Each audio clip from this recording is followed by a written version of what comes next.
Chapter 12-17, Naval State. _ Star Moon City. Due to the appearance of Evernight City, Star Moon City had been undergoing transformations practically every day for the past few days. The capital had become so prosperous that one could easily spot level 40+ players roaming its main streets. Now, however, the city bustled even more than before. Only, the players coming to Star Moon City now were not here for Evernight City but for Stone Forest Town. While excellent weapons and equipment were indeed tempting, the allure of combat techniques was much greater. The God's Domain experts list had no lack of experts that possessed combat techniques. The list even had introductions on the combat techniques of certain experts. Hence, combat techniques were not foreign to independent players and were something many independent experts very much wished to learn. However, combat techniques were different from system-made skills, which were readily obtainable as quest rewards or monster drops. Players needed to learn the techniques by themselves. Moreover, combat techniques were not easily learned. Unless one was the core member of a large guild that possessed the legacy of a combat technique, the guild would not be willing to teach them at all. Although one could also mimic the combat techniques of true experts from watching the latter's combat videos, ultimately, it was just a poor imitation. Without understanding the true meaning of a combat technique's movements, one would not be able to unlock the true potential of the said technique. And the more powerful a combat technique was, the more difficult it would be to understand it fully. As for creating their own combat technique, that was easier said than done. Even if a person had someone teaching them the legacy of a combat technique, learning it completely was not guaranteed. Meanwhile, creating an entirely new combat technique was something only geniuses among geniuses could accomplish. Hence, now that Zero Wing had publicly announced that it was using the legacy of a combat technique as the reward for the Battle Arenas tournament, how could independent players not be tempted? Not to mention, one could also get their very own house, aside from the combat technique, through the tournament. As long as they set up a magic array in their own houses, they could easily teleport back to Stone Forest Town, foregoing many wasted hours traveling to the town. With this, even if they were leveling up in an entirely different country, their leveling speed would not be affected whatsoever. On the contrary, they could even improve their strength through the battle arena, killing two birds with one stone. With such excellent benefits, even players operating in another country would find it worthwhile to visit Stone Forest Town. Meanwhile, at the second-floor bar of Star Moon City's teleportation hall, several cloaked players were currently observing the situation inside the establishment. Zero Wing sure is capable. They've even managed to come up with such a method, generously letting outsiders learn combat techniques. Leader, if we continue letting Zero Wing develop like this, we'll be disobeying the commander's orders. Should we take action now? An elegant, cloaked female assassin asked, smiling as she looked at the refined-looking male elementalist before her. If Xiaofan were present, he would definitely find this elementalist very familiar, as this elementalist was none other than Cleansed Maple, one of Miracle's peak experts. It is indeed about time for us to take action. Those useless dark players don't pose any threat to Zero Wing whatsoever. Since we can't locate Zero Wing's upper echelon right now, let's strike at their elite teams instead. However, Stone Forest Town is still a big problem for us, so let's have the others disguise as dark players and hunt the players operating around the town. When the time comes, those hidden Zero Wing experts will have no choice but to reveal themselves, Cleansed Maple said slowly. What about the super guilds that are paying attention to Zero Wing? The female assassin asked as she sent a glance at several cloaked players present in the first-floor hall. Zero Wing's performance at the Dark Arena had simply been too eye-catching. This was especially true for the weapons and equipment the guild possessed. Hence, the superpowers targeting the items Zero Wing's experts wore definitely weren't limited to Miracle alone. So far, they had already discovered 3 superpowers, in addition to many first-rate guilds, targeting Zero Wing. To Miracle, though, their only opponents were still the three superpowers, as first-rate guilds were no different from ants to them. Don't worry about them. The more, the merrier. When the time comes, leak some information to them. In any case, we aren't aiming for weapons and equipment. We only want the disbandment of Zero Wing. Cleansed Maple laughed nonchalantly. 1,000 Miles had already clearly stated that what he wanted were the talents of Zero Wing, not the items they wore. Of course, it would be good if they could obtain those as well. Understood. I'll have the others take action right away. The female assassin nodded before activating stealth and disappearing from the bar. What a pity. An upstart guild that has managed to climb up to this point will have to disappear just like that. However, if you have to blame someone, blame yourselves for being too conspicuous. A hint of pity flashed across Cleansed Maple's eyes as he studied the reports on Zero Wing in his hands. The various superpowers in God's domain never really had any interest in small guilds. They rarely even paid attention to first-rate guilds. After all, these guilds were negligible existences to them. It was also nearly unheard of for a superpower to use assassination tactics to deal with such guilds. Normally, they reserved such methods for other superpowers. However, Zero Wing had truly angered Miracle this time. Since Zero Wing had ignored their goodwill, they had no choice but to eliminate it from God's domain. Just as the matter regarding Stone Forest Town was causing a commotion in Star Moon Kingdom as well as its neighbors, Xiaofan himself had stealthily arrived at the Sea's End. The Sea's End was like an independent empire.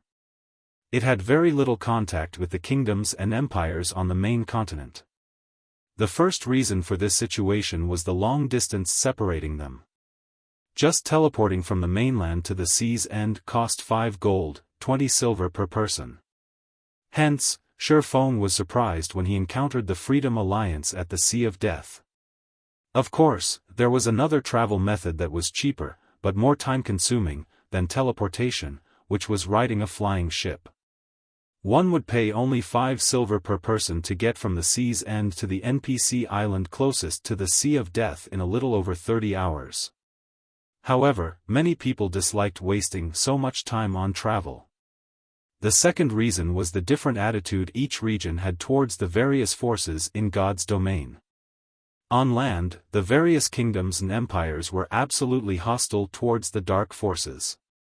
The Sea's End, on the other hand, maintained a neutral stance in this regard.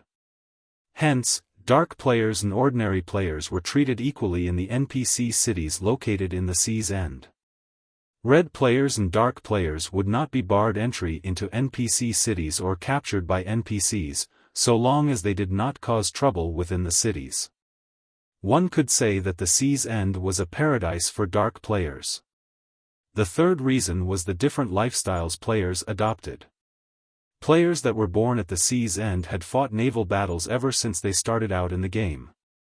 If they were abruptly sent to fight land-based monsters, they would have great difficulty adapting. Likewise, the opposite was also true for land-based players. Hence, players of both sides rarely associated with each other. Only after mainstream players reached level 100 would interaction between these two sides of players begin to increase. Meanwhile, the city Xiaofan had teleported to this time was called Blue Jade City, one of the 12 major cities located within the Sea's End. It was also one of the cities under the rule of the Freedom Alliance. The management style at the Sea's End was different from that of the main continent.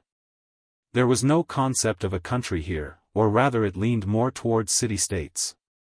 Every city was its own kingdom, and every kingdom managed a large sea zone. Moreover, unlike on the main continent, where players could not take control of an NPC city, no matter how much effort they put in, players could take over an NPC city here at the Sea's End. In other words, players could become a city lord at the Sea's End, far more convenient than on the mainland, where players had to establish their own towns and cities if they wished to become a lord. Chapter 12:18, See God's Blessing. Chapter 12:18, Sea God's blessing. As soon as Xiaofan exited the teleportation hall, the sight of an azure sky greeted him. Beneath the hill that the teleportation hall sat on, he could see various ships docked around the island. There were also a large number of players at the port, shouting for parties. Team looking for level 40+ players to hunt giant armored beasts for a quest. We already have 4 advanced speedboats prepared. Veterans only. Noobs, stand aside. Forming a party to Red Reef Bay to farm red corals. Level 39 and below, do not disturb. Level 41 Shield Warrior looking for a party for the underwater temple. I own an advanced speedboat. Fleet heading to Black Mist Sea to grind for magic crystals. We have a bronze speedboat leading the fleet. We're currently still missing 2 advanced speedboats. Those with advanced speedboats, come apply quickly. Over 4,000 players crowded the port, looking to form parties. The scene resembled a lively market. Moreover, unlike land-based players, the players here put more importance on levels and the quality of the speedboats they possessed rather than combat standards when forming parties. As long as a player owned an advanced speedboat, they would be highly sought after by parties.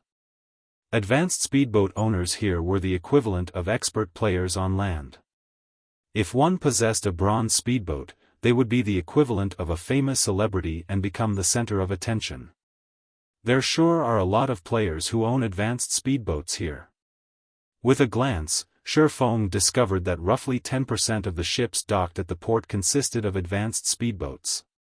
In contrast, one could rarely see even ordinary speedboats over at the Apocalypse Empire, much less advanced speedboats. Moreover, aside from the much higher standards of the ships here, the players were also considerably high-leveled. Xiaofan could spot plenty of level 40+ players roaming the streets. At such a level, players would already be considered an expert in Star Moon Kingdom. Here, however, they were only average. However, although the players here were very high-leveled, the local businesses were not very developed. As Xiaofan walked through the streets of the city, he did not spot many shops operated by players. There were even fewer items produced by players. Instead, he saw many players setting up stalls along the streets. The situation here was completely different from the NPC cities on the main continent, which barred players from randomly setting up stalls on the streets. On the main continent, if players wished to sell the items they had, they could only do so by shouting out the name of their products. Stalls, on the other hand, did not require players to do so, as they allowed customers to view the vendor's products. After taking a look at several dozen stalls, Xiaofan noticed that the merchandise were either items dropped by monsters or harvested materials. There was not a single item made by lifestyle players at all. Sure enough, the development of subclasses for maritime players is much slower. Xiaofan smiled faintly. In the past, he had practically spent his entire career in God's domain playing on land. Hence, he was not particularly familiar with the situation at the sea's end. His knowledge consisted of general information. Moreover, in the past, by the time he arrived at the island cities of the sea's end, many of these island cities had already been developed. The island cities back then were completely different from the current impoverished state before him. After all, there were much more resources available out at sea than on land, as well as plenty of unique resources. Hence, the NPC island cities in the past had all flourished magnificently, and one could see all sorts of naval merchant fleets and luxurious shops.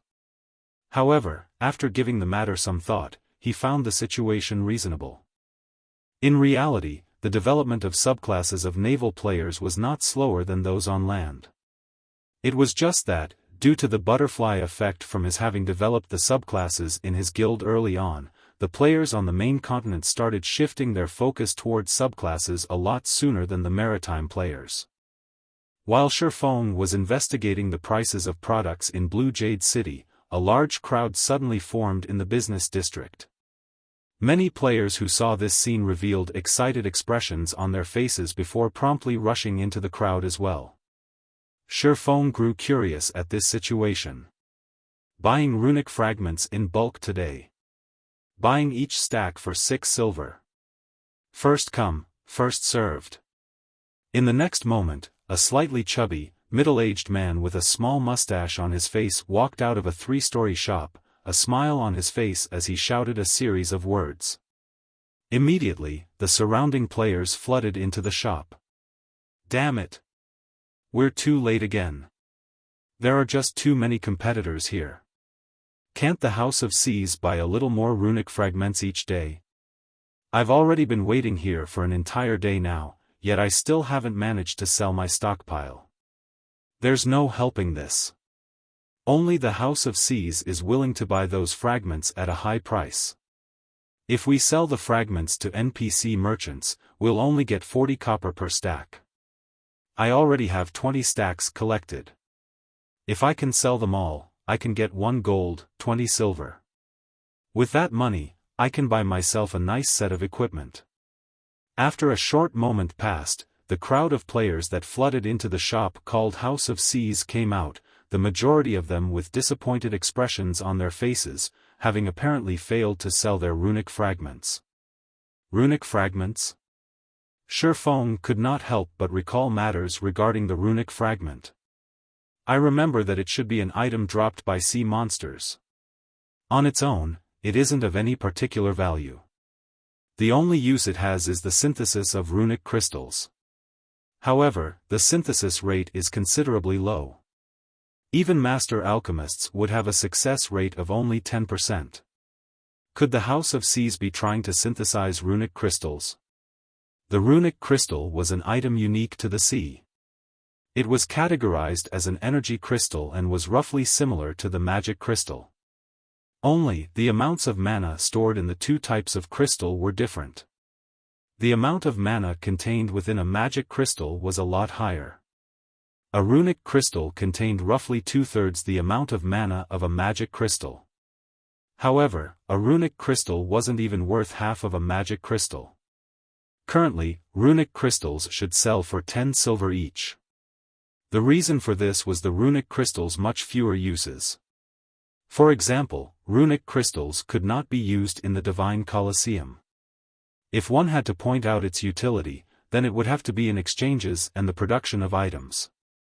Out at sea, runic crystals could be used to exchange for many items at the Sea God's Temple. However, as the Sea God's Temple restocked only once a week, the number of items one could get using runic crystals was limited. Even so, what was available for exchange in the Sea God's Temple was of high quality. Occasionally, there would even be epic items up for exchange, although it was currently too early in the game for epic items to appear in the temple. Aside from epic items, the next best thing up for exchange in the Sea God's Temple was a potion named Sea God's Blessing. 5 runic crystals were needed to exchange for 1 bottle, which put the potion's price at 50 silver. In the past, not to mention naval players, even land-based players were very fond of the Sea God's Blessing. The reason for this was because consumption of the potion increased not only all of a player's basic attributes by 10% but also all resistances by 100 points for 12 hours. Moreover, the potion did not have a cooldown, and its effects could be stacked once. When a player consumed 2 Sea God's Blessings, all their basic attributes would increase by 15% and resistances by 150 points for 15 hours.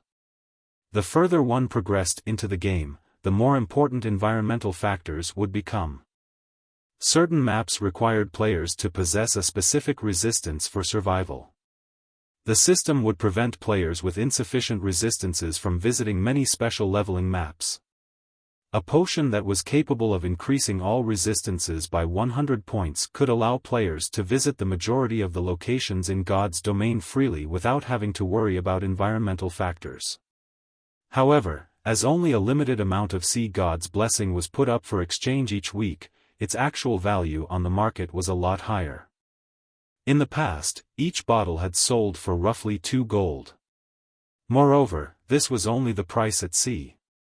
On land, each bottle had easily sold for 3 gold. That's right. Why didn't I think of this? I can use this opportunity to make a fortune. Xiaofan suddenly thought of the Philosopher's Stone. Others might need to waste a lot of effort into synthesizing runic crystals, but he had the Philosopher's Stone.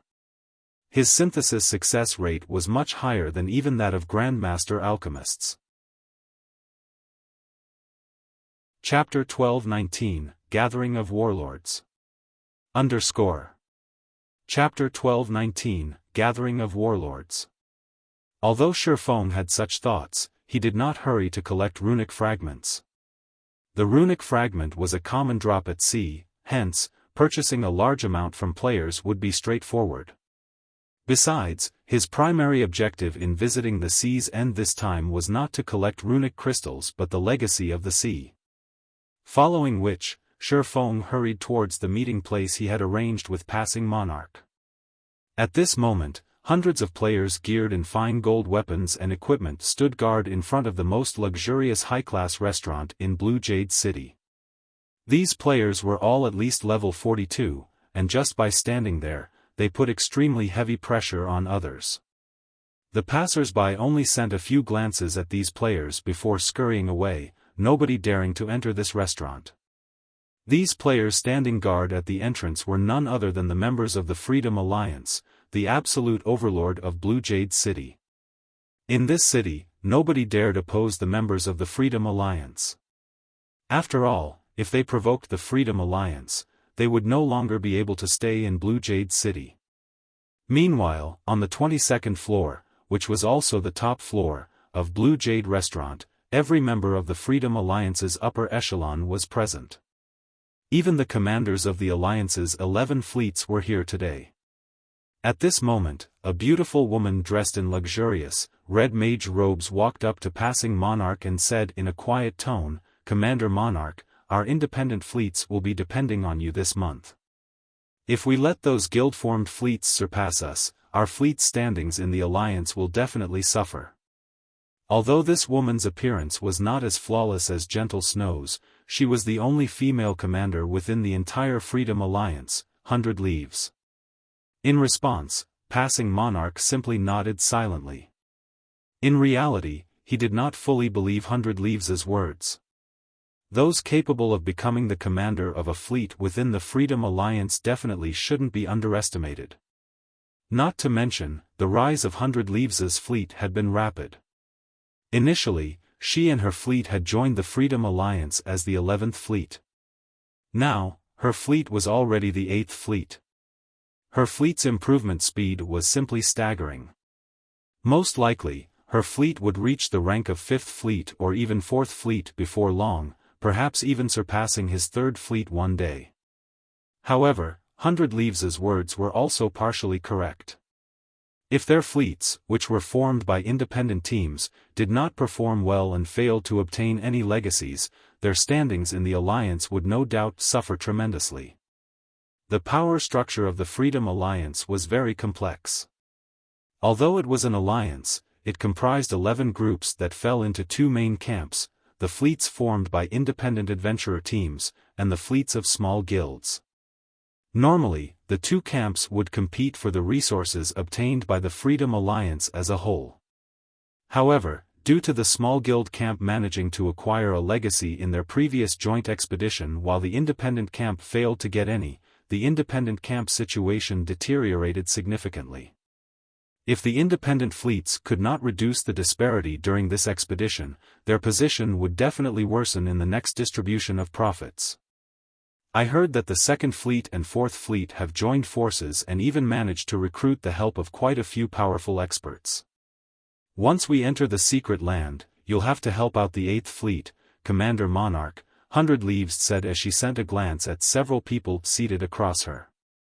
These people were none other than the commanders of the 2nd and 4th Fleet and the experts they had hired to assist them this time. However, as these experts were wearing black cloaks, she couldn't determine their identities. "Commander Leaves, you jest. Once we enter the secret land, I'm afraid that it'll be us who will be relying on you for help." I've heard that Commander Leaves has managed to employ the help of the Super Guild's Sacred Temple this time.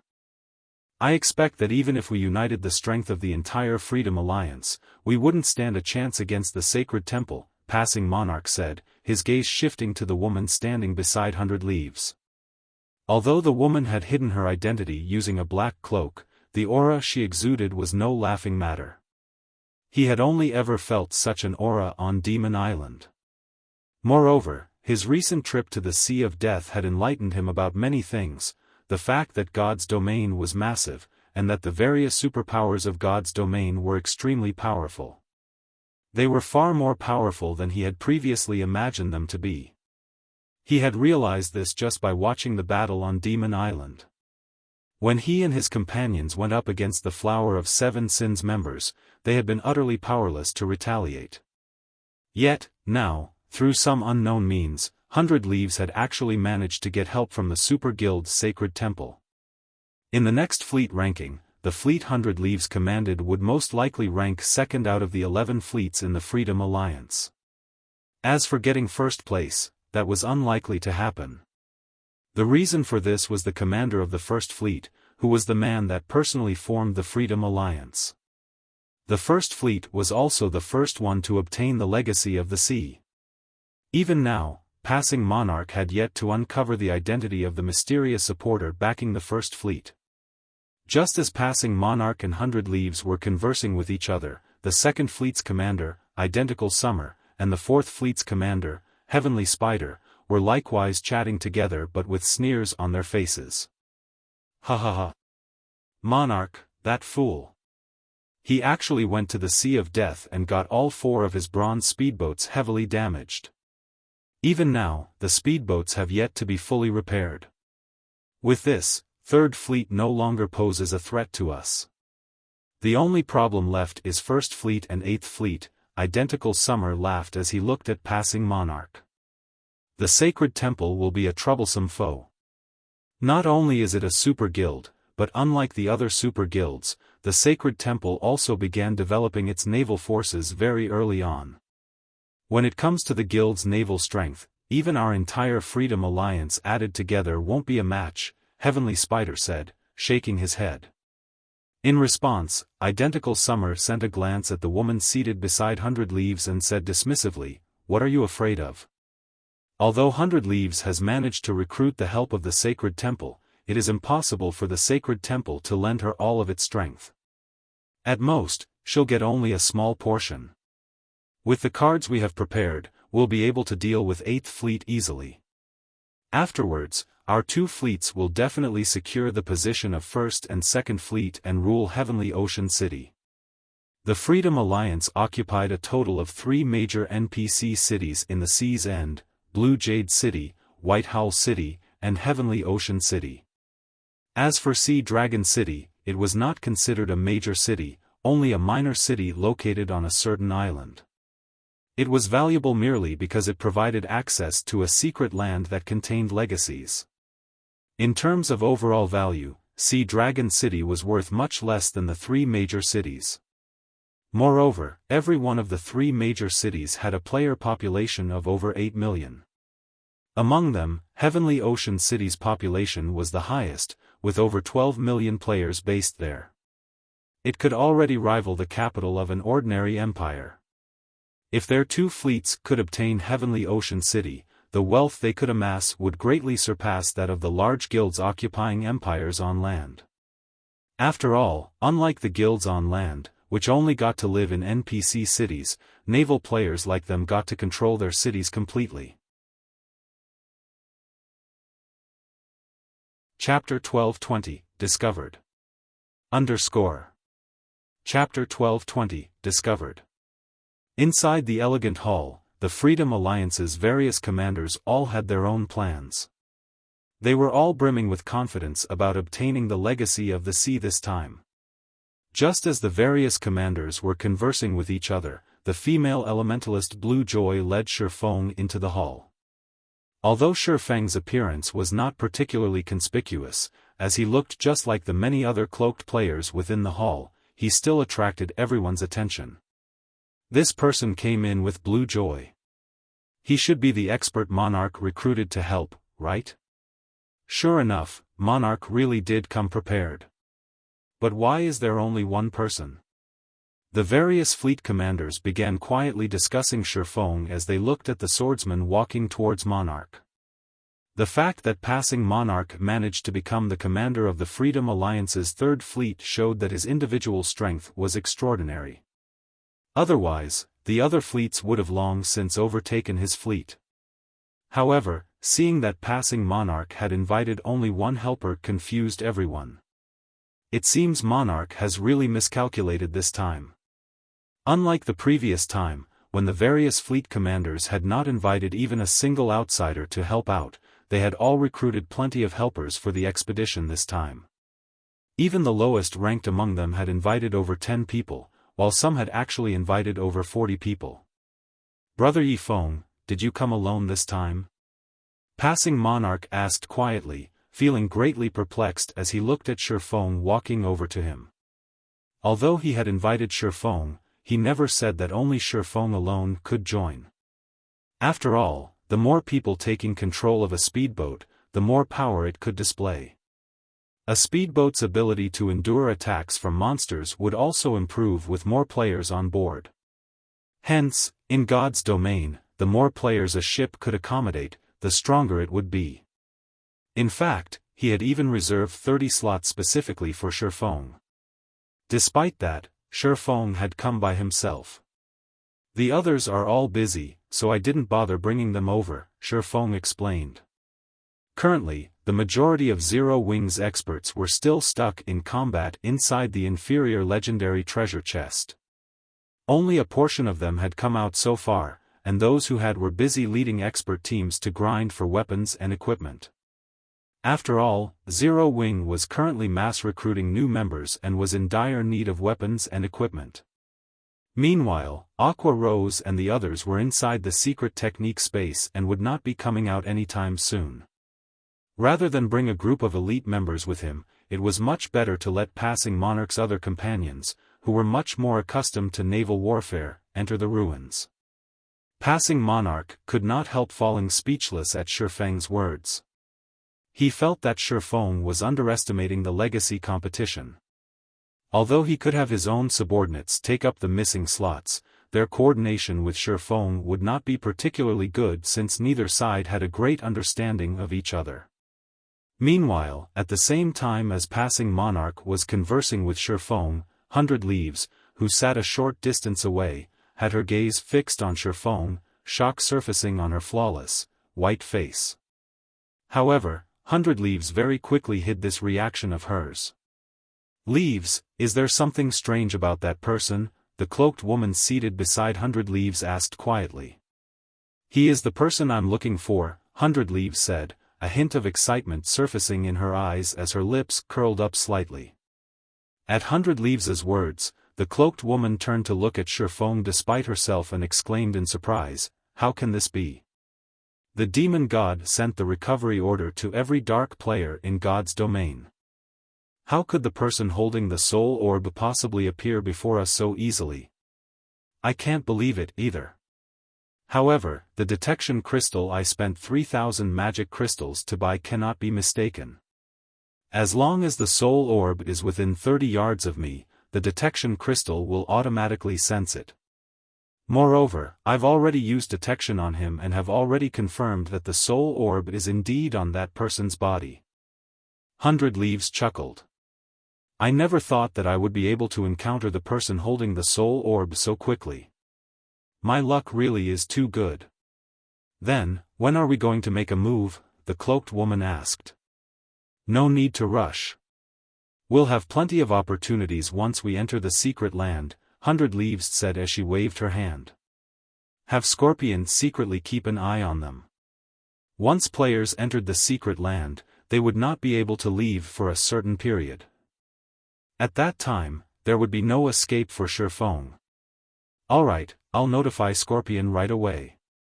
The cloaked woman nodded.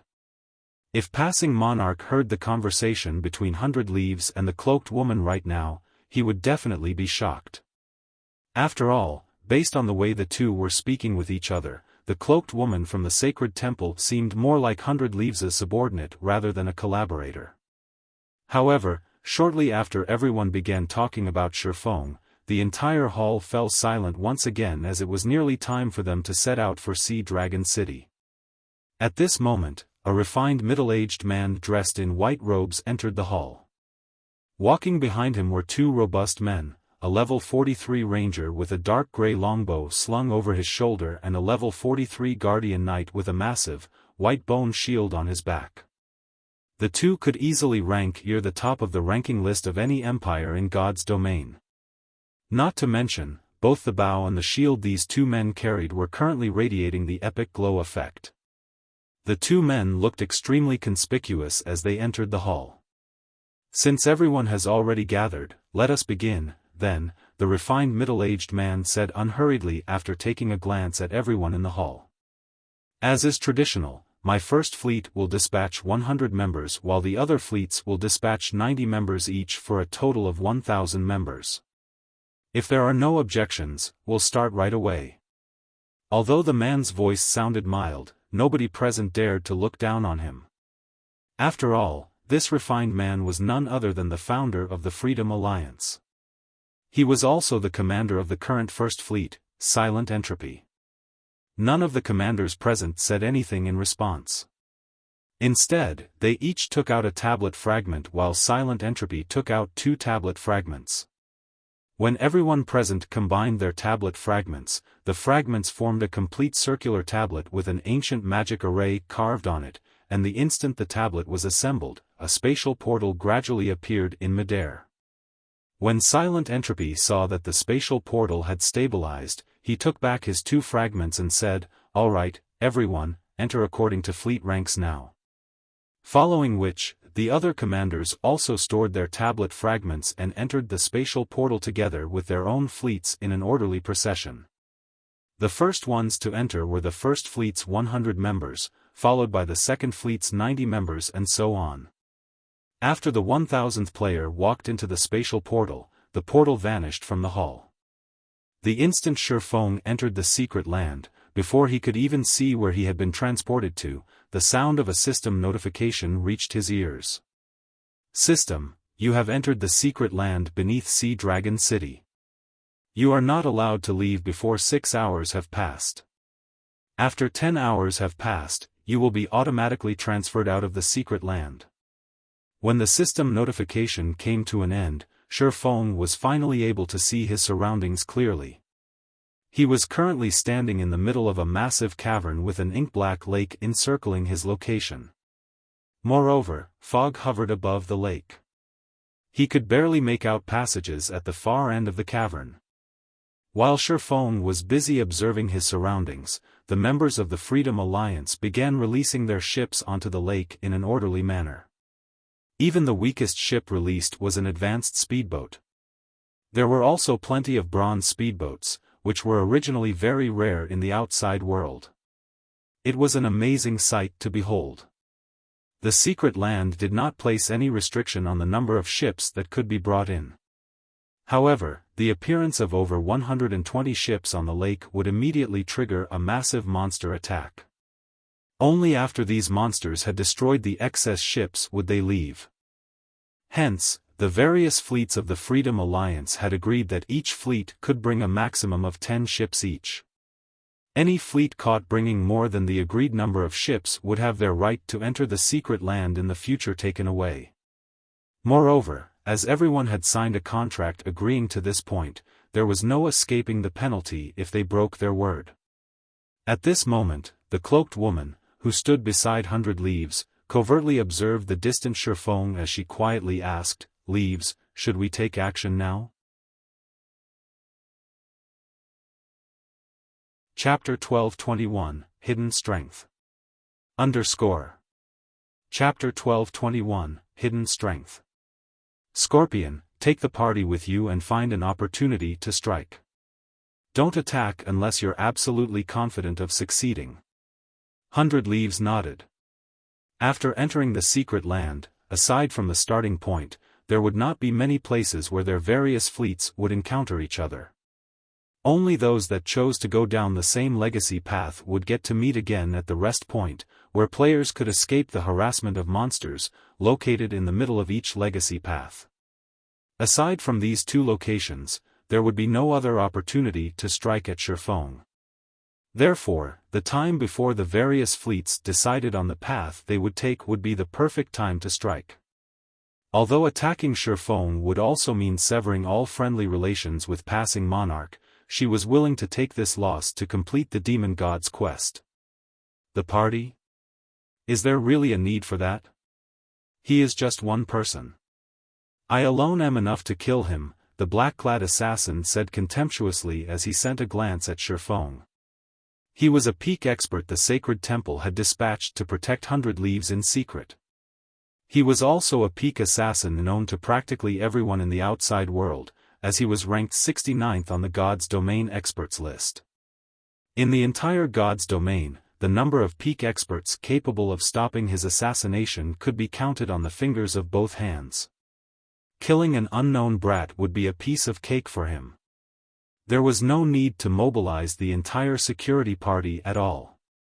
In order to ensure 100 Leaves' safety, the 6 members of the security party usually took turns protecting her.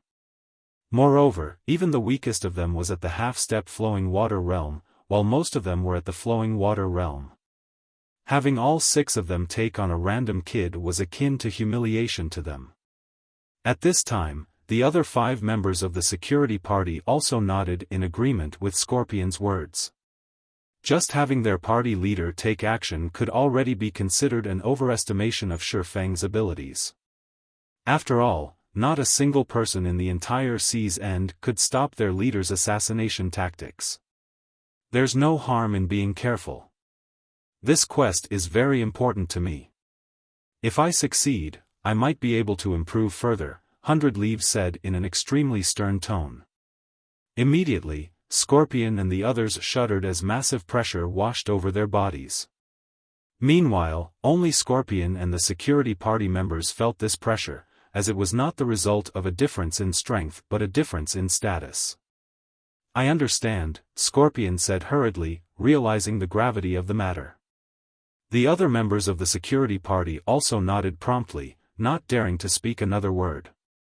Following which, Scorpion and the others activated stealth and approached Xiaofan from different directions, clearly intending to form an encirclement, which would give Xiaofan no opportunity to escape alive. Just as Scorpion and the others were gradually closing the distance to their target, Xiaofan released the Swift Dragon speedboat. The instant the Swift Dragon speedboat appeared, a storm stirred up the previously peaceful waters, a massive vortex forming in the water. The entire cavern shook as if it would collapse at any moment. What's going on? Everyone automatically went on alert. Danger plagued the entire secret land. It was not uncommon for a single mistake to result in death. Now that such a huge commotion occurred in the cavern, how could everyone not feel frightened? Look at the distant grotto, a ranger with good eyesight suddenly shouted. Immediately, everyone turned to look at the grotto in the distance. At this moment, the strong gusts of wind blew away the fog filling the grotto. Although the situation inside the grotto was not entirely clear, everyone could still see what had happened. The cavern, which originally had 12 grottos leading out of it, had another one added to it, taking everyone unawares. Meanwhile, the entrance of this grotto was extremely large. What? How can this be? This scene came as a tremendous shock to everyone. The Freedom Alliance had already done their research on the situation inside the secret land. It had a total of 12 legacy paths, and each entrance leading to these paths differed in size. The paths were divided into 3 groups, those with entrances with a diameter of 20 yards, a diameter of 30 yards, and a diameter of 50 yards. The larger the entrance of a path was, the more danger one would encounter inside that path. This was the conclusion the Freedom Alliance had drawn after their last expedition, because every fleet that had entered the 50-diameter paths had failed to set foot into the inner area of those paths. On the other hand, the first fleet, which had chosen a 20-diameter path, had managed to pass all the way through. Meanwhile, the new entrance that appeared had a diameter of at least 100 yards. It could easily accommodate 4 speedboats moving in parallel. How can this be possible? There wasn't such a path the previous time we were here. Passing Monarch had a conflicted look on his face as he stared at the massive grotto. His reaction was because this new grotto might be the greatest secret of the Sea Dragon's secret land. Only, he did not know whether he should choose this path or not, because it went without saying that this path was undoubtedly the most dangerous one. Nevertheless, if he did not enter this path, there might not be another chance to do so in the next expedition. After all, no such situation occurred during his last visit here. It was uncertain whether this grotto would appear again in the next expedition or not. A chance. Ha ha ha. Our chance has come. Identical Summer was inwardly ecstatic at this situation. Sending a private message to Heavenly Spider, he said, "This is our chance.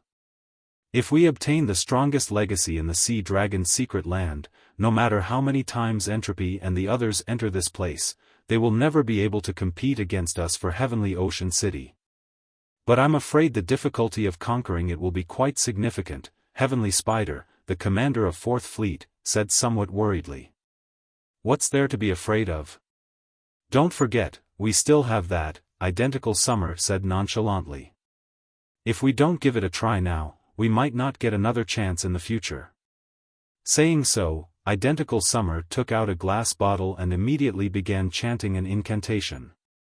Suddenly, a small sailboat with 2 main sails appeared on the surface of the water. Before the sailboat's massive size, even a bronze speedboat looked no different from a small rowboat. Is this Summer's trump card? The other fleet commanders' jaws dropped when they saw the small sailboat. Until now, there had been no news of anybody in possession of a small sailboat. Passing Monarch and 100 Leaves, who stood at a distance, frowned when they saw this scene, their complexions turning somewhat ugly. A small sailboat was on an entirely different level from a speedboat. If a speedboat could be considered a machine gun, then a small sailboat was akin to a tank. The latter could completely suppress the former. A small sailboat could even go up against a great lord-ranked sea monster easily. The reason for this was because a sailboat could accommodate many more passengers. Ha ha ha. We'll be going ahead. As soon as the small sailboat was released, Identical Summer and his crew immediately boarded it and dashed towards the largest grotto without hesitation. Although the small sailboat he had was only common rank, its speed was not something speedboats could keep up with. Moreover, it could accommodate up to 100 passengers at a time, allowing them to carry a lot of MTs to tank the damage from bosses. After including the 8 bronze speedboats their 2nd and 4th fleets possessed, they were definitely the strongest fleet in the entire Freedom Alliance right now. As expected of Summer. His preparation is indeed amazing, Silent Entropy laughed. He then took out a glass bottle from his bag and began chanting as well. In the blink of an eye, another small sailboat appeared before everyone. The commander of 11th Fleet boarded the sailboat together with Silent Entropy without hesitation. The small sailboat then promptly chased after Identical Summer's fleet. Meanwhile, in terms of strength, Silent Entropy's fleet was even stronger as it had 9 bronze speedboats in total. The commanders of the other fleets were dumbfounded. Although they knew that the top-ranking fleets had hidden a lot of their strength, they had never suspected that those fleets had hidden this much. Silent Entropy. Identical Summer. 100 Leaves' eyes were filled with anger as she glared at the 2 small sailboats disappearing into the largest grotto. Originally, she had planned on directly becoming the first fleet of the Freedom Alliance in this expedition. Now, however, those 2 people had ruined her plans. Leaves, Passing Monarch and the others are also starting to move out, the cloaked woman said as she pointed at Xiaofan and the others, whose ships were already heading towards the largest grotto. Have they lost their minds? 100 Leaves was filled with confusion as she looked at the 5 speedboats rapidly moving towards the largest grotto as well. Chapter 1222, Sea God's Legacy. Underscore.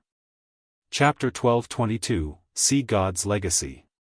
Leaves, what do we do now?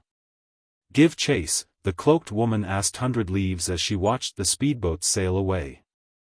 They had planned to set off after Scorpion's party killed Xiaofan, but they hadn't expected anything like this. Give chase. We cannot let them get ahead of us. 100 Leaves frowned. Reluctantly, she withdrew a pitch-black crystal bottle from her bag. Unlike the others who recited an incantation to release their ships, 100 Leaves threw the black bottle into the water. Plop. When the crystal bottle sank into the water, a massive, black magic array appeared on the surface. A small sailboat, even larger than Silent Entropy and Identical Summers, emerged from the magic array, covered in magic patterns. After the 8th Fleet's members boarded, the 10th Fleet joined them on this small sailboat. It was clear that the 8th Fleet and 10th Fleet had agreed to cooperate. The remaining fleet commanders revealed bitter smiles when they saw this. There's no way we can compete with them. The gap is simply too vast. The various fleets had intended to compete for the 3rd rank in the Freedom Alliance. However, after seeing one small sailboat after another, they had lost the heart to do so. Even obtaining the legacy of the sea from the other grottos wouldn't change the outcome. A magic bottle?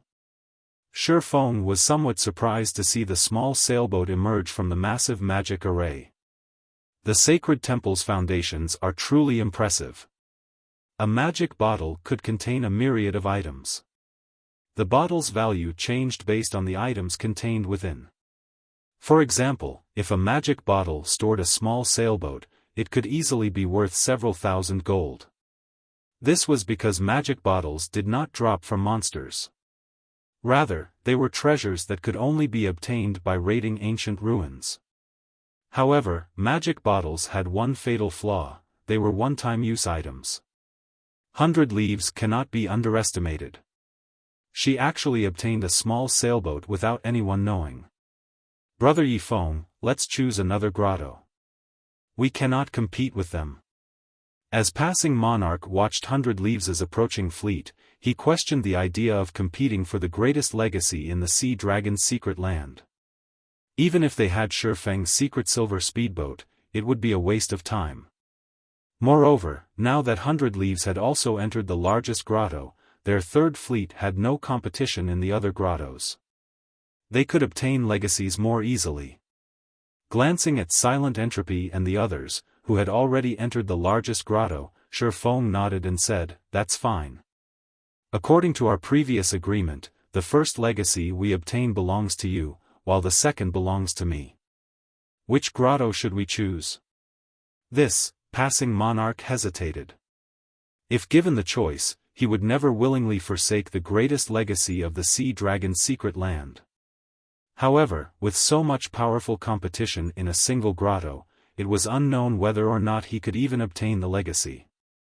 He was wrought with indecision. Why don't we give it a try? If we think that it's impossible, we can give up on the largest grotto, passing monarch decided after considering the matter further. That won't do. If you waste too much time before heading to another grotto, what will happen to my legacy? Why don't we do this? We'll split the time in half. We'll each take command of the fleet for 5 hours. We'll keep the harvest we obtain during our command. If we do so, I don't mind if you want to join the competition in the largest grotto, Xiaofan said as he shook his head. He was not here as free labor. After seeing the situation for himself, he was no longer interested in the legacy of the sea. He had remembered something about the Freedom Alliance's legacy of the sea. In the past, one of the reasons that the Freedom Alliance had been able to move about God's domain seas uncontested was its large number of players who had obtained the legacy of the sea. Even the various super guilds had avoided provoking the Alliance for no good reason. Another reason was Silent Entropy's Ancient Weather Book. The player that wielded the Ancient Weather Book could manipulate the weather in an area. When used in naval combat, one could offer their side an absolute environmental advantage. Rumors had it that Silent Entropy had obtained the ancient weather book when he had obtained the Sea God's legacy. The Freedom Alliance obtained their legacies of the sea from the Sea Dragon's secret land. After taking into account the information Passing Monarch had given him about the secret land, it was not difficult to determine that Silent Entropy had obtained the Sea God's legacy here. In the past, the Sea God's legacy had been known as one of the 4 great legacies at sea. Now that the strongest legacy in the secret land had appeared, the ancient weather book would be available as well. While he could ignore the Sea God's legacy, the ancient weather book was an extremely important item. When used in naval combat, it was a strategic weapon. That's fine. However, we'll split our time 4 to 6. I get 6 hours.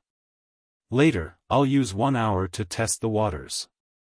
If it really isn't possible, we'll switch to other grottos. This will also give you the chance to learn the largest grotto's difficulty, Passing Monarch said. Alright, let's do that, then, Xiaofan smiled before taking out a contract. Following which, the two renewed their contract. Passing Monarch released a sigh of relief as he quickly directed the fleet into the largest grotto. In reality, the secret land's grottos were portals that would transport players to another space. As the Third Fleet's ships entered the largest grotto, after a few minutes of drifting along a heavy current, the fleet left the grotto and appeared before a massive island. The island had a white, sandy beach and an azure blue sky above it. It looked like paradise. This island was none other than their rest point. Another island waited across from this paradise. Unlike the first island, dark, thundering clouds covered the sky above the second. One could also see plenty of massive sea monsters roaming the island. This was where the legacies hid.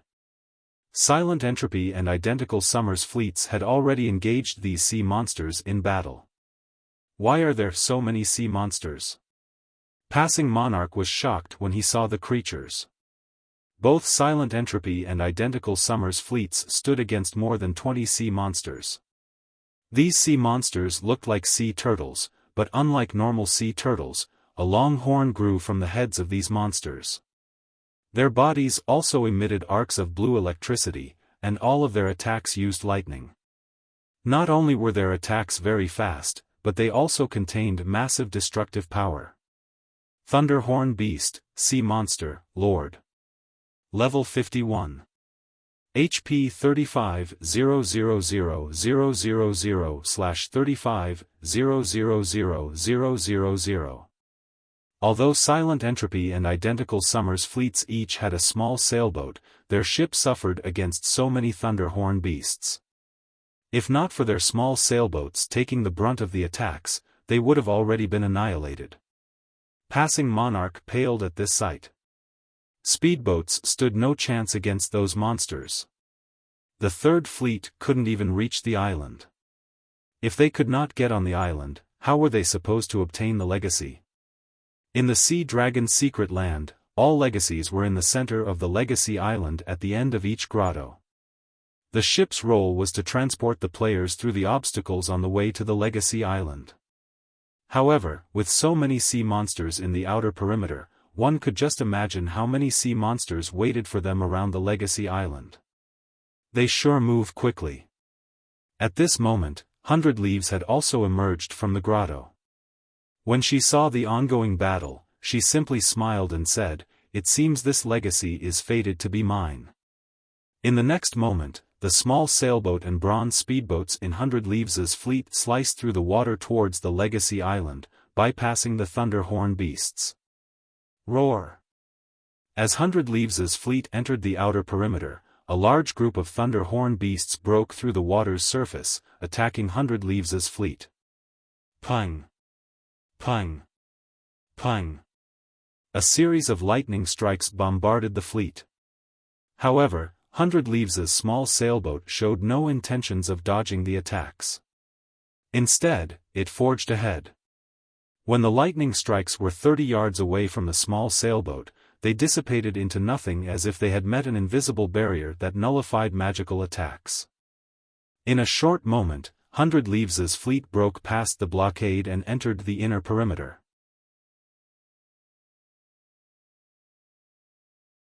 Chapter 1223, Who Says We Don't Have a Sailboat? Chapter 1223, Who Says We Don't Have a Sailboat? They made it through so easily. Passing Monarch's mouth gaped as he looked at 100 Leaves' fleet getting past the outer perimeter. Although the outer perimeter was not large, there were still roughly 5,000 yards to cross to reach the inner perimeter. Crossing such a distance while weathering the attacks of over 20 Thunderhorn beasts was easier said than done. Even Silent Entropy's fleet had yet to cross half the distance and had already lost 4 players. It was clear that Silent Entropy's fleet would lose over 20 people by the time they reached the inner perimeter. Of course, Silent Entropy's fleet could use another method that would incur fewer losses, gradually killing off the Thunderhorn beasts. However, killing the sea monsters would take a lot of time. Meanwhile, they only had 10 hours inside the sea dragon's secret land. If they wasted 1 or 2 hours in the outer perimeter, they would have to waste even more time in the inner perimeter. By the time they reached the Legacy Island, they would have already run out of time to search for the Legacy. Seeing 100 Leaves' fleet enter the inner perimeter, Identical Summer grew anxious. The Legacy on the island was on a first-come, first-served basis.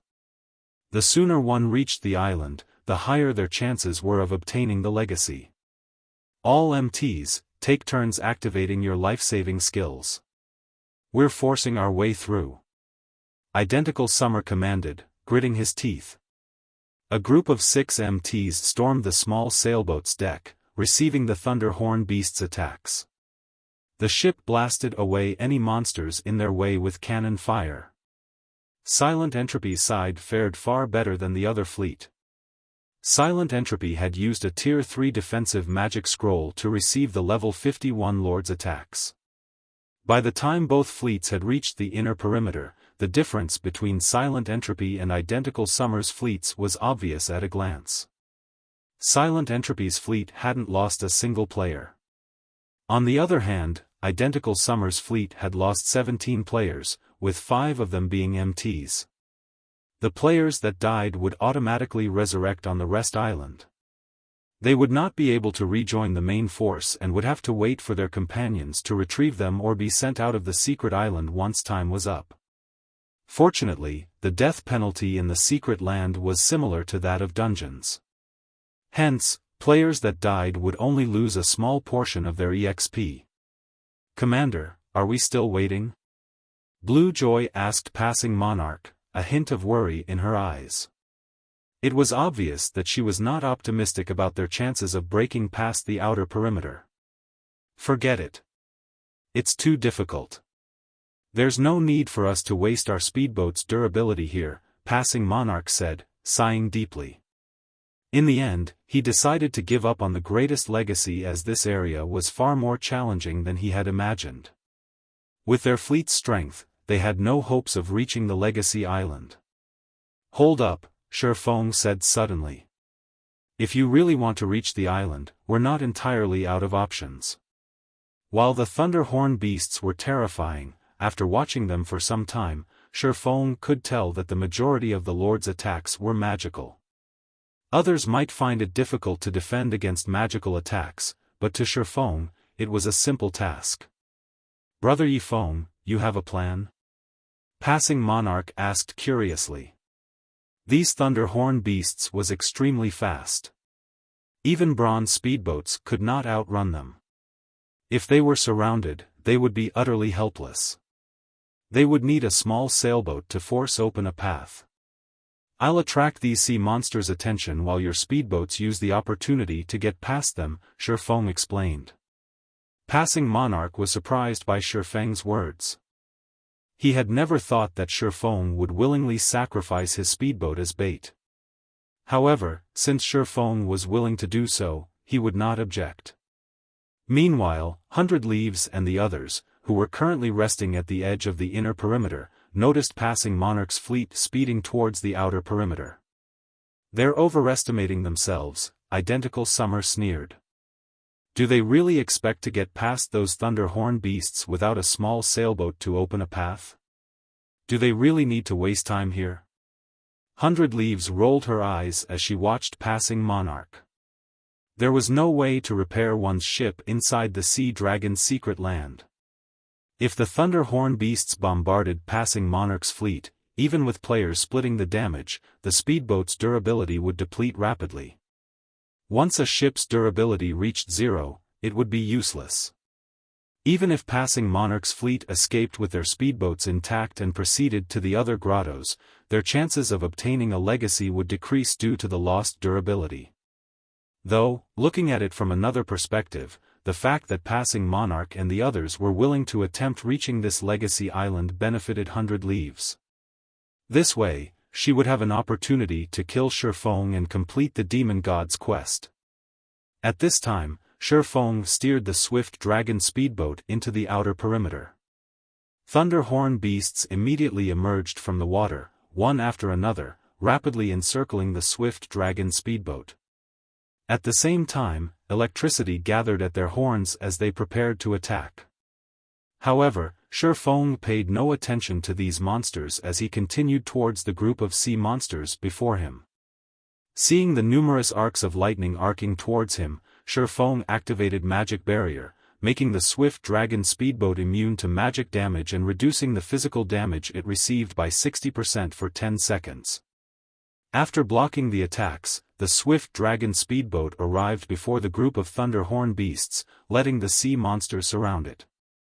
"It's over," passing Monarch could not help but sigh. If the massive Thunderhorn beasts surrounded a speedboat, there was no hope of escape. What a fool! He sacrificed a speedboat for nothing. Identical Summer laughed. In the past, he had always seen passing Monarch as his rival. After all, the two had fought for a long time, and the man had caused him plenty of trouble. Now, however, passing Monarch was no longer a threat. His only competition now was Silent Entropy and 100 Leaves.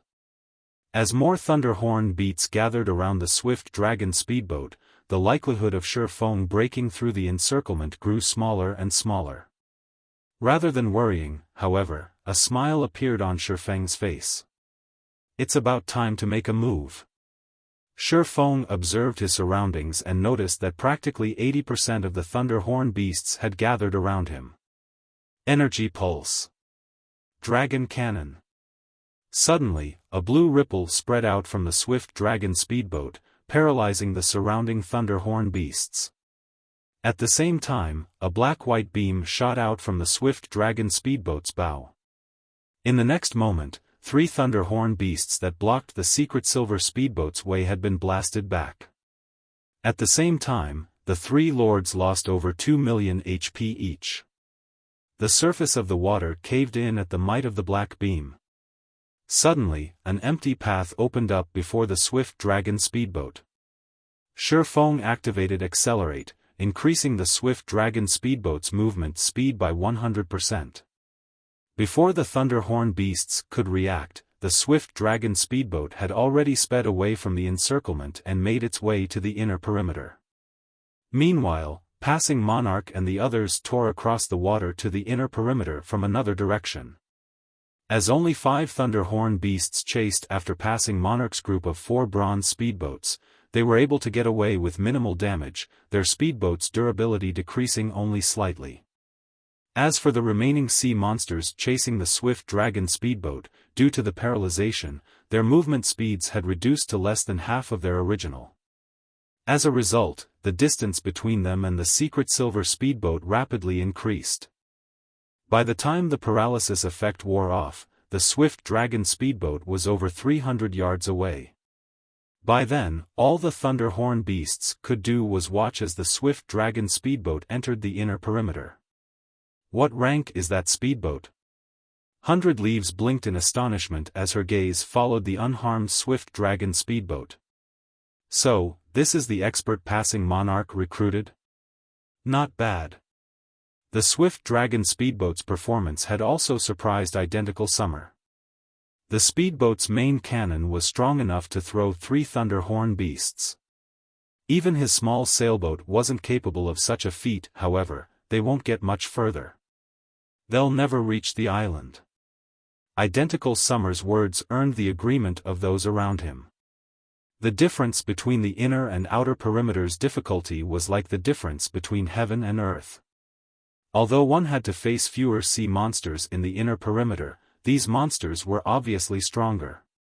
Moreover, the condition to cross the inner perimeter was different. After entering the inner perimeter, they noticed a magic barrier around the Legacy Island. It was obvious that they were required to kill the guardian sea monsters before they could dock. However, the sea monsters guarding the inner perimeter included one level 55 king-class sea monster and 2 great lords. Without a small sailboat, it was simply impossible to defeat such a powerful force. What a pity, brother monarch. Even if you make it here, it's all for nothing. Without a small sailboat, you are doomed to remain in the inner perimeter, Identical Summer laughed. However, rest assured, you'll at least rank 7th. Only, you will no longer be able to use the large shipyard. When passing Monarch noticed Silent Entropy's fleets fighting a level 55 king-class sea monster, his jaw dropped as he lost heart. The king-class sea monster guarding the inner perimeter was far stronger than the one they had previously fought. That had only been a great lord, while this was a grand lord. Moreover, the current one was an even higher level. Xiaofang's secret silver-ranked Swift Dragon speedboat could never tank it. Furthermore, the king-class sea monster was accompanied by 2 great lord-ranked sea monsters. Who says we don't have a small sailboat? Xiaofan suddenly asked.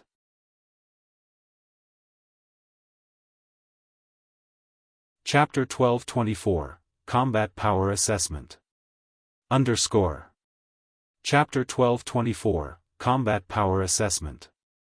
You have a small sailboat? Identical Summer stared at Xiaofan as if the man had told the funniest joke in the world. Although Identical Summer had not said anything else, there was no doubting the contempt in his eyes. The other Freedom Alliance members smirked at Xiaofang's words. That brat sure knows how to boast. Even our sacred temple hasn't obtained a small sailboat until recently. How could an independent adventurer team with no background possibly have one? The cloaked woman from the sacred temple chuckled softly. The sacred temple was one of the super guilds that had begun to develop its naval strength early in the game, yet even now, it had only found a magic bottle containing a small sailboat, not an actual small sailboat. They had obtained this magic bottle from an ancient ruin in the sea's end. For this magic bottle, the sacred temple had sacrificed dozens of experts and thousands of elites. As for Silent Entropy and Identical Summer, while both had only acquired a small sailboat due to luck, they also had the support of powerful backers. The power supporting Silent Entropy, in particular, was intense enough that even the sacred temple avoided casually provoking it. Passing Monarch was merely an independent player with great individual strength. The naval adventurer team he had formed lacked the support of any major power. It was a miracle that he had led his team to become the Freedom Alliance's 3rd fleet. Obtaining a small sailboat was impossible for Passing Monarch. Brother Yifeng, do you really have a small sailboat? Passing Monarch stared at the swordsman in shock. He had already investigated Zero Wing and learned that the guild didn't possess any particular naval power. The guild hadn't even begun to develop its naval forces. Zero Wing had focused on competing with the various large guilds on land all this time. Just the fact that Zero Wing possessed a secret silver speedboat was astounding. Even now, no one throughout the Freedom Alliance possessed a secret silver speedboat. Blue Joy, who stood by his side, blinked in astonishment. She wondered if Xiaofan had simply made the claim to save the 3rd fleet from humiliation. You'll know once you see it, Xiaofan said as he looked around him. He could clearly feel the doubt and contempt everyone aimed his way. Following which, he took a delicate crystal bottle from his bag and began to chant an incantation. With each verse Xiaofan chanted, black mist emerged from the crystal bottle, shrouding a large section of the sea water before the swift dragon speedboat. Suddenly, a silver sailboat appeared before these players. This silver sailboat was no smaller than the sailboat 100 Leaves had summoned with the magic bottle. Moreover, magic runes decorated every inch of the silver sailboat. At first glance, it was obvious that the silver sailboat was a higher rank than the common sailboats Silent Entropy and Identical Summer had summoned. This small sailboat was none other than the bronze-ranked one-horned sailboat he had obtained from the king-class sea monster he previously killed. Impossible. When did small sailboats become so common? Everyone was stupefied. None of them could believe their eyes. Just who is that man? 100 Leaves shifted her gaze to Xiaofan when she saw the one-horned sailboat. First, the man had earned himself a bounty from the demon god. Then he revealed a very high-rank speedboat. Now, he revealed a small sailboat. If someone claimed that this man wasn't supported by a major power, she wouldn't believe it. I have really underestimated you, Monarch. I never thought you would recruit such an expert. However, you'll never get to the island. At the end of the day, passing the inner perimeters test depends on one's strength, Identical Summer snorted. He then steered his sailboat towards the Legacy Island to challenge the inner perimeter's sea monsters. Passing Monarch's fleet might have crossed the outer perimeter with some trick, but the inner perimeter required them to face the joint attacks of a Grand Lord-ranked King-class sea monster and 2 Great Lords. Without defeating these monsters, they would not be allowed to dock on the island. Although passing Monarch's fleet now had a small sailboat, the fleet's disadvantage was still obvious: the fleet lacked manpower. The third fleet was only allowed to bring 90 members to the secret land, while Identical Summer, Silent Entropy, and 100 Leaves' fleets each had over 100 people. Not only could they employ their small sailboats, which could accommodate 100 passengers, to their fullest potential, but they also had extra men to control multiple bronze speedboats. On the other hand, passing Monarch's fleet did not even have enough players to exert its small sailboat to its full potential. How could passing Monarch's fleet possibly defeat a king-class sea monster? At the same time, the members of Third Fleet gazed at Xiaofan with admiration. Brother Yifeng, thank you, truly. However, I still intend to give up on this grotto. Passing Monarch was extremely grateful to Xiaofan. In reality, Xiaofan could have easily decided not to help him. After all, both had already agreed that they would determine each other's harvest based on time. However, when passing Monarch had seen the distant king-class sea monster, he had decided to relent. Magic Whale, Marine King Creature, King-class Sea Monster, Grand Lord. Level 55. HP 200,000,000/200,000,000. Razor Shark, Marine King Creature, Sea Monster, Great Lord. Level 55. HP 80,000,000/80,000,000. Seeing these sea monster statistics, even a naval expert like passing Monarch felt powerless. Just one Great Lord-ranked Razor Shark was already a difficult foe, not to mention 2 and the Magic Whale. Without dozens of speedboats attacking at the same time, it was practically impossible to defeat all 3 sea monsters. Meanwhile, the fleet's Silent Entropy, Identical Summer, and 100 Leaves commanded had some hope of victory as they each had around 7 or 8 bronze speedboats to assist them. For example, Silent Entropy's small sailboat was currently tanking the Magic Whale while 2 other bronze speedboats dealt with the Razor Sharks. As for the remaining speedboats, they focused their fire on the Razor Sharks. Although each bronze speedboat only inflicted around -200,000 damage, the total damage from 6 or 7 bronze speedboats still surpassed the sea monster's battle recovery. It was only a matter of time before the speedboats dealt with the 2 Razor Sharks. Once those 2 sea monsters had been dealt with, Silent Entropy's fleet would slowly, but surely, whittle down the Magic Whale's HP. On the other hand, they couldn't even exert the maximum combat power of their small sailboat. How were they going to whittle away the sea monster's HP? Hence, rather than waste time here, exploring the other grottos would be more beneficial.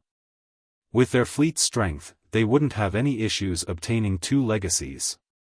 Brother Monarch, since you wish to give up, why don't you let me command the fleet for the first 4 hours? Xiaofan asked. Passing Monarch's decision hadn't particularly surprised him.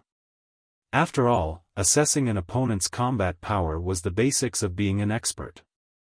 If passing Monarch couldn't even do that much, he would not have become an expert at all.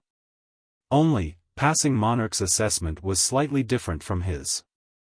Brother Yifeng, is there really a reason to waste time here? Passing Monarch could not figure out what was going through Xiaofang's mind. It was already clear that they had no hope of victory, yet this swordsman insisted on jumping into the jaws of death. However, when passing Monarch saw the determination in Xiaofang's eyes, he had no choice but to nod, saying, "All right, then. We'll follow your command for the next 4 hours.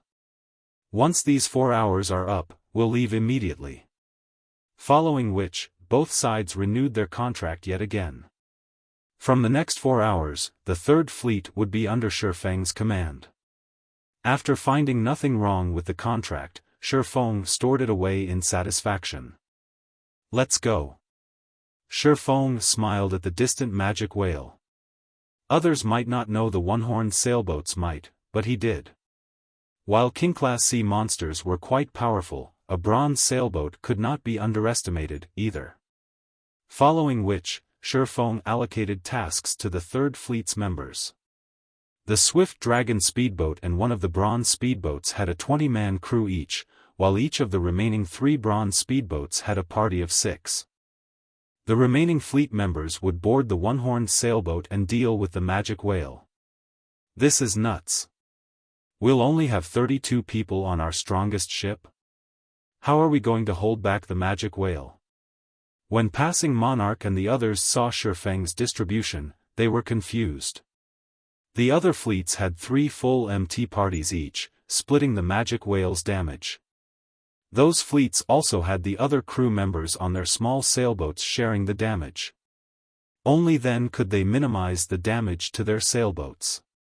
Otherwise, before their respective fleets even finished off one Razor Shark, their sailboats would be reporting for duty in Davy Jones' locker. However, Xiaofan insisted on this setup, and passing Monarch had no choice but to agree. After all, Xiaofan now held authority over the fleet. Moreover, the sailboat belonged to Xiaofan. As the one-horned sailboat approached the island, a magic whale and 2 razor sharks emerged from the water. Their massive frames resembled large mountains, blocking the legacy island from view. "Begin." Xiaofan fired the thunder cannon at the magic whale.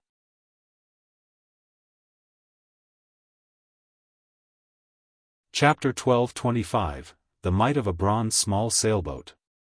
Chapter 1225, The Might of a Bronze Small Sailboat. Leaves, this magic whale's attack range is too wide. We won't hold at this rate. We need to use magic scrolls, the cloaked woman from the sacred temple said, frowning at their sailboat's remaining durability. The razor sharks were only great lords. Moreover, their skills were monotonous, making their attacks easy to dodge. Bronze speedboats were more than enough to cope with the razor sharks. The problem was the magic whale. Although the Grand Lord was clumsy and slow, and its attack patterns were not particularly complex, it was still a powerful foe. Aside from ruthless headbutts, the magic whale's main attacks were Ice Meteor and Icicle Rain. When casting Ice Meteor, the magic whale would call down a massive globe of ice. Even with 6 MTs sharing the attack's damage, all 6 would lose over 2/3 of their HPs. Furthermore, the Grand Lord used Ice Meteor frequently. Only when all 18 MTs took turns blocking could they keep up with the attacks. The burden on the healers was also massive, as one mistake could spell the end for a party of MTs. However, this was not the team's greatest challenge. The magic whale's icicle rain was what left everyone speechless.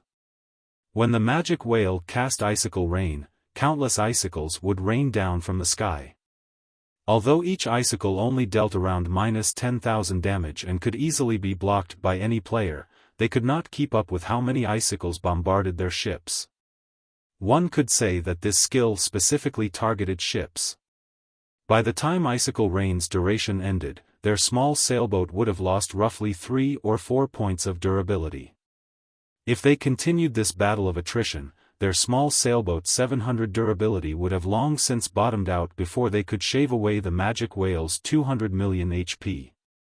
Sure enough, a king-class sea monster is not an easy foe. 100 Leaves frowned as she watched another batch of icicles form in the sky. She then said to the cloaked woman, "Use the Tier 3 summoning scroll. Have the summoned creature share part of icicle rain's damage."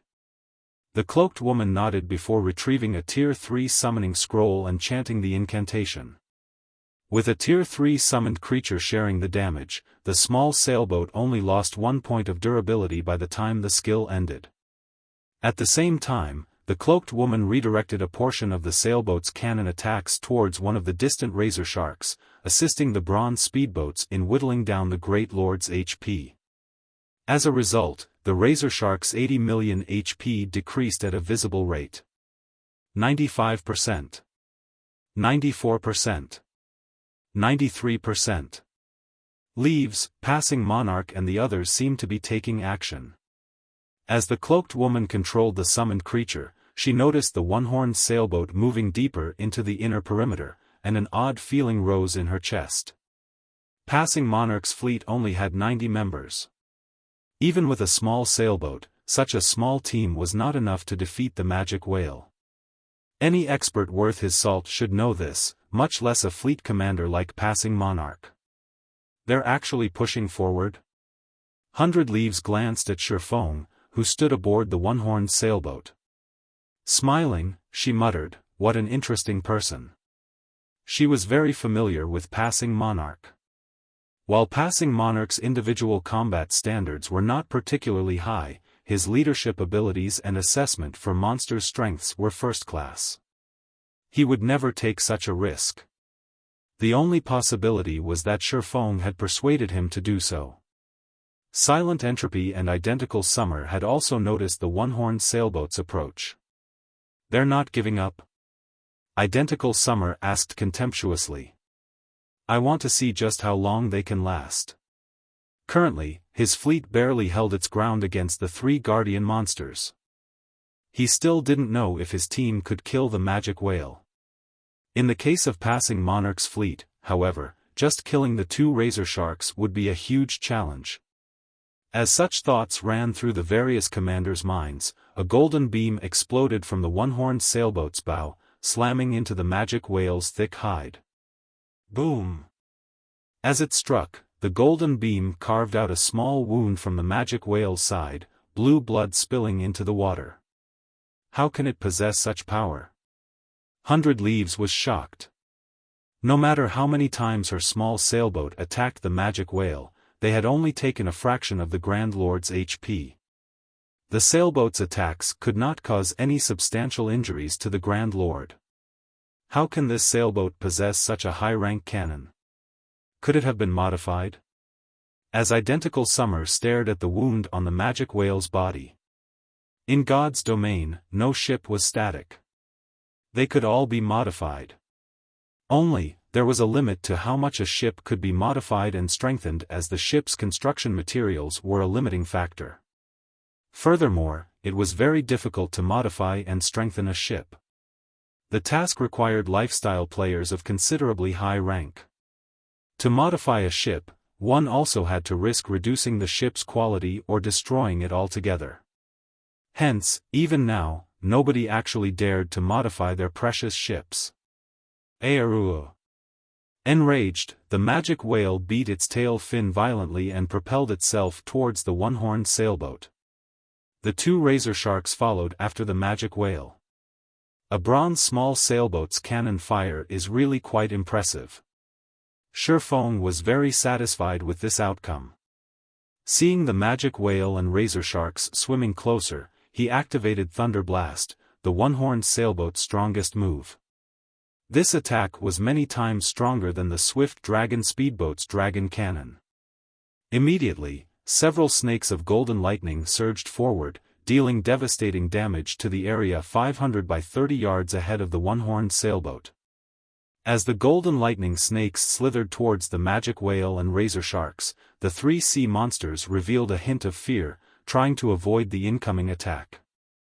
Unfortunately, Thunder Blast was not cannon fire. Rather, it was a magical attack channeled from a magic array. It was many times faster than cannon fire. The arcs of golden lightning had crossed several hundred yards in the blink of an eye. Boom! Boom! Boom! When the golden lightning streaked past the magic whale and razor sharks, all three sea monsters screamed in agonizing unity. The magic whale and razor sharks were all in a miserable state. The magic whale was covered with wounds with fresh, blue blood coloring the water. A damage of over -900,000 had appeared above its head. As for the razor sharks, many areas of their bodies had scorched black. The two great lords had clearly suffered serious injuries, significantly affecting their combat powers. Each had lost over 2 million HP in the attack. Thunder blasts might stupefied everyone present. This is impossible. The watching players instinctively refused to accept this reality.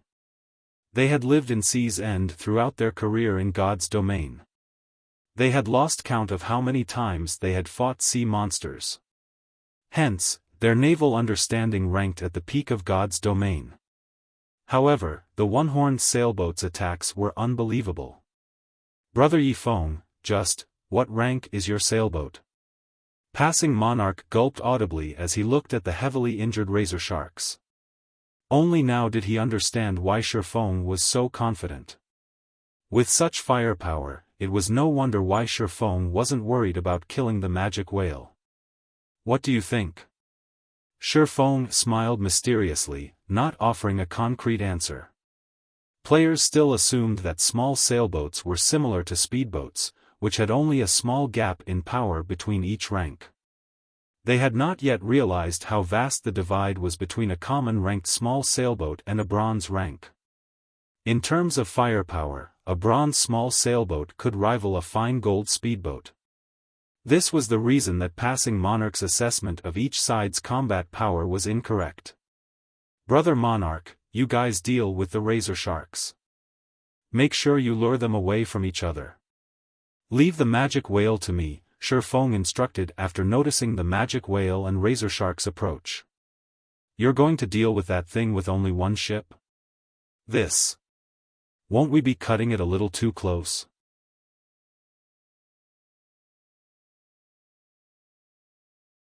Chapter 1226, Hidden Effect of the Bronze Small Sailboat. Xiaofang's commands confused passing Monarch and the others. The one-horned sailboat might possess frightening killing power, but when all was said and done, the magic whale was still a king-class sea monster. It was still a terrifying foe. Although Silent Entropy and the other fleets relied on their small sailboats to tank the magic whale, they constantly had 2 or 3 bronze sailboats assisting from the side. The speedboats occasionally shared some of the magic whale's damage, giving the small sailboats a break. Furthermore, the one-horned sailboat only had a 32-man crew on board. In terms of endurance, it was far weaker than Silent Entropy and the other small sailboats. Without a doubt, sending the one-horned sailboat to deal with the magic whale alone was mad. If it were up to passing Monarch and the others, they would have refused the idea.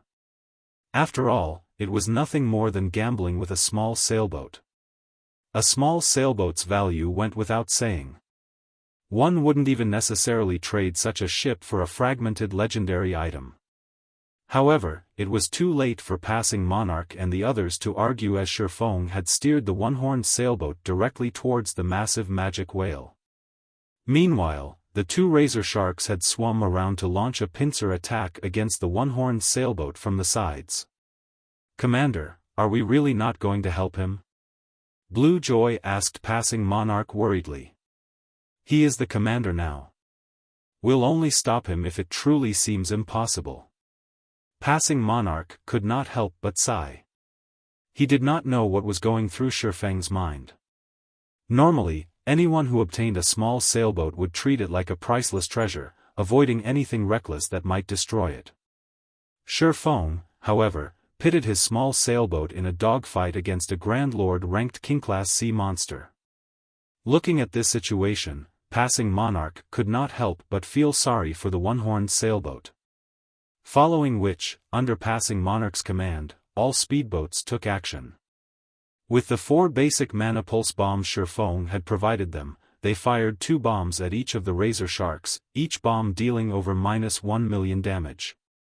Instantly, the Razor Sharks' aggro split between the one-horned sailboat, the Swift Dragon speedboat, and 1 bronze speedboat. As the Razor Sharks were about to reach the one-horned sailboat, the MTs on board the Swift Dragon speedboat and bronze speedboat used Crowd Mock, securing the Great Lord's aggro. Immediately, the 2 speedboats split up and moved away from the Magic Whale, the Razor Sharks following closely after them. The timing of Passing Monarch's commands was extremely accurate. Meanwhile, the Magic Whale bellowed when it noticed the one-horned sailboat approaching. 3 ice meteors then appeared in the air. Ha ha ha. Now you've done it. I want to see how you intend to clean up this mess. Identical Summer smirked when he saw the 3 ice meteors. When his and the other fleet's Magic Whales used Ice Meteor, they only summoned 2 attacks. Thunder Blast has surprised him, he was even somewhat jealous. However, it was obvious that this frightening firepower had angered the Magic Whale. Even his fleet would suffer against 3 ice meteors at the once, not to mention the one-horned sailboat, which faced the Magic Whale one-on-one. Leaves, look at the small sailboat in Passing Monarch's fleet, the cloaked woman from the sacred temple called out in surprise and pointed at the one-horned sailboat. There are less than 50 people on board. Less than 50? 100 Leaves, who commanded her own battle, turned to look at the one-horned sailboat upon hearing this, her brows rising in surprise. They actually did something like that? This was ludicrous. She had a 100-man crew aboard her sailboat to deal with the Magic Whale's attacks, yet her sailboat still lost a significant amount of durability. If the one-horned sailboat had less than 50 players on board, its durability would fall several times faster. The sailboat would likely sink to the bottom of the ocean before the 2 Razor Sharks were dealt with. Aero. The Magic Whale bellowed as it controlled the ice meteors, aiming for the one-horned sailboat's blind spots and making its attacks difficult to dodge. In terms of speed and angle of attack, this Magic Whale used faster and more accurate ice meteors than the others. When the 3 ice meteors were less than 30 yards away from the one-horned sailboat, Xiaofan activated Mana Drive, increasing the sailboat's speed by 30%. This allowed the sailboat to dart out of the Magic Whale's attack trajectory in the nick of time. After dodging the ice meteors, the one-horned sailboat's 4 thunder cannons rang out simultaneously. 4 golden beams struck the Magic Whale, tearing a pained cry from the Grand Lord's throat as a series of damages appeared above its head. -471,847. -482,187. -471,974. -472,079. The 4 cannons instantly devoured nearly 2 million of the Magic Whale's HP. Sure enough, it won't be possible to kill it with the one-horned sailboat's firepower alone. Xiaofan felt a headache brew as he looked at the Magic Whale's HP. It seems we'll have to kill the Razor Sharks first and then focus fire on the Magic Whale. Although the one-horned sailboat was quite powerful, the Magic Whale could recover 2 million HP every 5 seconds. With the thunder cannon's long cooldown, it was impossible to kill the Magic Whale without help. Following which, Xiaofan readjusted the one-horned sailboat's course, circling the Magic Whale while waiting for the thunder cannon's cooldown to finish. When the enraged magic whale saw that its first wave of attacks had failed to land, it used its AoE attack, Icicle Rain. Even with the one-horned sailboat's increased speed, it couldn't avoid this attack. "All members, prepare to block the icicles," Xiaofan shouted. Although Xiaofan had issued the command, he knew it was unrealistic to expect 32 people to block so many icicles. As the icicles began to descend, Xiaofan took a Tier 3 summoning scroll from his bag. Immediately, a massive golden gorilla appeared, joining the defense. Dang! Dang! Dang! Under Xiaofan's control, the golden gorilla executed Sword's Orbit, using its arms in place of swords. This was another method of utilizing combat techniques. Only, doing so required considerably fine control and a great understanding of a combat technique. Although Xiaofan could not execute Sword's Orbit through the golden gorilla as freely as with his own body, with the summoned creature's massive frame and wide attack range, it easily protected over half the one-horned sailboat from the icicle attacks. The players blocked the majority of the icicles, protecting the remaining half. Overall, less than 1/10 of the icicles had actually struck the sailboat. This outcome was on par with 100 Leaves and the others. How did he do that? The players watching from afar were flabbergasted. Despite having similarly summoned Tier 3 summoned creatures, their summoned creatures could only block around 1/3 of the magic whale's icicle rain. Their summoned creatures even lost over 1,500,000 HP with each wave of attacks, yet the golden gorilla had blocked half of the icicle rain, losing less than 500,000 HP.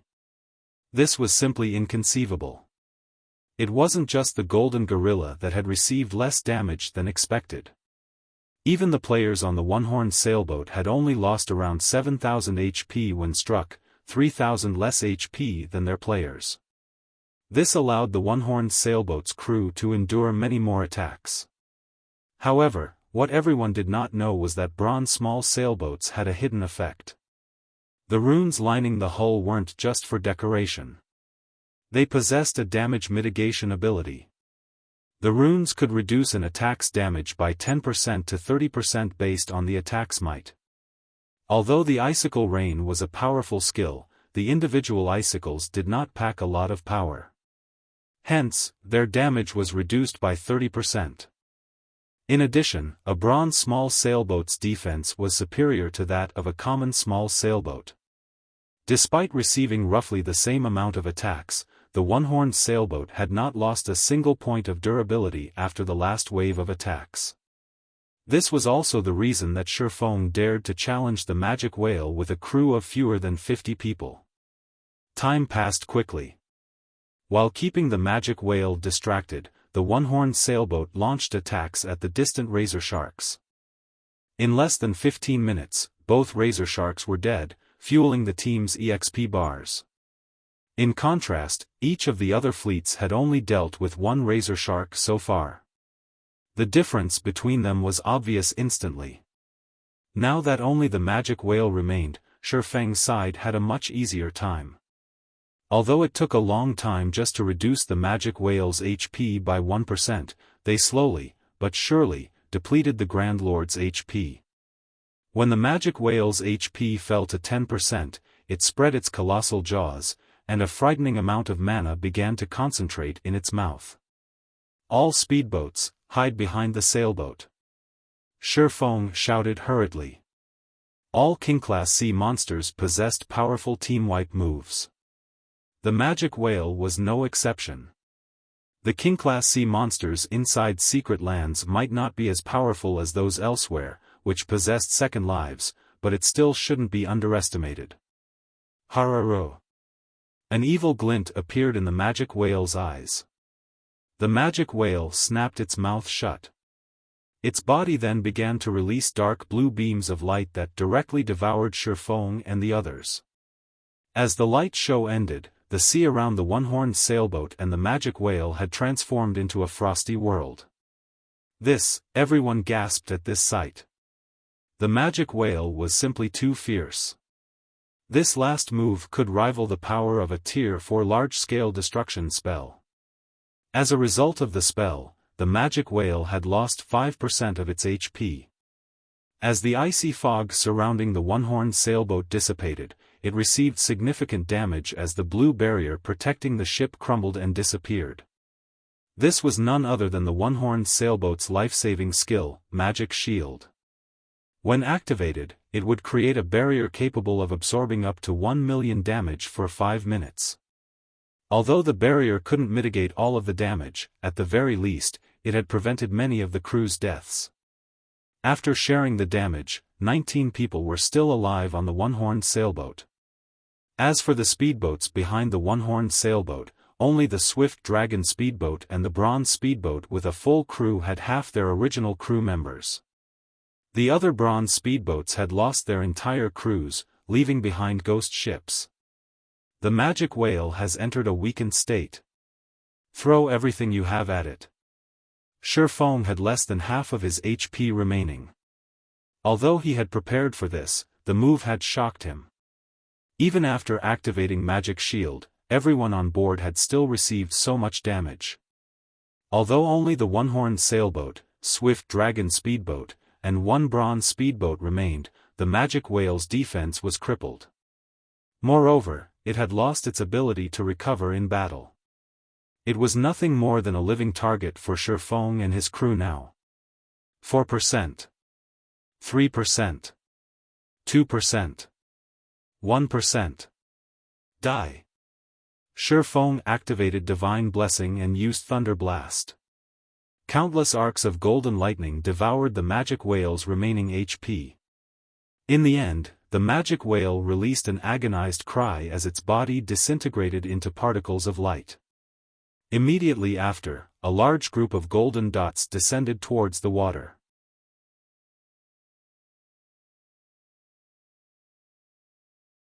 Chapter 1227, Upgrading the 7 Luminaries Ring. Chapter 1227, Upgrading the 7 Luminaries Ring. It's dead. Silent Entropy, Identical Summer, and 100 Leaves' crews were dazed for a long time after watching Xiaofan and his team kill the magic whale. Even now, they had only whittled down their respective magic whales to 30% HP, and both their small sailboats and their member count had suffered significant losses. Their healers, in particular, were nearly out of mana. They were barely holding on by relying on mana recovery potions and special tools. Needless to say, the longer they continued this battle, the greater their losses would become. Damn it! Why are they the ones to kill the monsters first? Identical Summer's eyes were bloodshot when he saw the golden orbs of light floating above the water's surface. When he noticed that only a few members remained on Passing Monarch's fleet, he smiled coldly as he said, "Change our course. As long as we get the item to dock, we can get to the island without killing the magic whale." At this moment, Passing Monarch's fleet was a remnant of its past glory. On the other hand, his fleet was still in considerably good shape. With the numerical advantage, they should have no problem stealing the magic whale's loot. As Identical Summer's fleet took action, Silent Entropy commanded his fleet to charge at Passing Monarch and the others as well. The Freedom Alliance had not set any rules or signed any contracts forbidding them from attack each other in the secret land. After all, with so many legacies, it wasn't very likely that two fleets would find the same legacy. "Leaves, should we go as well?" the cloaked woman asked 100 Leaves. "Not only can we steal the item to dock on the Legacy Island, but we can also kill that person and finish the quest." The fact that Passing Monarch's fleet had managed to kill the magic whale first had given it an advantage over the other fleets. Unfortunately, the nail that stuck out was usually hammered down first. None of these players were good people. Why would they let this opportunity escape? 100 Leaves did not reply immediately. Instead, she looked toward Xiaofan, who stood aboard the one-horned sailboat, various emotions flashing in her eyes. After giving the matter some thought, 100 Leaves said, "Let's wait." If it were only Passing Monarch, she would have joined in the fray without hesitation. Now, however, there was the unknown factor named Xiaofan. Although Xiaofan was only one person, she felt that something was off. Silent Entropy and Identical Summer did not know Xiaofang's secret.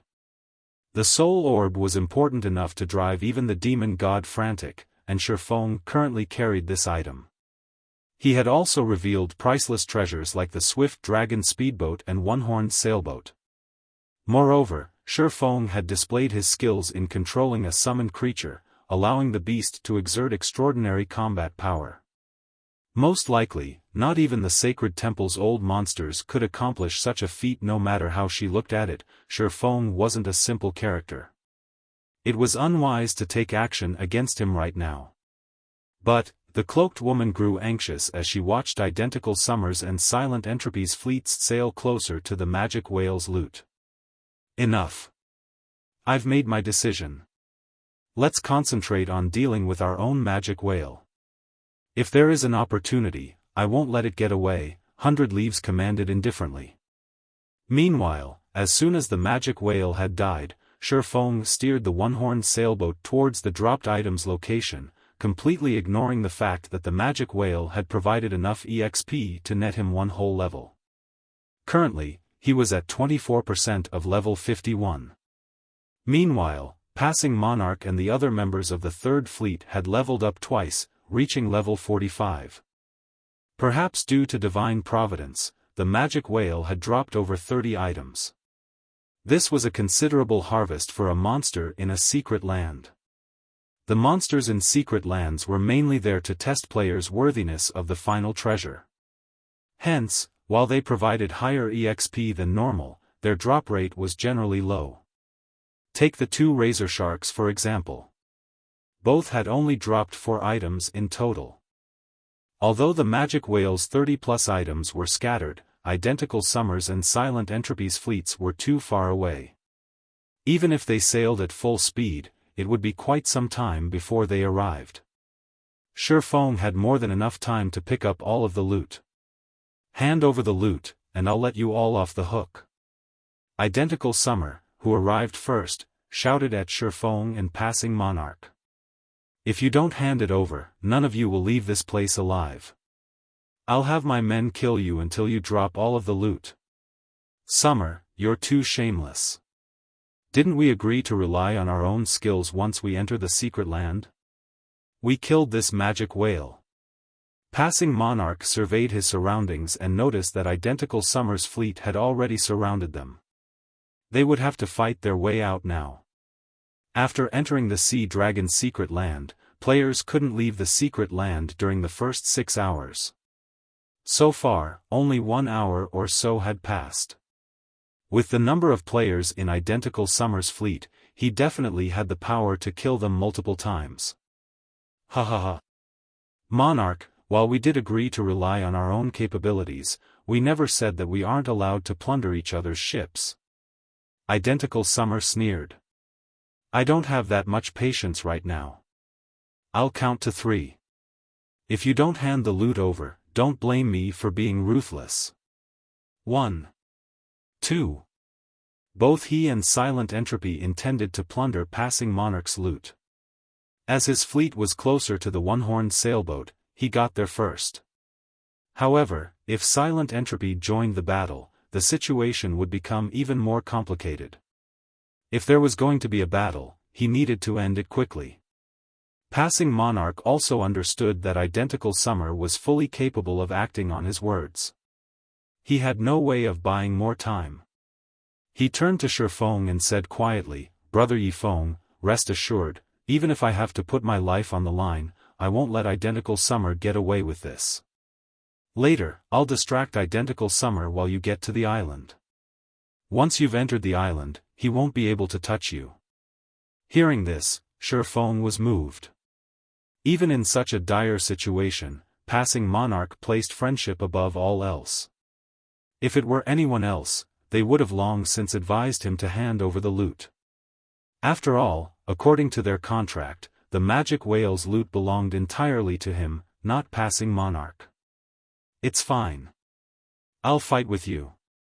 Worst case scenario, it'll just be one death, Feng said, laughing. While Passing Monarch was also moved by Feng's response, he sternly insisted, "Don't be stupid. The island houses the strongest legacy in the Sea Dragon's secret land. If you clash with Identical Summer, you might even lose your small sailboat. Since you have no intentions of abandoning me and are treating me like a brother, I, Yi Feng, will treat you as a brother as well." "I would never abandon a brother." Feng shook his head as he glanced at Passing Monarch. "Besides, if it really comes down to a fight, we don't know who will win or lose." 3. Identical Summer's expression twisted as Feng and Passing Monarch showed no signs of giving up. "Annihilate them. Don't let a single person get away."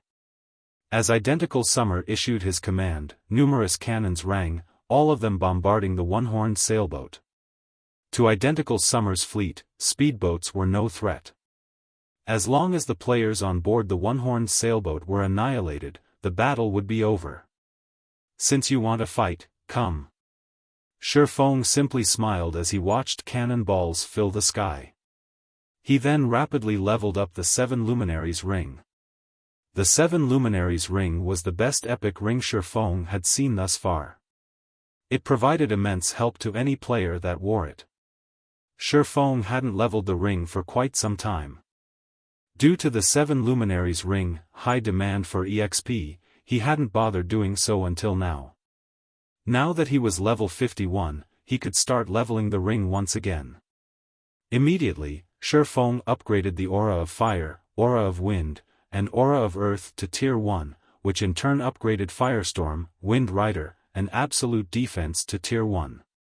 In the blink of an eye, Feng fell to 2% of level 50.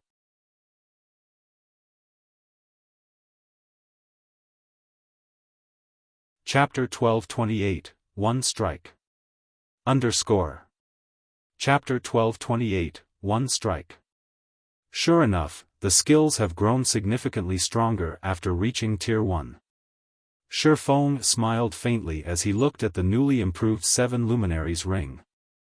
The instant the 3 skills reached Tier 1, they had undergone massive changes. Originally, Absolute Defense only granted immunity to all damage for 5 seconds. After reaching Tier 1, it also gave immunity to all allies within 15 yards for 3 seconds. Meanwhile, the skill now had a cooldown of 1 minute 30 seconds.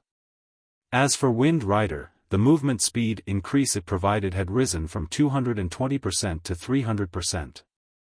The skill also increased the damage of his next attack by 500%. As for the duration, it increased from 24 seconds to 30 seconds. The cooldown hadn't changed, remaining at 2 minutes.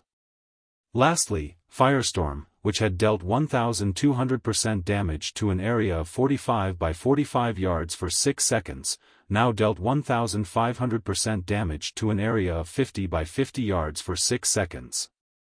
As for its cooldown, it still lasted 5 minutes. After Feng finished upgrading the 7 Luminaries ring, he steered the one-horned sailboat towards the incoming cannonballs. At the same time, he activated Absolute Defense. Boom! Boom! Boom! Although the cannonballs were fast, the one-horned sailboat had still dodged a portion of them, while Absolute Defense blocked the remaining attacks. The sailboat itself did not receive any damage whatsoever. "They dare make their way over here. They must want to die." Identical Summer sneered. "All speedboats, scatter and attack. Don't let them get away." If Feng and the others gave it their all to escape to the outer perimeter, they had some faint hope of getting away. Now, however, they charged straight for his small sailboat. He had several times more players than Feng. Moreover, every one of them was extraordinarily skilled. The one-horned sailboat took only 3 seconds to cross the distance of 150 yards.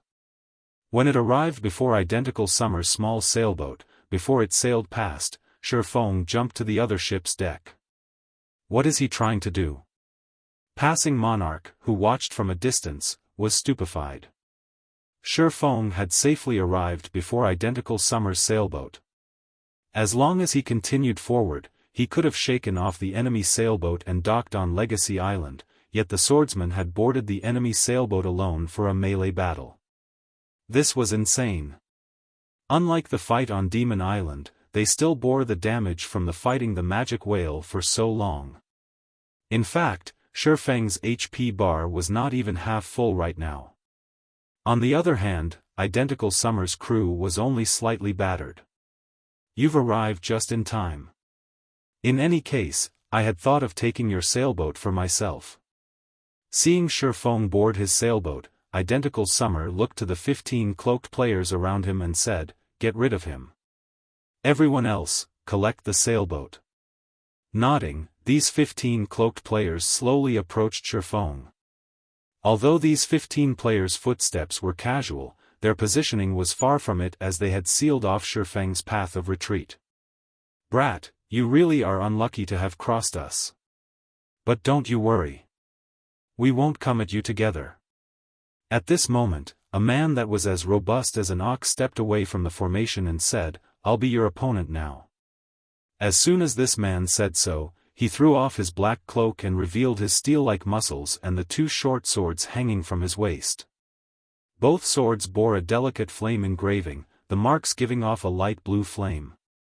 The weapons were clearly a pair. Although the robust man's figure was abnormal for his assassin class, when everyone present saw this man's face and game ID, they realized that it was only natural. "Why is Mad Beast here?" Passing Monarch was surprised when he saw the robust assassin. The assassin's name was Residual Innocence. Although not many people were familiar with this name, the assassin had another name that was famous throughout Sea's End, Mad Beast. Mad Beast was known as one of the top 5 assassin experts in Sea's End. Aside from his robust form, Residual Innocence had earned the title Mad Beast in Sea's End due to a fight in which he had overwhelmed the 7th-rank Berserker with his strength alone. Mad Beast was not a guild player, but an independent player. He was also a member of the House of Seas, the #1 adventurer team in Sea's End. There were countless adventurer teams in Sea's End, yet the House of Seas had been publicly acknowledged as the #1 adventurer team in the area. Not only did the adventurer team possess many experts, but it also operated several popular shops. Passing Monarch and his fleet members weren't the only ones surprised. 100 Leaves and the others hadn't expected to see Mad Beast either. They had never imagined that Identical Summer would join hands with the House of Seas. This makes things a bit tricky. If Identical Summer has joined hands with the House of Seas, it could cause some trouble for our plans to take over the Freedom Alliance, the cloaked woman from the Sacred Temple said, frowning.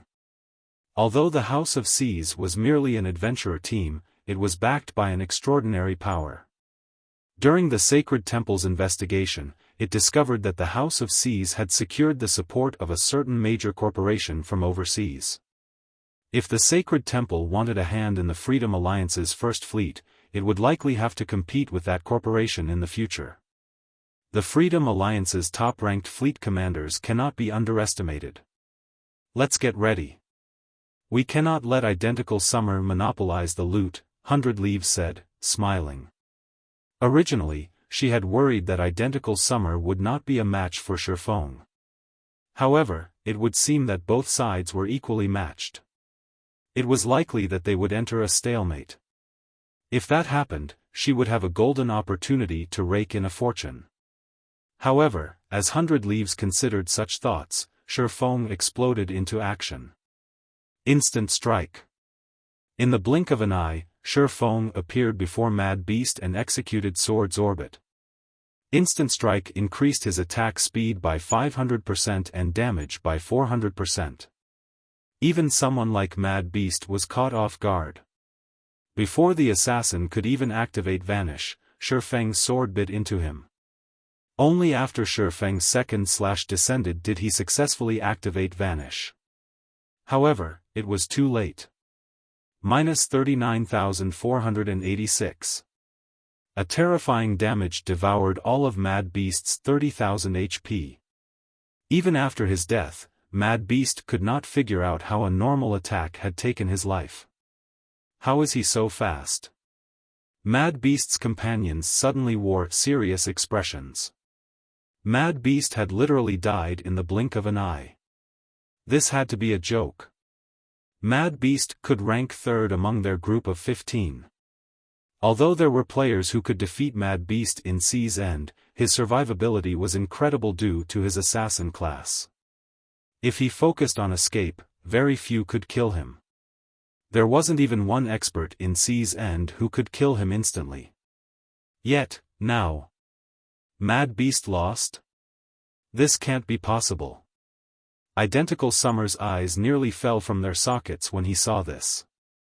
While he had considered the possibility of Xiaofan defeating Mad Beast, he had never expected Mad Beast to die instantly. Who is that man?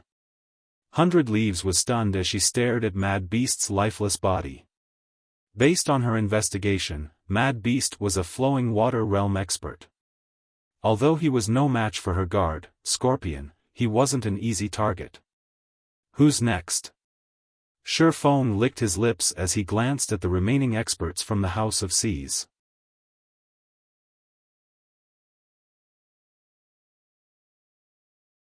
Chapter 1229, Glory and Collapse. Chapter 1229, Glory and Collapse. Xiaofang's taunt instantly enraged his enemies. However, due to Xiaofang's frightening performance and chilling killing intent, nobody dared to rush at him casually either. We've got ourselves a tough one. Melees, distract him. Ranged players, assist from the sides. I refuse to believe that we can't take him down, a thin elementalist behind the group shouted.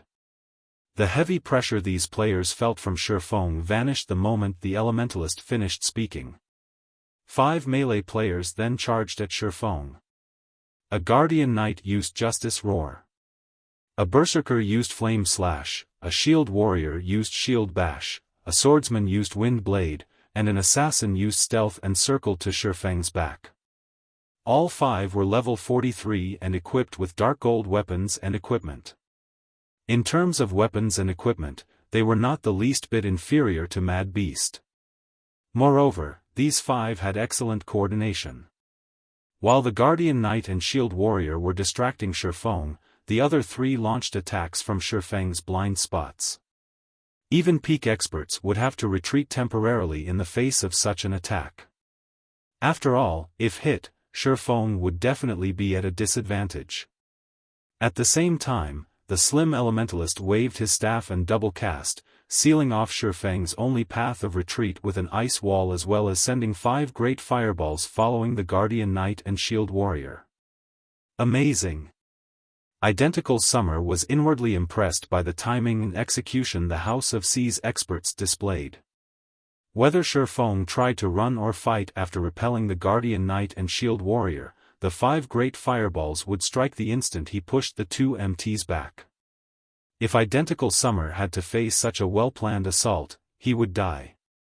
Contrary to expectation, however, Xiaofan smiled as the 5 melee players moved towards him. Immediately, he used silent steps and vanished. He reappeared behind the slim elementalist and swung down his sword.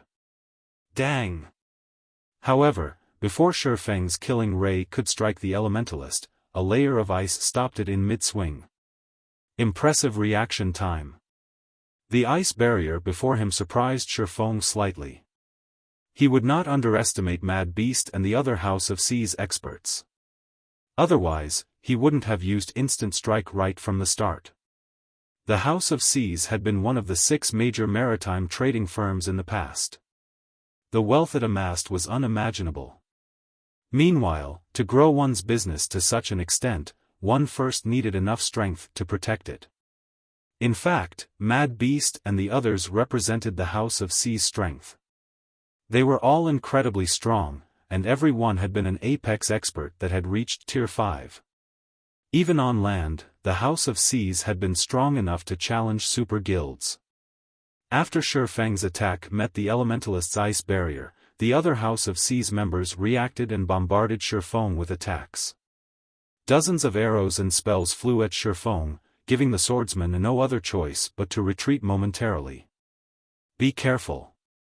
This bastard has quite a few instantaneous movement skills, the elementalist warned his companions. Don't hold back. If not for Xiaofang's previous display against Mad Beast, even he would have been slow to react. He was second in command in the House of Seas, nicknamed the Frost Saint. He had also been born with faster reactions than most ordinary people. Even so, Xiaofan had nearly caught him off guard and killed him. This proved that Xiaofang's basic attributes and combat standards were extraordinary. I really never imagined that we would one day meet an opponent that could force all of us to activate our berserk skills and work together. The shield warrior sighed as he looked at Xiaofan, who remained unharmed. However, he did not take the situation lightly as he activated his berserk skill. Immediately, his HP doubled, soaring past the 70,000 threshold. His strength and agility attributes had also improved significantly. Charge! This guy's too nimble.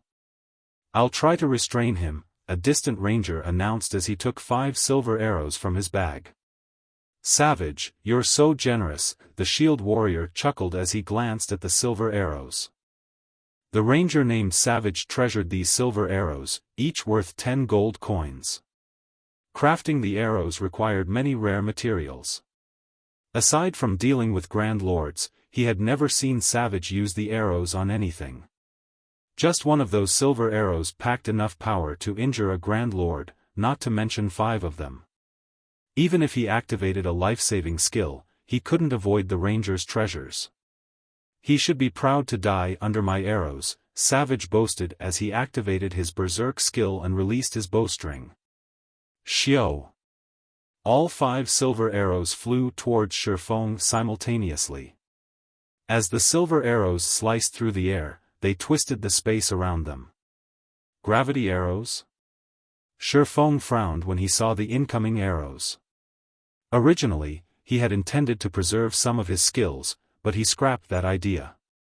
Without hesitation, he activated Thunder God's Descent, increasing his movement speed and attack speed 150%, damage by 50%, and decreasing all damage received by 50% for 30 seconds. He then charged straight at the shield warrior and 5 gravity arrows. As Xiao tightened his grips on his 2 swords and brandished them, starlight sparkled around him. Swords orbit. Pung. Pung. Pung. Xiaofang's blades repulsed the shield warrior instantly, forcing the man to take several steps back. As for Xiaofan himself, he was knocked back by roughly 8 yards, his blades emitting a low hum. He blocked them. Savage's mouth twitched. Sure enough, fighting so many refinement realm and above experts is taxing. Xiaofan revealed a bitter smile as he glanced at his trembling hands. He had lost 10,000 HP when he had blocked the 5 gravity arrows. Without Thunder God's Descent, he would have lost double that. He only had around 10,000 HP remaining. Normally, killing any one of these players in a one-on-one would be a piece of cake with his level, weapons, and equipment. However, even he couldn't end this battle in a short time with these 14 players working together. His best option was a battle of attrition, slowly wearing down his opposition. Unfortunately, it was obvious that he didn't have that luxury. Currently, identical Summer's men had already begun to clash with Passing Monarch and the others.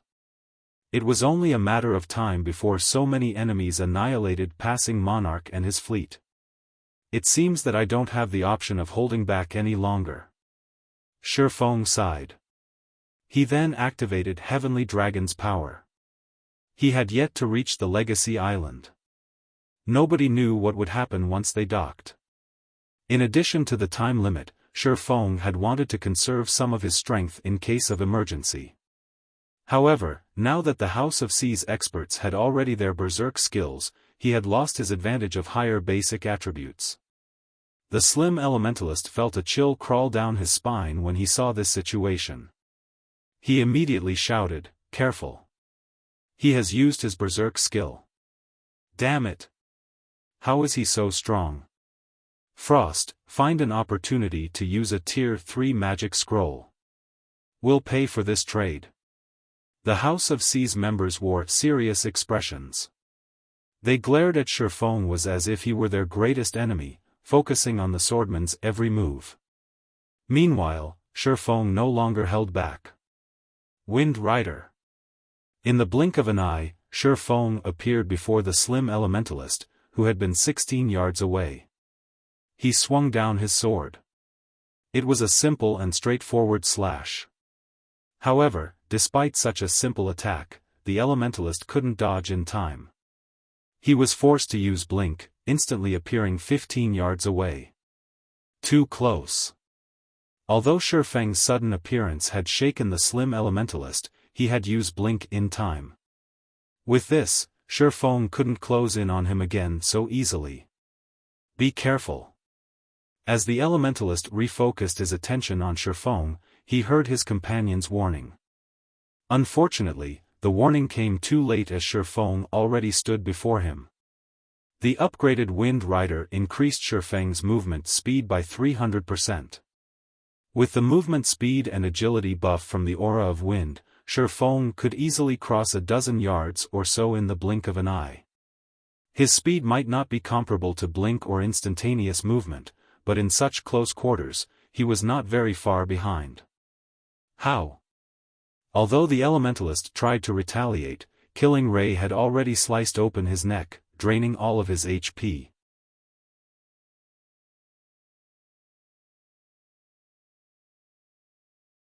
Chapter 1230, Horrific Difference. Chapter 1230, Horrific Difference. So fast.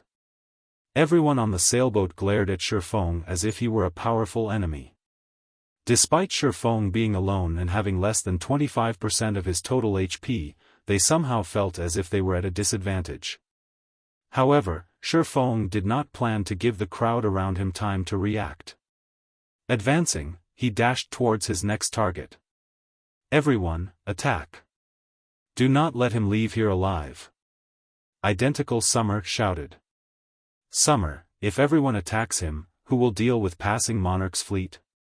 Heavenly Spider asked as he watched their fleet members currently engage passing Monarch's fleet.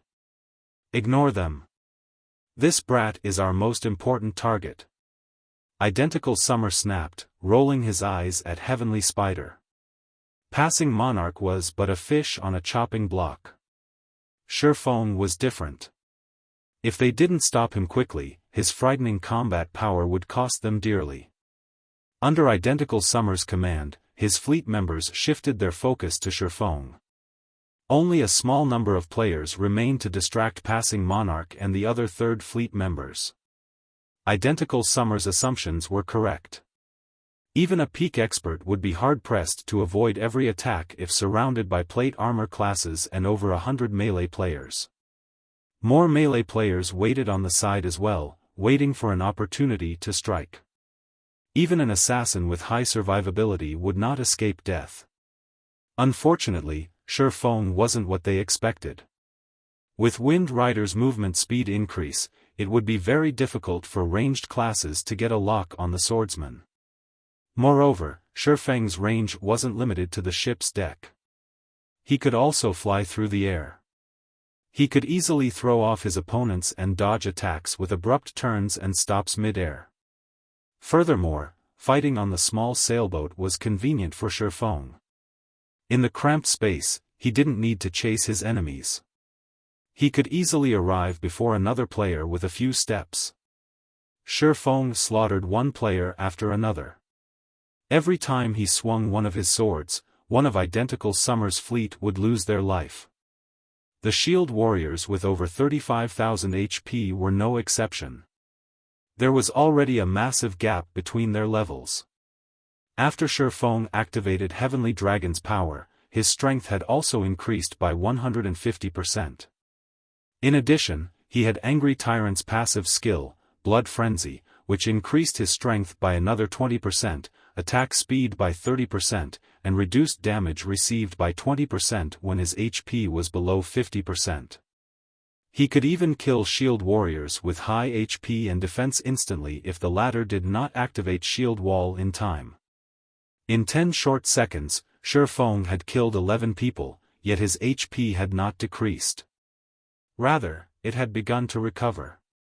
Heavenly Dragon's power increased his HP by 500% and defense by 300%. This put his maximum HP at over 210,000.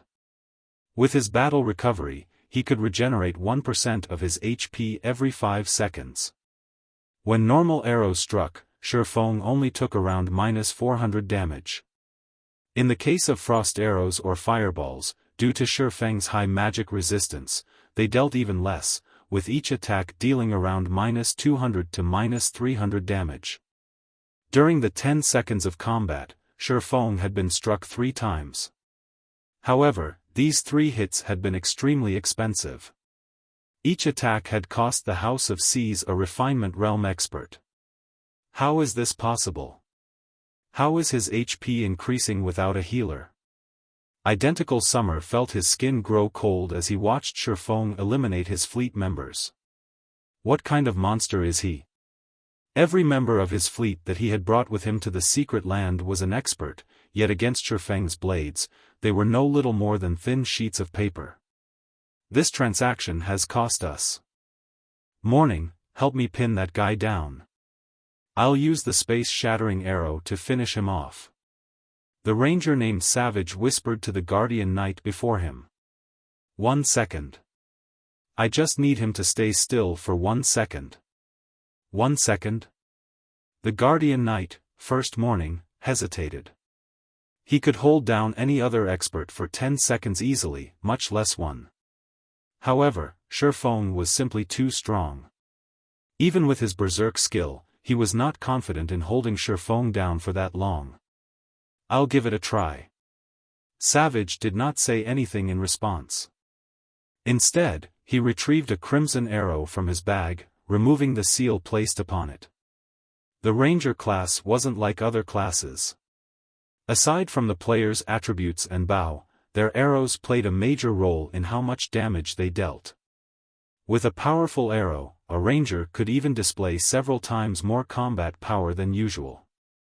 I refuse to believe that you can block this space-shattering arrow. Savage smiled confidently after removing the seal. The space-shattering arrow was not a craftable item. Rather, he had obtained it from an ancient ruin. It was the strongest arrow he had ever seen. As soon as he removed the seal, the arrow exuded a pressure on par with that of a great lord. Even injuring a grand lord wouldn't be an issue with his bow's effects. Savage, now! First Morning shouted. The instant he noticed Xiaofan kill one of his companions, he launched himself forward and tackled the swordsman. Even if Xiaofan used a control removal skill, there was no escape. Xiaofan could only break free with brute force. Nice job. Savage released the space-shattering arrow. Xiao! The crimson arrow flew towards Xiaofan. Space itself cracked as the arrow passed. Even a Tier 4 skill paled in comparison to the space-shattering arrow's power. Xiaofang's expression darkened when he noticed the rapidly approaching crimson arrow. If he were struck, even with Heavenly Dragon's power active, he would sustain heavy injuries. Xiaofan took a deep breath and used Dragon Breath on the arrow. A silver beam of light clashed with the space-shattering arrow. Unfortunately, Dragon Breath had only delayed it for a brief moment before the space-shattering arrow shattered the counterattack. However, the brief moment was just enough time for Xiaofan to break free from First Morning's hold. Almost instinctively, he executed a complicated, mystical footwork technique before vanishing. Void steps. He disappeared. First Morning cried out in confusion. Although he searched for Xiaofan, the space-shattering arrow had already pierced his heavy armor. Not only had the arrow killed the guardian knight instantly, but it had also punched a hole in the small sailboat. How is this possible? Savage couldn't believe his eyes. The space-shattering arrow was extremely fast. While Xiaofang's speed was frightening, he shouldn't be able to dodge the arrow, yet. Xiaofan had used Dragon Breath to stop the space-shattering arrow temporarily. He had then used the brief delay to break free from First Morning's hold and dodge the ranger's attack. This was the first time he had ever seen such a fine, bold strategy. "Where is he?" Identical Summer muttered in confusion. Even after searching the deck, he didn't catch a glimpse of Xiaofan. However, after Identical Summer had finished his 3 words, a blue longsword emerged from his chest. "You," Identical Summer tried to turn his head. Before he had noticed, Xiaofan had stood right behind him. Although he couldn't see Xiaofang's appearance due to the black cloak, he could somehow tell that Xiaofan had flashed him a ridiculing smile. All this time, he had thought himself the hunter, but in reality, he was the prey. Only after Identical Summer's HP reached 0 did he finally realize that he had fallen into a monster's den without knowing it. Identical Summer's death had frozen every member of his fleet in shock. Despite an assault from so many people at once, not only hadn't Xiaofang's HP dropped in the slightest, but the man had also taken their commander's life. How were they supposed to defeat such a monster? Retreat. No one knew who had shouted this word, but everyone instinctively followed the command. "You want to escape? Do you think it'll be that easy?" Following which, Xiaofan raised Killing Ray high and activated Lightning Edge against the fleeing players. As Lightning Edge had a 0.5-second channeling time, it had limited effects against expert players. As he had previously stood in the center of the deck, he wouldn't have been able to hit as many players. Now, however, he stood at the tip of the stern. Lightning Edge's range was more than enough to cover the entire small sailboat. In addition, as these players turned their backs to him and fled, they had lowered their guard against the attack. Countless arcs of lightning shot forth from Killing Ray. Although some experts reacted quickly and dodged in time, over half of the team, consisting of over 100 players, died instantly. As for those who survived the attack, they had already jumped ship. "Let's go." After Identical Summer, the small sailboat's captain, had died, Xiaofan smiled in satisfaction. Now, even without Identical Summer's permission, any player could simply steer the sailboat away. Following which, Xiaofan sailed towards the Legacy Island. As for passing Monarch and the others, they followed closely after on the One-Horned Sailboat and Swift Dragon Sailboat. Only now did Silent Entropy's fleet arrive. "Commander, are we going to chase after them?" an indifferent man in blue mage robes asked as the fleet commander. "Forget it. The battle is over. If we fight that person, we'll likely let that little girl take advantage of us. Let's head back and finish off the magic whale." Silent Entropy shook his head as he watched the distant Xiaofan.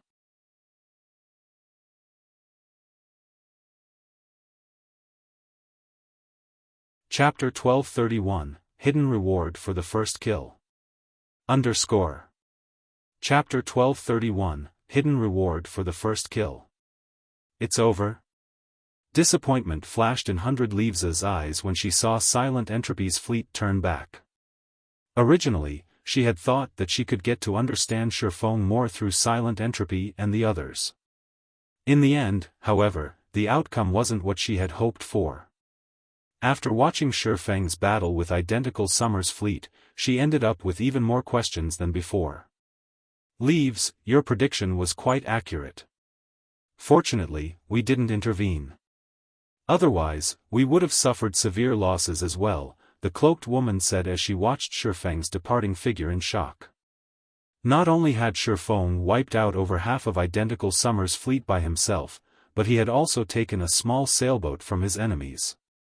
Even in the sacred temple, there were only a few people capable of such a feat. When Xiaofan had dodged the Crimson Arrow, in particular, he had displayed perfect timing and skill usage. Had his aim with the skill been off, he would have lost his life then and there. Could he be a domain realm expert? The cloaked woman suddenly thought of this possibility and shuddered. Domain realm experts were peak existences even in the sacred temple.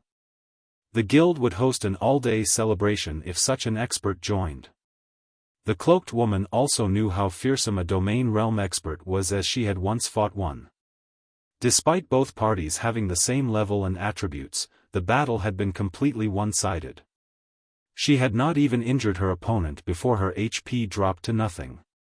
The fact that Xiaofan had kept up with the Crimson Arrow was already impressive, not to mention counterattacking the arrow with a skill of his own.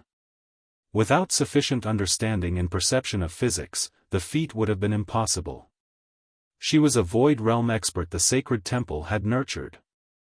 Although she had only recently reached the Void Realm, she knew that she was not capable of using a skill to strike an incoming arrow. A Domain Realm expert? 100 Leaves fell into deep thought.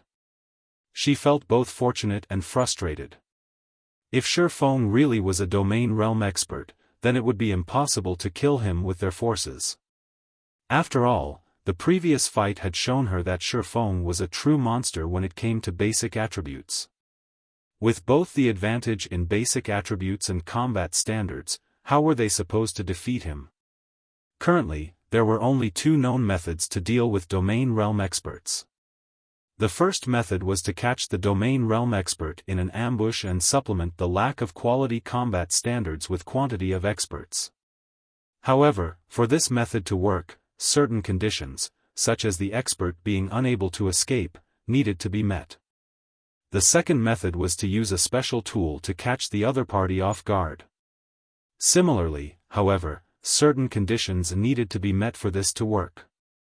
Dealing with Domain Realm experts gave the various superpowers headaches. Not only were they extremely powerful, but they were also very hard to kill. Hence, the various superpowers normally avoided provoking Domain Realm experts, trying to recruit and befriend them as much as possible. Understanding 100 Leaves' worries, the cloaked woman suggested, "Leaves, why don't I use that?" They had the full support of the Sacred Temple for their operation. Hence, the Sacred Temple had provided a considerable amount of assistance. Aside from experts, the temple had supplied extremely powerful tools. This was also why they were so confident in obtaining the greatest legacy of the Sea Dragon's secret land. Forget it. Even if they dock, it won't be that easy to obtain the legacy. Sighing, 100 Leaves said, "Let's get rid of the magic whale for now."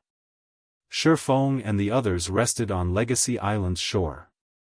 After the battle with the magic whale and identical Summer's fleet, the team members were badly battered. Meanwhile, dangers plagued the island. They had to recuperate before searching for the legacy. What a huge harvest!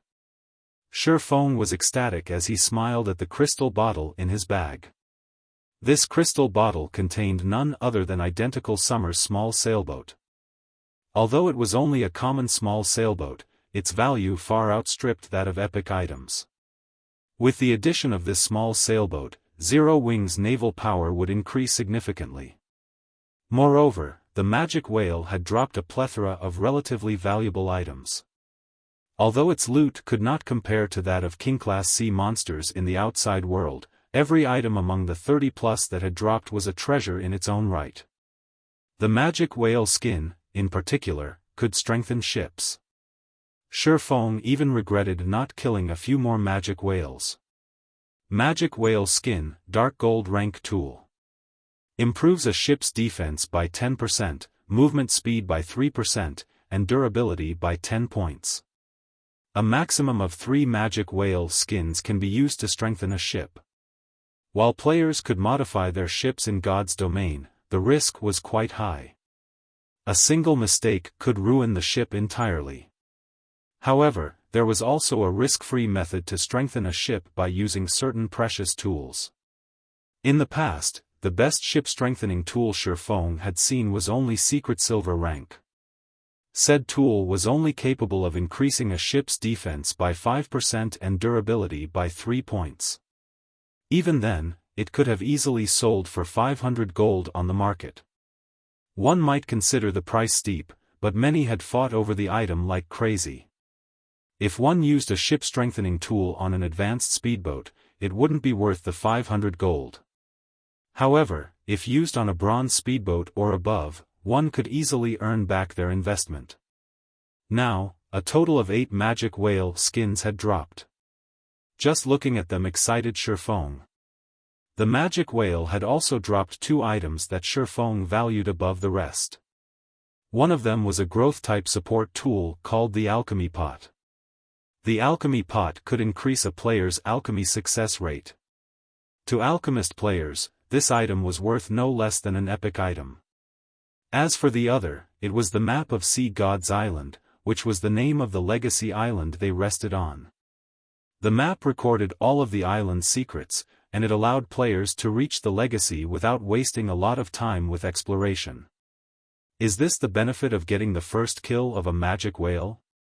Xiaofan smiled at the Sea God's Island map in his hands. No one would have imagined that getting the first kill on the magic whale would offer such a benefit.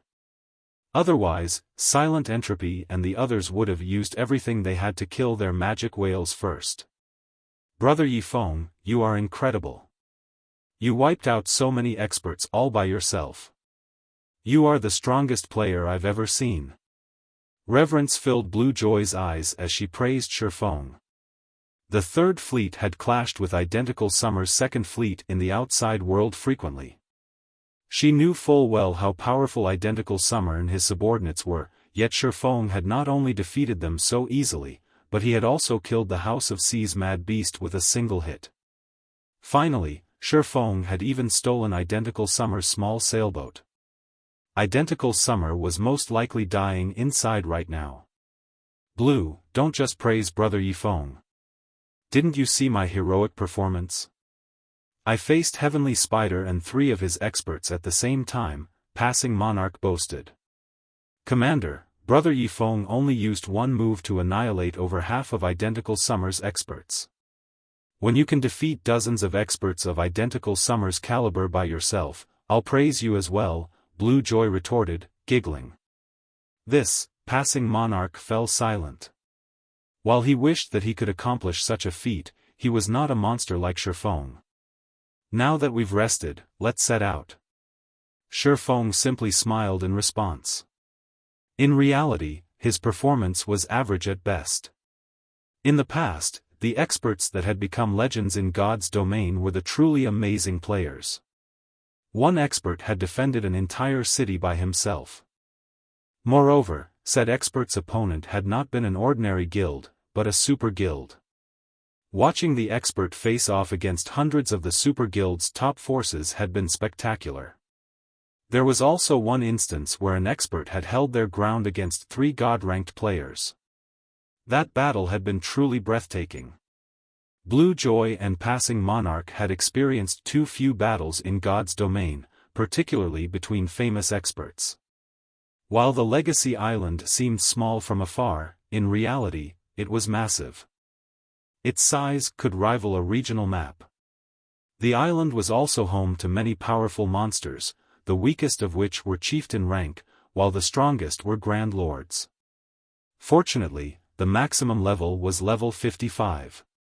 However, the most troublesome part about getting through the island would be the many fatal traps that waited for them. Fortunately, under Xiaofang's lead, the group had managed to reach the heart of the island after only 2 hours.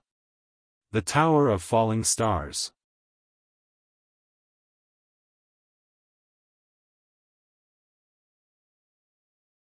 Chapter 1232, Cities Management Rights. Chapter 1232, Cities Management Rights. This should be where the legacy is. Excitement flashed in Passing Monarch's eyes as he looked at the tower hidden in the gorge. He was impressed by how fast Xiaofan had found the greatest legacy of the Sea Dragon. On his last visit to the Secret Land, the Third Fleet had taken over 4 hours to clear the trials. Afterward, they spent the remaining time searching Legacy Island. However, they failed to find the legacy and lost some of their members to the island's various traps. Yet, Xiaofan had located the legacy in less than 3 hours. It was a miracle. Although Passing Monarch was a little frustrated that Xiaofan would be the one to obtain the greatest legacy, after giving the matter some thought, it was much better than letting it fall into silent entropy or the other's hands.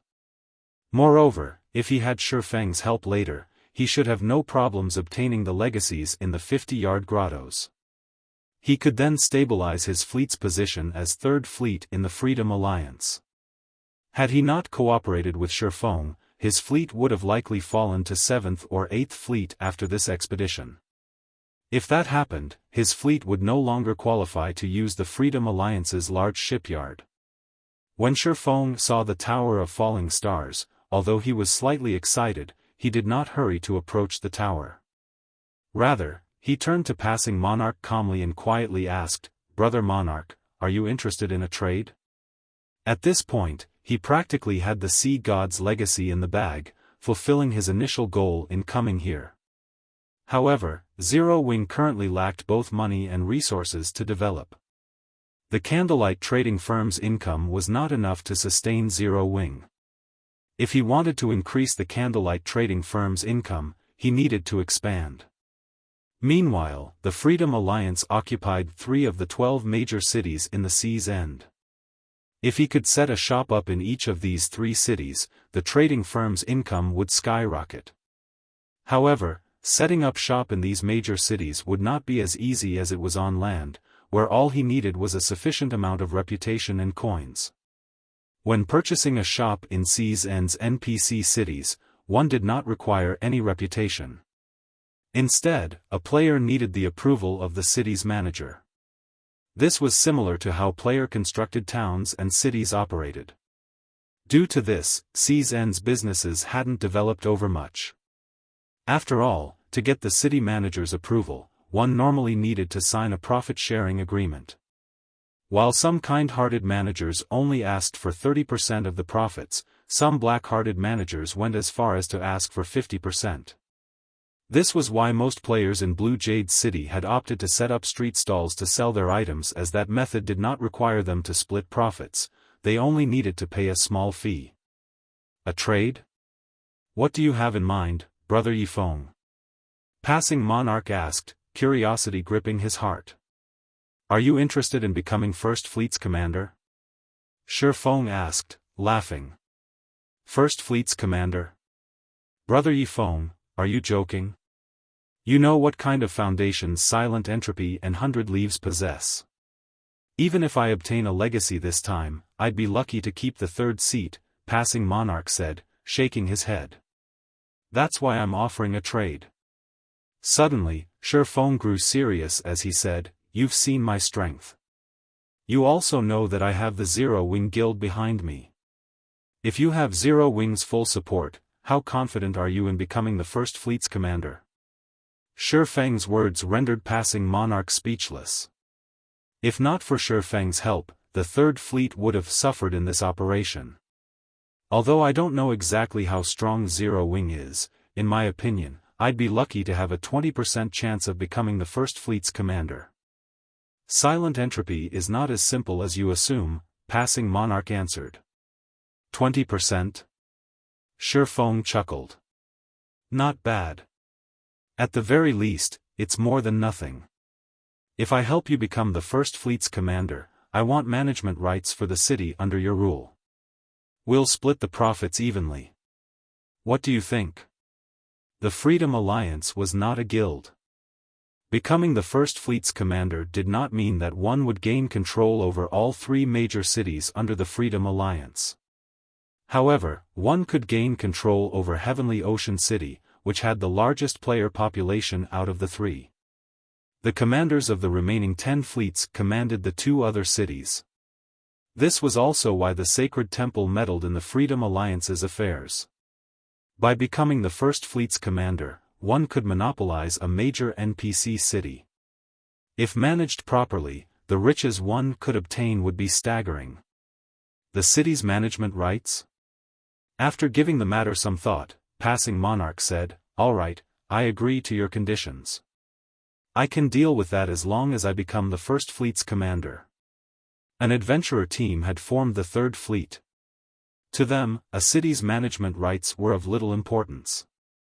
As long as they received sufficient resources and coins, they'd be satisfied. However, contesting for the position of First Fleet will be difficult. The sea monster invasions we have to deal with test a fleet's overall strength.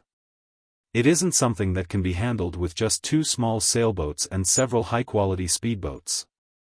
Passing Monarch understood that Xiaofan was in possession of powerful ships. However, those ships would not be of significant help when contesting for the position of First Fleet. Once a month, a competition would be held for the management rights of Sea's End's various cities. During these competitions, sea monsters would invade these cities. The fleet that defended the most locations in a particular city would become said city's manager. The Freedom Alliance's fleets also used this competition to compete for the various seats in the alliance. Silent Entropy was able to hold the First Fleet position due to the scope of his unmatched defense. Although Xiaofan appeared confident about the situation, Passing Monarch was not. I understand. I will think of a way to increase your overall strength, Xiaofan said, chuckling. Let's sign a contract. He more or less understood the Freedom Alliance's seating competition. After all, the Freedom Alliance had been one of the overlords at sea in the past.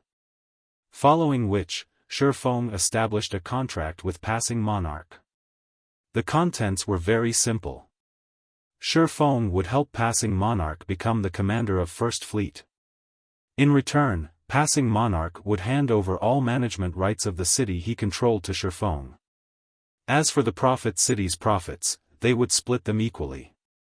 While Xiaofan managed the city, Passing Monarch also had to provide assistance in maintaining it. After they signed the contract, Xiaofan nodded in satisfaction. He then led Passing Monarch and the others towards the Tower of Falling Stars. The tower had a total of 3 floors. According to the Sea God's Island map, the rewards on the first floor were available to all players that reached this place. Players would have to fight for the rewards on the second and third floors. Moreover, the rewards on the second and third floor were unique, only the first player to clear the floor could walk away with them. Any players that cleared the floor afterward would obtain nothing. As Xiaofan and the others arrived before the Tower of Falling Stars, Xiaofan stopped the team abruptly. This confused Passing Monarch and his sailors. A moment later, however, a familiar voice reached everyone's ears. We've been discovered already? Several figures suddenly emerged from the nearby forest. The person speaking was none other than 100 Leaves. Silent Entropy stood by her side casually. How did you guys get here so quickly? Passing Monarch was shocked to find 100 Leaves and Silent Entropy here. The magic whale was not an easy opponent. The final, team wipe move was particularly threatening. Even if 100 Leaves and Silent Entropy defeated their respective magic whales, it should take their fleets quite some time to do so, yet they were here as soon as his group had reached the Legacy's location. No matter how he thought about it, this shouldn't be possible. Understanding Passing Monarch's thoughts, 100 Leaves chuckled and said, "There's nothing to be surprised about. I simply formed a temporary alliance with Commander Entropy and established a 200-man team. We then sacrificed my small sailboat and Commander Entropy's 2 bronze speedboats to get here quickly. Although we sacrificed a lot, fortunately, we caught up to you. Otherwise, the Legacy really would have fallen into your hands." Passing Monarch could not help his astonishment. He had never dreamed that 100 Leaves would sacrifice even a small sailboat. "Commander Leaves, your subordinate is truly amazing. Even in such a situation, he managed to track us." Xiaofan offered his admiration as he glanced at the cloaked assassin beside 100 Leaves. On their way here, he had tried to hide their tracks as much as possible. To track them, one needed to have leveled their tracker subclass to master rank at the very least. Well, enough talk. Since we're here, we should conclude this matter. 100 Leaves smiled at Xiaofan and the others.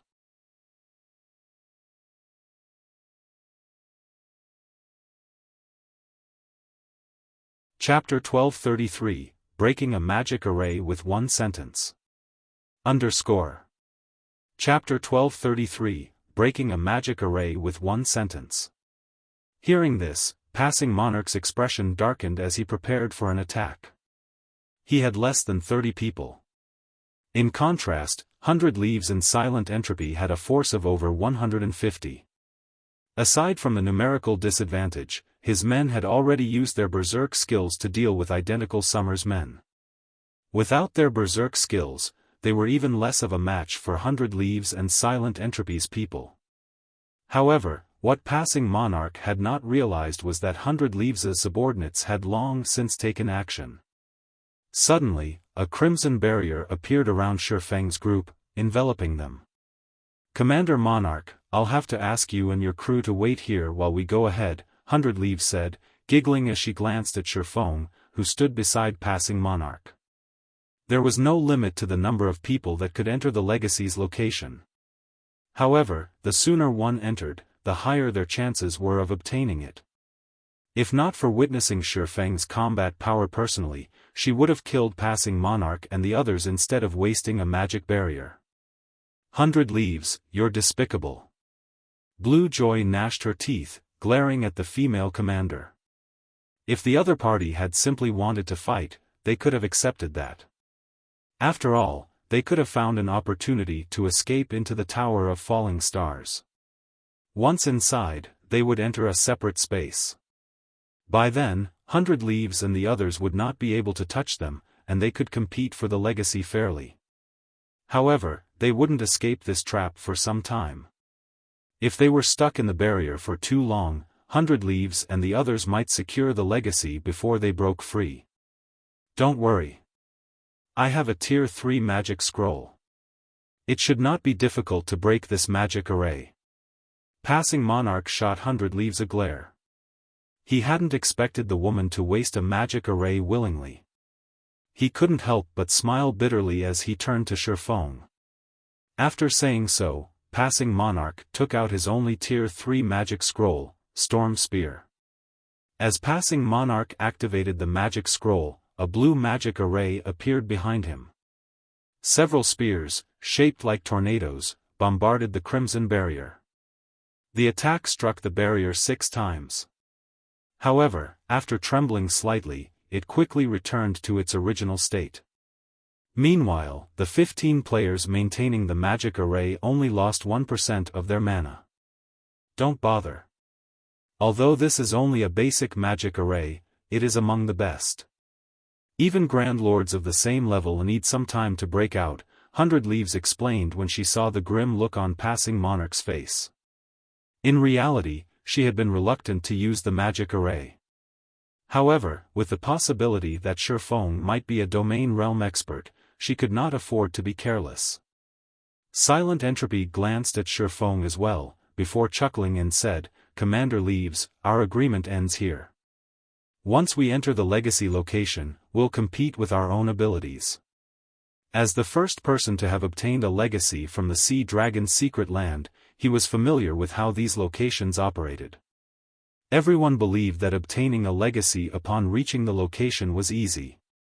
In reality, that was not true. One first needed to pass the location's trials. Now that they had trapped Xiaofan, who possessed frightening combat power, they had one less serious competitor. Now, he only had to worry about 100 Leaves. After speaking, Silent Entropy led his men into the Tower of Falling Stars. "That old fox really moves quickly." 100 Leaves clicked her tongue. She commanded, "Let's go in. We can't let that old fox get ahead of us." After Silent Entropy and 100 Leaves entered the Tower of Falling Stars with their subordinates, only Xiaofan's group and the players maintaining the magic array remained outside. However, shortly after Silent Entropy and 100 Leaves left, Xiaofan, who had been silent all this time, grinned. "Brother Yifeng, you're still in the mood to smile? If we don't get out of here quickly, they will get the Legacy." Passing Monarch complained anxiously. Despite their efforts to take down the magic barrier, the players maintaining the array hadn't lost much mana. At this rate, they would need an hour of constant attacks before they could escape. "Relax. We'll be able to get out of here quickly," Xiaofan consoled, chuckling. With just you? Maybe in another 100 years, one of the elementalists maintaining the array laughed when he heard Xiaofang's boast. This magic array is a 6-star Crimson World, an extremely rare basic magic array. It can even hold Grand Lords for a short time. Am I right? Xiaofan chuckled as he asked the elementalist. How do you know this array? The elementalist cried out in surprise. Before 100 Leaves had given them this magic array, they had neither heard of it nor seen one before. What do you think? Xiaofan did not bother answering. Instead, he offered a sophisticated smile. In the past, the 6-star Crimson World had been the Sacred Temple's trademark magic array. The temple had frequently sold the magic array for a steep price. Just one magic array scroll had cost 5 gold coins. To complete the set, one needed 15 scrolls. The magic array had been used in dungeon raids specifically. As players progressed to the game, encountering 2 bosses at once in large-scale team dungeons became common. To cope, players had normally trapped one boss while dealing with the other. He couldn't possibly tell them that he had purchased the magic array in the past. So what if you know about it? Do you think you can escape just because you know its name? The elementalist asked contemptuously. The other players maintaining the array nodded in agreement. They considered Xiaofang's words to be nothing more than baseless arrogance. You guys, attack the 6 corners. Immediately, Xiaofan commanded his group. In God's domain, all magic arrays had weak points. Only, players didn't usually know them. Had his enemies used a relatively rare magic array to trap him, he wouldn't have known how to break it. However, he was very familiar with the 6-star Crimson World. If 100 Leaves had to blame anyone, she should blame the Sacred Temple for selling so many basic magic arrays in the past. Following which, under Xiaofang's command, the team ruthlessly attacked the array's 6 corners. The magic barrier, which had been unshakable, began to tremble violently. Their combined efforts were even more effective than passing Monarch's Tier 3 magic scroll. Meanwhile, the players maintaining the array watched their mana deplete rapidly. Each wave of attacks stole 2% of their mana. After several dozen waves, the 15 magical class players' mana fell below 50%. Brother Yifeng, you're too amazing. Blue Joy and the other members of Third Fleet gushed. They had already been impressed after watching Xiaofan slaughter so many experts. Now, he had dealt with a powerful magic barrier with a single sentence. How is this possible? The players maintaining the magic array were going mad as they watched their mana plummet. The 6-star Crimson World was even capable of trapping a Grand Lord, yet it faltered in the face of a small team of Tier 1 players. Here's the final hit. As Xiaofan made the announcement, he activated Firestorm. After reaching Tier 1, firestorms might have become extraordinary. In the next moment, little butterflies of fire landed on the magic barrier's corners. When these little butterflies touched the barrier, the resulting impact resembled that of a high-speed truck crashing into a wall. After a mere 3 seconds, the 6-star Crimson World crumbled as the players maintaining it ran out of mana. Without mana, magical class players were little more than berserkers without weapons. Very quickly, Passing Monarch and the others massacred them. Let's hurry inside, Passing Monarch ordered. Although they had been only stuck inside the magic barrier for several minutes, those minutes might give 100 Leaves and the others a lead in the race for the legacy. Meanwhile, inside the Tower of Falling Stars, 100 Leaves received a notification from a subordinate, which included a video of Xiaofan breaking the magic array. Just who is this guy? Confusion swirled in 100 Leaves' mind as she stared at Xiaofan in the video.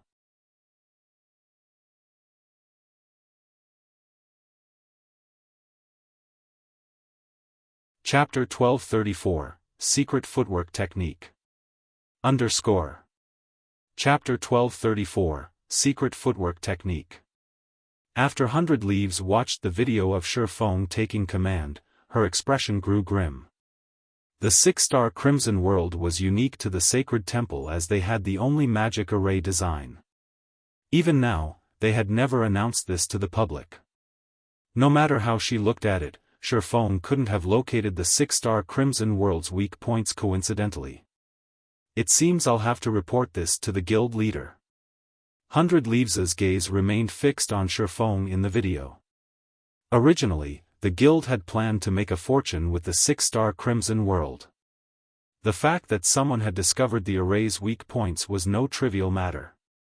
100 Leaves immediately contacted her superior. Interesting. There's actually someone capable of locating the 6-star Crimson World's weak points, the handsome man wearing exquisite blue robes in the video replied, a faint smile appearing on his face. This person is a problem. We need to teach him some humility. I'll send Uncle Lee and the others over. Keep an eye on that player. You're sending Uncle Lee? 100 Leaves could not help her growing joy. This is great. With Uncle Lee's help, this guy is doomed. The Sacred Temple was a super guild that recruited a large number of new talent every year. Various outstanding players rose within the guild each year as well. However, those who truly withstood the test of time and became the Sacred Temple's mainstays were the guild elders. Uncle Lee was one of these guild elders. He was an old monster that had grasped a domain many years ago. Even if Xiaofan were a monster that had reached the domain realm, he was no match for Uncle Lee. Furthermore, Uncle Lee wasn't coming alone. His party members would be joining him. Following which, 100 Leaves notified her security party and had a few of them split up and head towards the rest area. As long as Xiaofan appeared, they would keep a close eye on him. Inside the Sea Dragon's secret land, whether one obtained a legacy or not, they would be automatically transferred to a rest area once their time in the secret land was up. Players were then required to return to the starting point to leave the secret land. Otherwise, they'd be stuck here, not even return scrolls could be used to escape. At that time, even if Xiaofan wore a cloak, they could simply use a tracking tool to mark Xiaofan. For a certain amount of time, they'd be able to find him even if he ran to the ends of the world. And here I thought I wouldn't get the chance to kill you. If you have to blame someone, blame yourself for knowing too much. 100 Leaves smiled after disconnecting the call. She then took a Tier 3 summoning scroll from her bag as she shifted her gaze to the Great Lord that had appeared on the second floor. Now, all I have to do is obtain the legacy as quickly as possible. There were only rewards awaiting players on the Tower of Falling Stars' first floor. Only after reaching the second floor would the trial truly begin. The second floor's trial required players to defeat the monsters that appeared before them. They would have to face a total of 3 monsters. The first monster was a chieftain, the second was a lord, and the last was a great lord. All 3 were set at the same level as the challengers, and each one was stronger than the last. However, to experts of her standards, soloing these monsters wouldn't be a problem if they had come prepared. The real problem was how quickly they could defeat these monsters. Although the 6-star Crimson World had not trapped Xiaofan for very long, these several minutes had been long enough to remove him from the competition. This is the space inside the Tower of Falling Stars? Xiaofan quietly examined the tower's interior. Although the Tower of Falling Stars appeared massive on the outside, he found himself in an empty space no larger than a basketball court after he entered the building. Aside from the various carvings on the walls, the room only contained a lone staircase leading to the second floor. So, this is the reward. Xiaofang's expression was serious as he investigated the carvings on the walls. The owner of this tower is truly generous. The carvings were none other than the secret technique that many expert players currently sought. Unfortunately, the secret technique was incomplete. With Xiaofang's standards, a single glance was all he needed to tell that this secret technique resembled phantom steps. However, compared to the phantom steps he had seen performed in the past, the version here was more simple and refined. If he could learn this footwork technique, it would definitely benefit him in PvP. Following which, Xiaofan recorded a video of these carvings. This way, his guild members could learn it as well. Phantom steps was not a particularly complex technique. It was simpler than void steps. With enough effort, one could easily grasp the technique to a certain degree. When Xiaofan activated the video recording mode, he noticed that something was amiss. Smiling bitterly, he said, "Sure enough, the main god system won't let players obtain a secret technique so easily." When he tried to record the images on the walls, the video contained nothing but darkness. It was clear that the system did not allow players to record the technique. What a pity. Xiaofan gave the carvings on the walls one last glance before heading reluctantly to the second floor. If given enough time, he could get a general gist of the technique very quickly. However, he didn't have that luxury right now. After all, he had other competitors ahead of him. If he spent several hours trying to learn phantom steps, he would be offering up the legacy on a silver platter. Upon reaching the second floor, Xiaofan noticed that the space here was roughly 3 times larger than the first floor. A 3-meter-tall, muscular, black-skinned orc stood inside the room, waiting for him. The orc wielded a stone cleaver that was as tall as itself. Blackstone Orc, Chieftain. Level 50. HP 4 300,000/4 300,000. A magic barrier sealed off the staircase to the third floor. It was obvious that he had to defeat this Blackstone Orc before he could proceed. Xiaofan glanced at the stone monument beside the staircase. The requirement to proceed to the next floor had been recorded on the stone, as well as a list. Although the list didn't name any players, it did display the progress of the top 5 players on the second floor. Currently, the first-ranking player was fighting against a Great Lord, which still had 96% of its HP remaining. The second-ranked player was also facing a Great Lord, and the boss still had 97% HP remaining. The third was going up against a lord with 12% HP remaining. So, this is the situation. It seems I'll have to move a bit faster. After reading the introductory text, Xiaofan took out the Bible of Darkness and summoned a Tier 2 battle demon. Xiaofan had also activated the Ice Blue Devil Flame, Phantom Kill, and 9 Dragon Slash. To ordinary experts, fighting a chieftain of the same level might be very difficult. However, neither he nor the others challenging the second-floor trial were ordinary experts. To put it simply, the second-floor trial was a contest of damage. With the battle demon tanking, Xiaofan and his doppelganger focused on DPS. In less than 40 seconds, the Blackstone Orc fell. Xiaofan's damage was off the charts. The Blackstone Orc's death only provided a small amount of EXP. It didn't take long before a Lord-ranked Blackstone general appeared before Xiaofan. Elsewhere, 100 Leaves and Silent Entropy fought the Great Lord before them frantically. Although neither possessed the Bible of Darkness, both had used Tier 3 summoning scrolls and relied on their summoned creatures to whittle down the enemy Great Lord's HP. That old fox sure is quick. 100 Leaves smirked as she glanced at the monument beside the staircase leading to the third floor.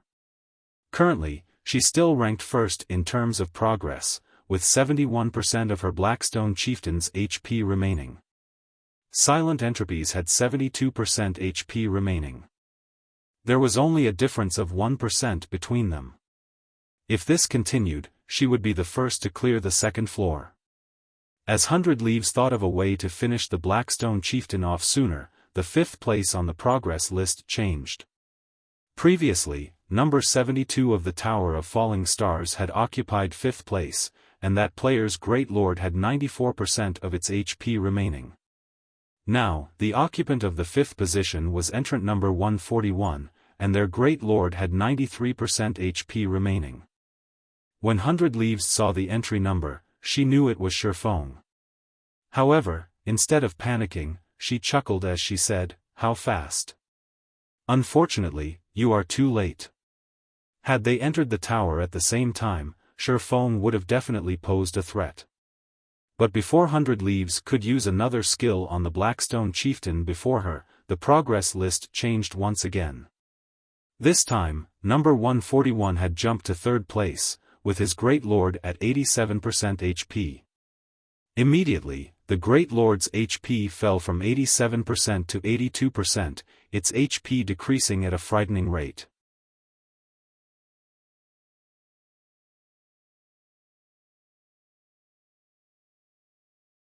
Chapter 1235, Is he hacking? Chapter 1235, Is he hacking? What's going on? 100 Leaves couldn't believe her eyes as she looked at the progress list on the stone monument. A Great Lord was the equivalent of a Team Dungeon's final boss. Not only did they possess very high defense, but they also possessed potent skills. Take the Blackstone chieftain for example. 100 Leaves had already seen it use 3 skills. The first was a passive skill called Stone Skin. The lower the Blackstone chieftain's HP fell, the higher its defense and magic resistance would rise. The second was an attack skill called Flame Charge. When activated, the boss would randomly attack one target on the battlefield. During this skill's duration, the boss's movement speed would increase. If not dealt with properly, it could easily kill players instantly. As for the third, it was an AoE skill called Stone Shower. When this skill was activated, players had to deal with falling stones from above. If struck, players would lose at least 10,000 HP. When alone, without the support of a healer, players would have an extremely difficult time fighting the Blackstone chieftain. Due to these 3 skills, staying alive was a challenge. It was even more difficult to deplete the boss's HP quickly. As such thoughts ran through 100 Leaves' mind, another change occurred to the progress list. This time, number 141's Great Lord dropped from 82% to 78% of its HP. Xiaofan had nearly caught up to Silent Entropy, whose Great Lord was at 72% HP. Seeing the boss's HP fall so rapidly, he should have used a powerful magic scroll. Silent Entropy had also noticed the change on the progress list. However, he wasn't particularly worried. On the contrary, he smiled and said, "How unfortunate. Young people really are quite brash. The Blackstone chieftain isn't an easy boss. Wasting your trump card so early in the fight will only make things difficult for you later." He had his own methods of dealing explosive amounts of damage as well. The same could be said for 100 Leaves. Only, neither of them had chosen to use those methods yet. The proper way of dealing with a boss like the Blackstone chieftain, which became harder to deal with as its HP dropped, was to wear it down slowly before finishing it off with a bang. The less time they had to spend fighting the boss in its final phases, the easier clearing the second floor trial would be. However, to quickly catch up to them, Xiaofan had used plenty of precious tools.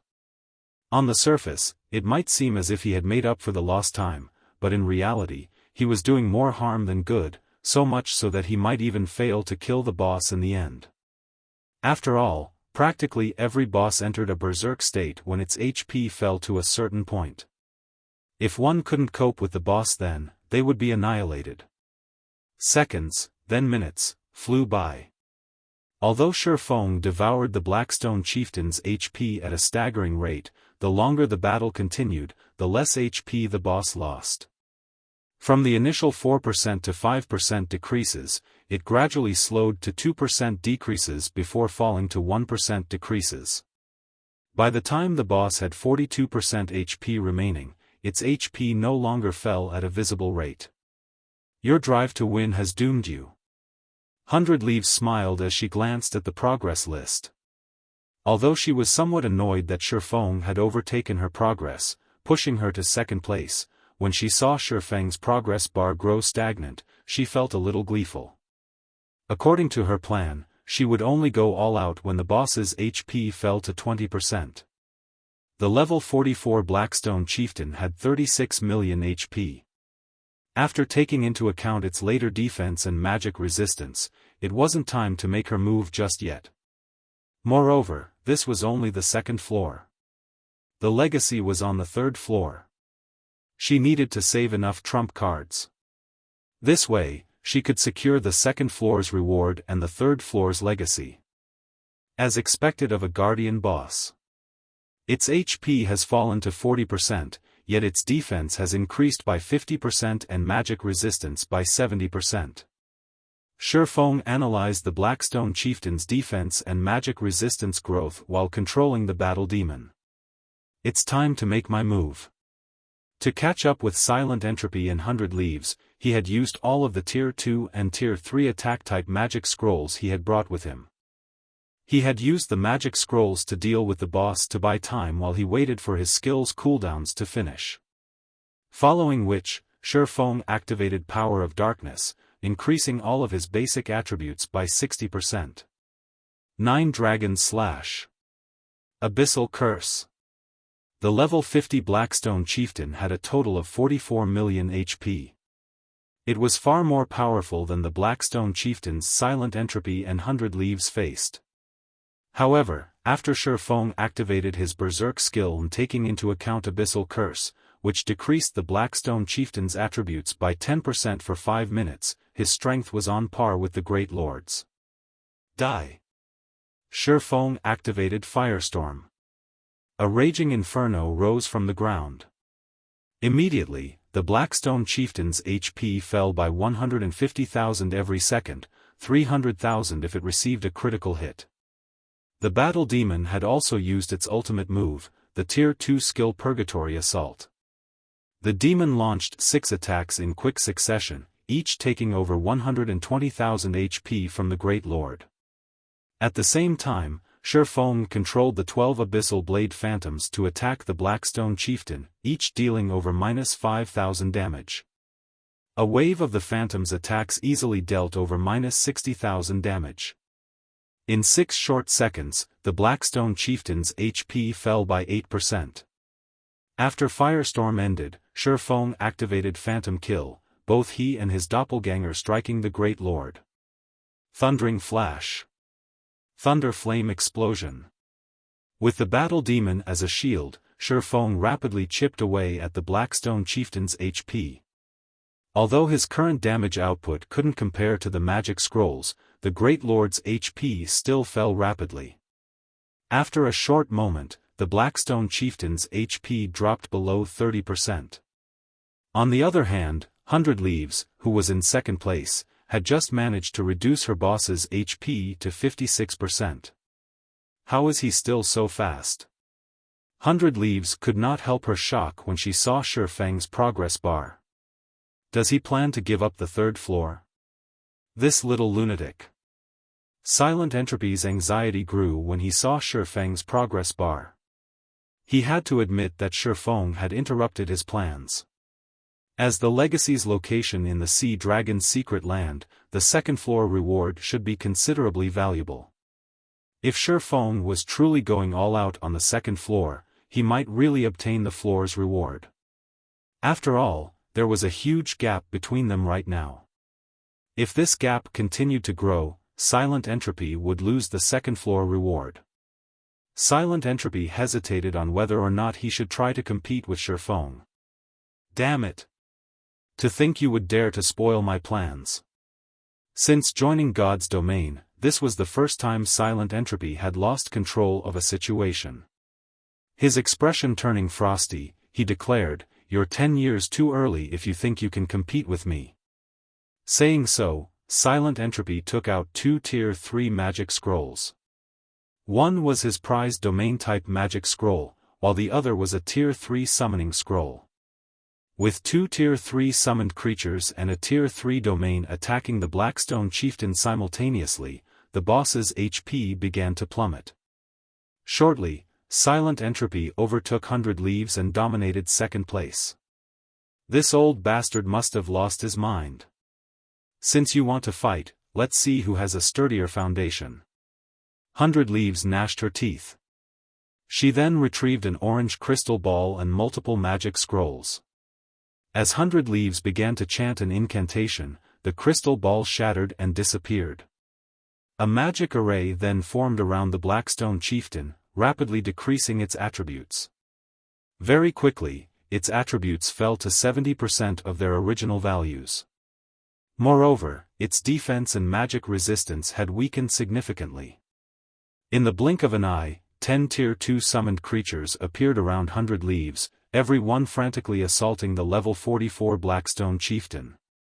Now that neither Silent Entropy nor 100 leaves were holding back, their progress bars swiftly increased. When Xiaofan's boss had 15% HP remaining, 100 leaves and Silent Entropy's bosses had 25% and 26% HP remaining, respectively. How fast? Xiaofan smiled at the two's progress bars. He then took several basic mana pulse bombs from his bag and tossed them at the Blackstone Chieftain.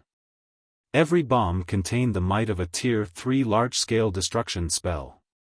The bombs could even injure a mythic monster. Against a great lord, one was enough to inflict heavy injuries. Xiaofan threw 6 basic mana pulse bombs in a row. Before the Blackstone Chieftain had the opportunity to use its ultimate move, its HP fell to 1%. Xiaofan then used silent steps to appear behind the boss, both swords radiating a scorching heat. Flame burst. Of the 15 consecutive strikes, every strike devoured at least 60,000 HP from the Blackstone Chieftain. In the blink of an eye, the Blackstone Chieftain's remaining HP vanished. Meanwhile, Silent Entropy in 100 leaves only saw Xiaofan's progress bar jump, his boss's HP reaching 0% instantly. Impossible. How is his boss dead already? Did he hack the game?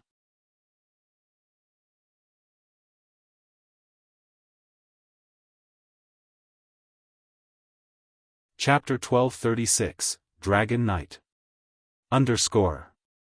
Chapter 1236, Dragon Knight.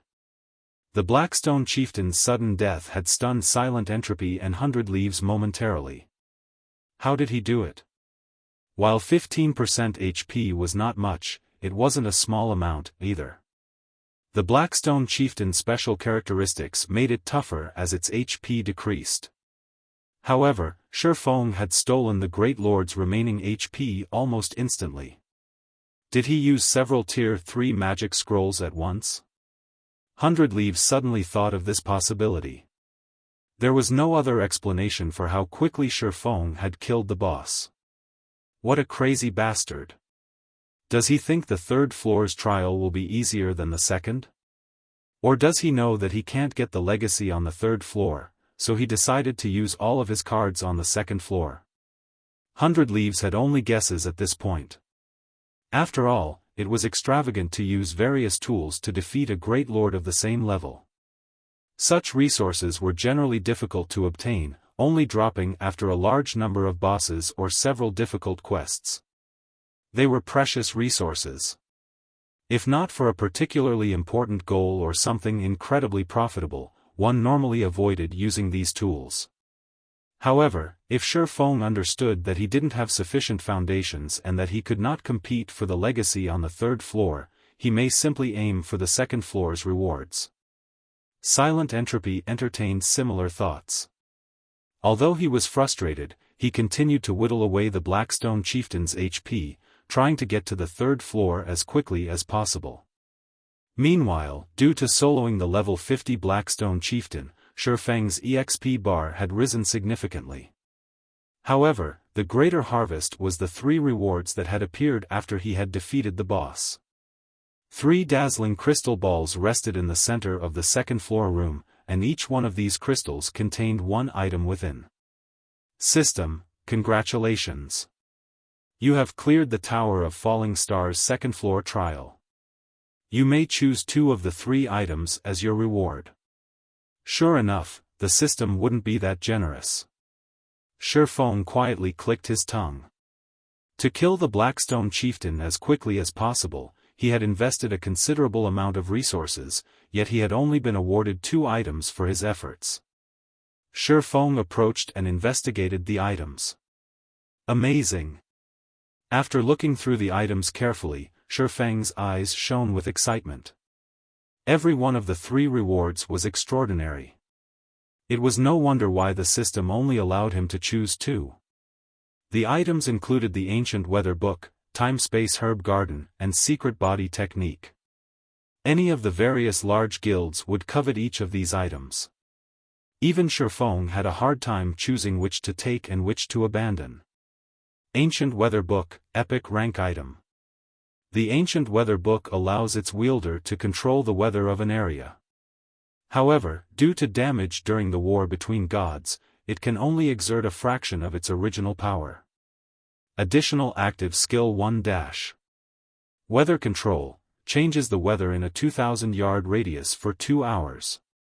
Cooldown, 10 hours.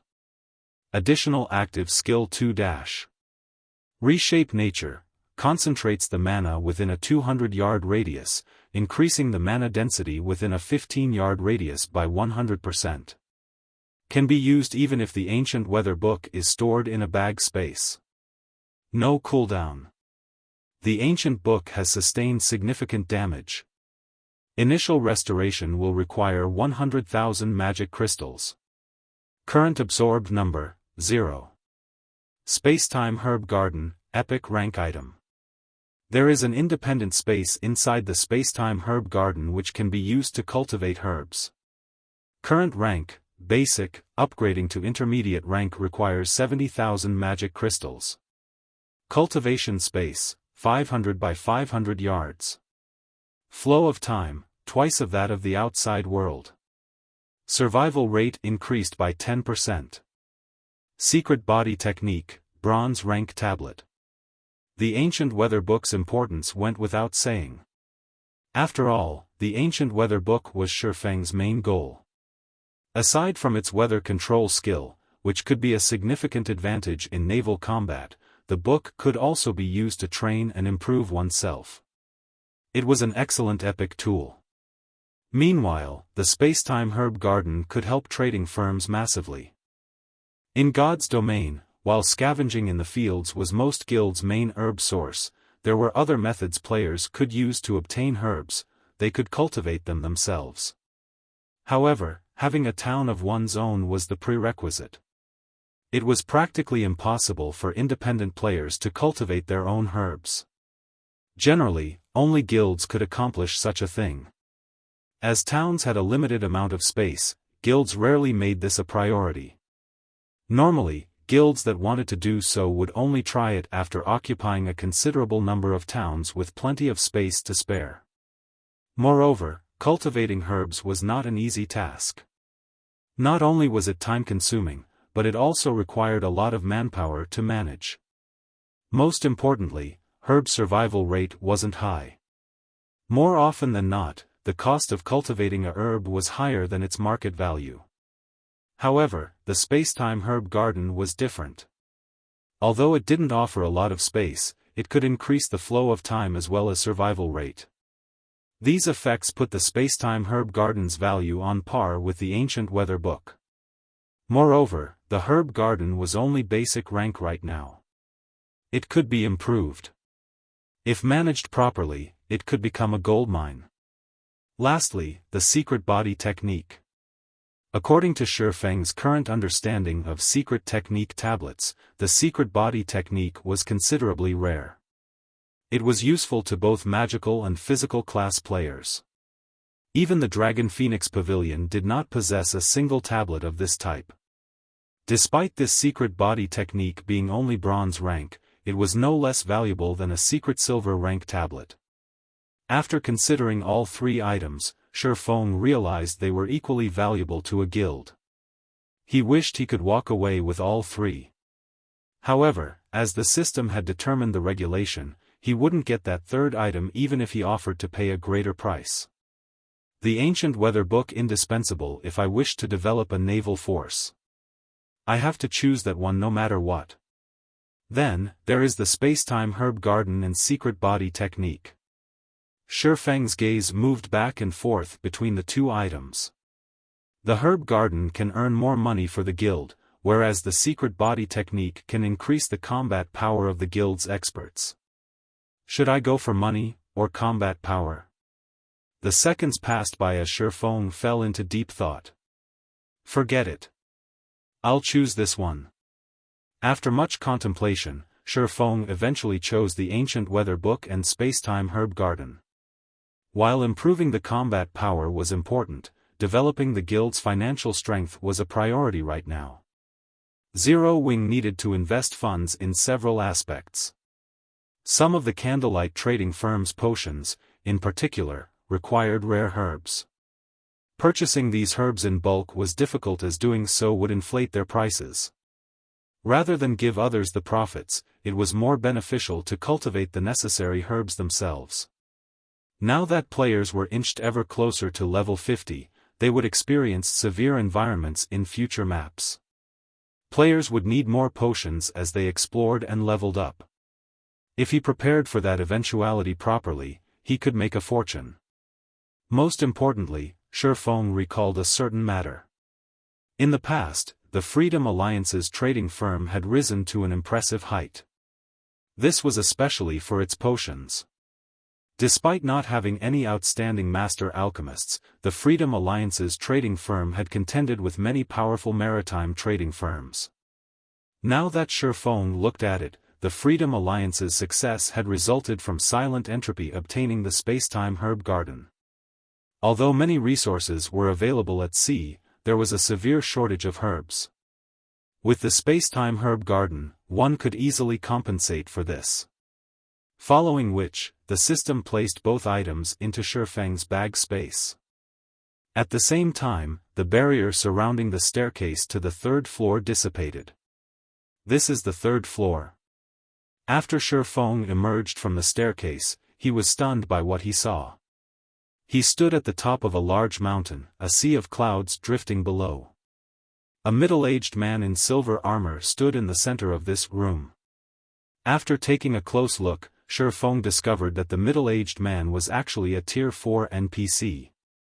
Moreover, the man had the peak class, Dragon Knight.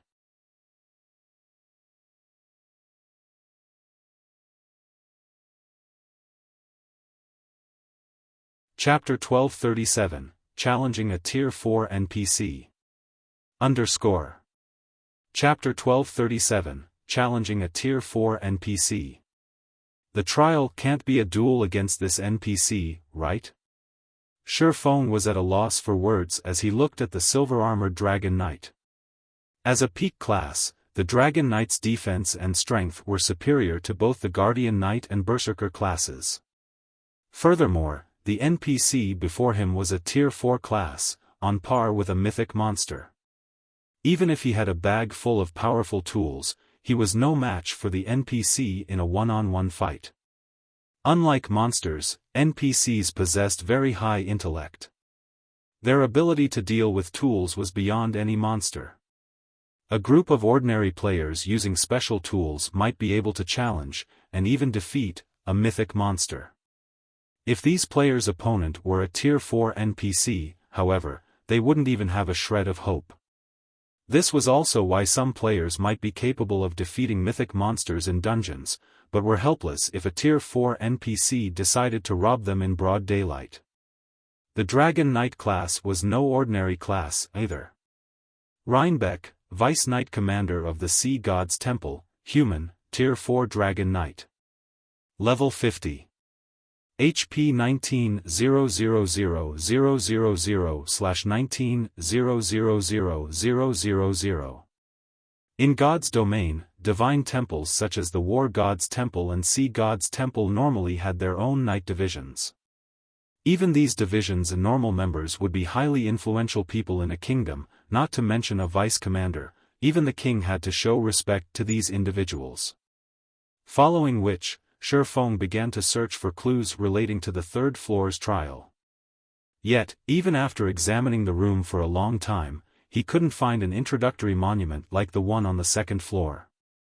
There was no progress bar, either. There was only a massive magic array carved into the ground and Rhinebeck standing in the middle of it. It seems that I'll have to take this one step at a time. Failing to find any hints, Xiaofan decided to face off against Rhinebeck. The instant Xiaofan stepped into the magic array, a powerful aura washed over him, making it difficult to take another step forward. He felt as if he had stepped into a muddy swamp, his advance slowing to a crawl. When Xiaofan was within 20 yards of Rhinebeck, the NPC finally turned his gaze towards Xiaofan, a faint killing intent flashing in the man's eyes. Suddenly, Xiaofan found it even more difficult to move. "Adventurer, you should not have come to this place. If you do not wish to die, turn back," Rhinebeck said sternly. "Not just anyone can obtain the sea god's legacy. Lord Dragon Knight, I wish to take the challenge even if I cannot succeed," Xiaofan replied earnestly. He had come so far. How could he leave after just a few words? "Are you sure you wish to take the challenge?" Rhinebeck said, a hint of mockery in his tone. "Even if you are a heaven-blessed individual, you will have to pay the price in blood for failure. You won't get away with a single death. Think this through carefully. This legacy is extraordinary. Luck will not help you obtain it. You are not permitted to use any external factors to assist you, either. You must rely on your own strength. Are you sure you wish to take the challenge? There's another price to pay for failure?" Xiaofan was slightly surprised. He hadn't heard any of this in his past life. According to Passing Monarch, players only had one chance to obtain the legacies in the Sea Dragon's secret land, and failure had only resulted in a single death. Moreover, as they were in a secret land, the death penalty was considerably light. However, based on Rhinebeck's warning, it would seem that he would have to pay a high price if he failed the challenge. "Enough. Adventurer, turn back. Those who know not the truth cannot obtain the legacy." As Rhinebeck waved his hand lightly, Xiaofan felt as if he had been hit by a truck.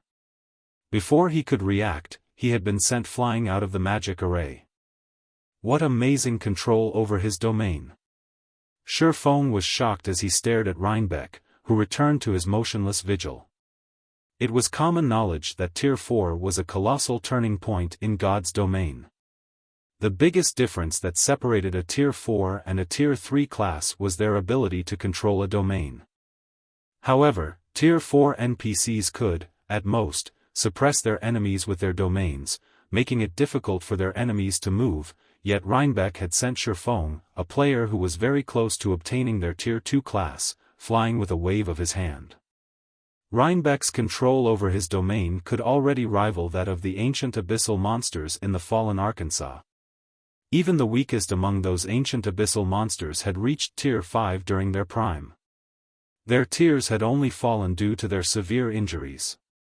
Determined, Xiaofan approached Rhinebeck once more. The consequences for failure might be severe, but he needed to know the truth Rhinebeck had mentioned. What did the NPC mean by, "Those who know not the truth cannot obtain the legacy"? No matter what, he had to try. "Lord Dragon Knight, I wish to continue with the challenge," Xiaofan declared. "Young adventurer, since you are so determined, I will not stop you," Rhinebeck said, smiling. "Don't you wish to obtain the legacy?" Xiaofan nodded. Why was he here if not for the legacy? "I shall be your opponent. As long as you defeat me, you will obtain the legacy tablet. If you lose, not only will you die, but you will also receive the sea god's curse. However, you should rejoice. As you are so weak, I will not use all of my strength against you. As long as you are able to walk up to me, you will be victorious." Once Rhinebeck finished explaining the rules of this challenge, the magic array's atmosphere changed. It was as if space itself had frozen, and Xiaofan even struggled to breathe. Suddenly, wind blades flew at Xiaofan, one after another, moving nearly too fast for Xiaofan to dodge. Seeing this, Xiaofan had no choice but to unsheath his swords and defend himself. Dang! Dang! Dang! After a series of metal clangs, Xiaofan was forced to take 5 steps back. He had almost been forced to the edge of the magic array. So, this is how it works. Xiaofan suddenly understood how challenging the trial was after experiencing the wind blades. The attacks inside a domain were omnipresent. Moreover, Rhinebeck had proper control of his own strength. These wind blades were just slightly stronger than Xiaofan. Every time Xiaofan blocked a wind blade, he was forced to take a step back. Of course, if he were struck directly, the attack would throw him from the magic array. Moreover, he couldn't use any of his skills or tools. He couldn't rely on any external factors. He had to use his own strength to approach Rhinebeck. In the next moment, a new wave of wind blades bombarded him. This time, however, Xiaofan moved towards the wind blades. Sword's orbit. While his skills and tools were unavailable, his combat techniques were not. The wind blades vanished, one after another, as they collided with Sword's orbit. This time, Xiaofan didn't retreat by a single step. Following which, Xiaofan slowly advanced. The closer Xiaofan got to Rhinebeck, the more pressure he felt. Similarly, more wind blades flew towards him. From the initial 5, Xiaofan began to face 6 and 7 with each wave. By the time Xiaofan was halfway there, he had to protect himself from 10 wind blades at once. However, this still wasn't anything he couldn't handle. Not bad. Unfortunately, your movements are too rigid and mechanical. You are still far from comprehending the truth. You should return and train more. Rhinebeck chuckled. With a light wave of his hand, the attacking wind blades increased from 10 to 15. Moreover, these wind blades were much faster and more powerful than before. The instant a wind blade encountered Sword's orbit, Xiaofan felt as if his hands had been struck by a steel hammer, the vibrations aching to the bone. With each wind blade Xiaofan deflected, he moved ever closer to the edge of the magic array.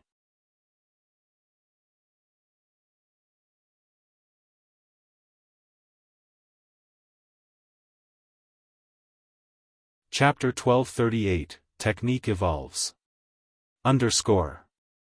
Chapter 1238, Technique Evolves. What precise control over his attacks? The more wind blades Xiaofan blocked with Sword's orbit, the more he understood how amazing Rhinebeck was. As soon as he had started executing Sword's orbit, he had become capable of executing more attacks containing more strength, yet Rhinebeck had responded with more wind blades containing more of his own strength. He attacked with just slightly more than Xiaofan could endure, forcing the swordsman to retreat. So, this is the third floor trial. It really is a mystery how Silent Entropy had managed to walk away with the legacy in the past. Xiaofan glanced at the outer edge of the magic array. He would be forced out of the magic array in a dozen steps at most, yet the wind blades showed no signs of letting up. When Silent Entropy had obtained the Sea God's legacy in the past, the man had only been at the flowing water realm. In terms of combat techniques, Silent Entropy was far weaker than the current Xiaofan, yet he had succeeded where Xiaofan was about to be blasted out of the magic array. Xiaofan simply could not wrap his mind around it. Could the so-called truth be unrelated to a player's combat standards? Xiaofan guessed. Just as Xiaofan was about to be blasted out of the magic array, he executed void steps and vanished from Rhinebeck's sight. An interesting footwork technique. A small smile graced Rhinebeck's face. He then turned to look at Xiaofan, who had appeared elsewhere, and said, "How long can you keep that up?" Saying so, Rhinebeck launched another 15 wind blades, while Xiaofan executed void steps once more to avoid them. A domain is truly impressive. Void steps effect is limited against him. Although Xiaofan dodged the incoming wind blades, he couldn't move beyond the array's border and approach Rhinebeck. He could only move along the edge. Void steps was a special footwork technique that forced others to actively ignore the user's presence. Although void steps was effective against Rhinebeck, the technique only distracted the NPC for a brief moment to determine Xiaofang's exact location, preventing the NPC from sealing Xiaofang's movements completely. Suddenly, Silent Entropy in 100 Leaves ascended to the third floor as well. The moment the two players reached the third floor, they were stupefied by the scene before them. Unlike the first and second floors of the Tower of Falling Stars, all challengers converged on the same location upon reaching the final floor. Hence, they had been greeted by the sight of Xiaofan appearing and disappearing in the magic array, dodging countless wind blades. They then turned to Xiaofan's opponent, but when they realized that his opponent was a Tier 4 NPC, their expressions soured. "We're required to fight that Tier 4 NPC for the third floor's trial?" Seeing Rhinebeck standing proudly in the array's center, 100 Leaves demanded furiously, "How are we supposed to clear this?" "No. I don't think we're required to defeat the NPC. Otherwise, that brat would have died already," Silent Entropy said as he shook his head. Fear filled his eyes as he stared at Rhinebeck. Tier 4 NPCs were top-class existences even in Sea's End's 12 major cities. Rhinebeck was also the vice-commander of the Sea God's Temple's Night Division. "I don't think we'll be passing the trial this time. It is impossible for magical class players like us to dodge so many wind blades at a time. Moreover, it seems that we can't cast spells or use tools here." As 100 Leaves watched Xiaofan struggle, she relaxed. "However, this is acceptable. Although we won't get the legacy, he won't either." However, as 100 Leaves tried to reassure the other commander, Silent Entropy approached the magic array. The instant Silent Entropy entered the magic array, Rhinebeck turned his gaze towards the man. "Another one that doesn't fear death?" Rhinebeck chuckled. "Are you sure you wish to face the challenge?" Stealing another glance at Xiaofan, Silent Entropy turned towards Rhinebeck and nodded seriously. "Very good. However, as you are so weak, I won't go all out against you. You'll pass so long as you arrive before me," Rhinebeck explained. As soon as he finished his explanation, 2 wind blades shot towards Silent Entropy, giving the elementalist no time to prepare. Unlike the wind blades Xiaofan faced, the 2 wind blades Silent Entropy faced were much slower. In response, Silent Entropy began to double cast, countering the wind blades with 2 ice arrows. Boom! After a brief pause, the wind blades shattered the ice arrows and continued towards Silent Entropy. Meanwhile, Silent Entropy took the opportunity to move out of the wind blades' attack trajectory, taking 2 steps towards Rhinebeck. "That old fox." Realization immediately dawned on 100 Leaves. As the first person to obtain a legacy from the Sea Dragon's secret land, Silent Entropy knew far more secrets than she did. Clearly, the trial before her didn't treat all challengers equally. Rather, it varied depending on the player's strength. Magical classes had an advantage in this trial. After all, a physical class like Xiaofan had to counter 15 powerful wind blades at once, whereas magical classes only had to face 2. Moreover, after Silent Entropy entered the magic array, he could still use spells. If that were the case, it blocking 2 wind blades would be a piece of cake. Sure enough, Silent Entropy approached Rhinebeck, step by blocking the wind blades with his spells. After realizing the nature of the trial, 100 Leaves dashed into the magic array to challenge the trial. However, despite 100 Leaves also defending herself with spells, she couldn't proceed. She could only move left or right to dodge the incoming wind blades. What's going on? 100 Leaves was confused as she glanced at Silent Entropy, who had already taken over a dozen steps forward. Are my wind blades stronger? She had similarly grasped double casting and assaulted the wind blades with her spells, yet she was forced to dodge left and right, not forward. If she advanced recklessly, both wind blades would strike her. Seeing Xiaofan and 100 Leaves, Silent Entropy smiled as he said, "You youngsters are impressive. It's a pity that you've experienced too few hardships. I'll accept the legacy on your behalves." Silent Entropy took another step forward and finally reached the halfway point. Not bad. It seems you have an initial understanding of the truth, adventurer. What shall you do with this, then? Saying so, Rhinebeck smiled and waved his hand lightly. Suddenly, Silent Entropy had to face 3 wind blades rather than 2. The wind blades had also grown slightly faster. Damn it! They've gotten stronger. Silent Entropy's expression darkened. Hurriedly, he used 2 ice arrows to block 2 of the wind blades. Unfortunately, he had no choice but to dodge to the right to avoid the third. He was no longer able to advance. 100 Leaves could not hide her grin. She had worried that Silent Entropy would really snatch the legacy. It seems that none of us will get the legacy this time. Since that is the case, I won't waste my time here. After seeing this outcome, 100 Leaves lost interest. However, as 100 Leaves was about to give up and leave, Xiaofan, who had quietly observed the other 2 from the side, made his move. I see. It's no wonder why I couldn't get through them before, Xiaofan muttered in a self-mocking tone.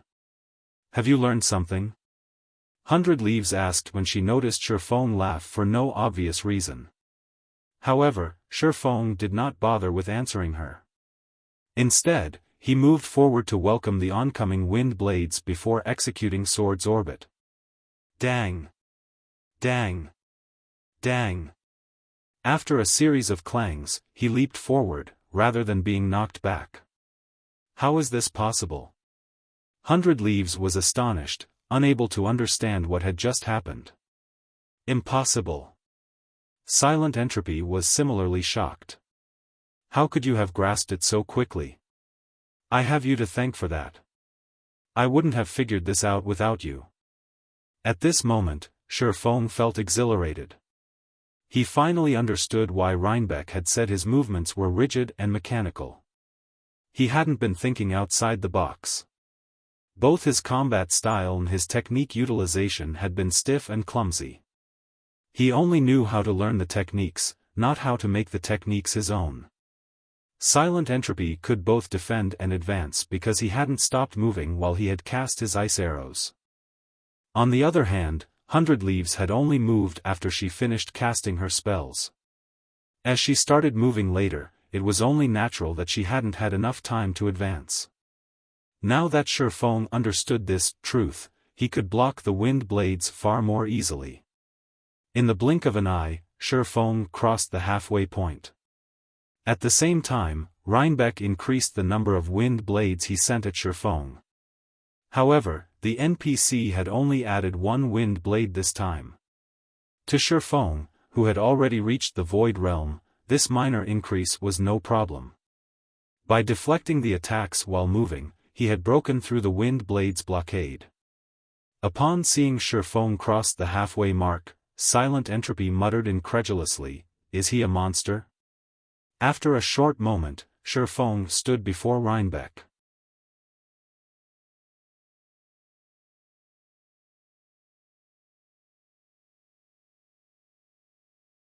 Chapter 1239, Strongest Legacy Obtained.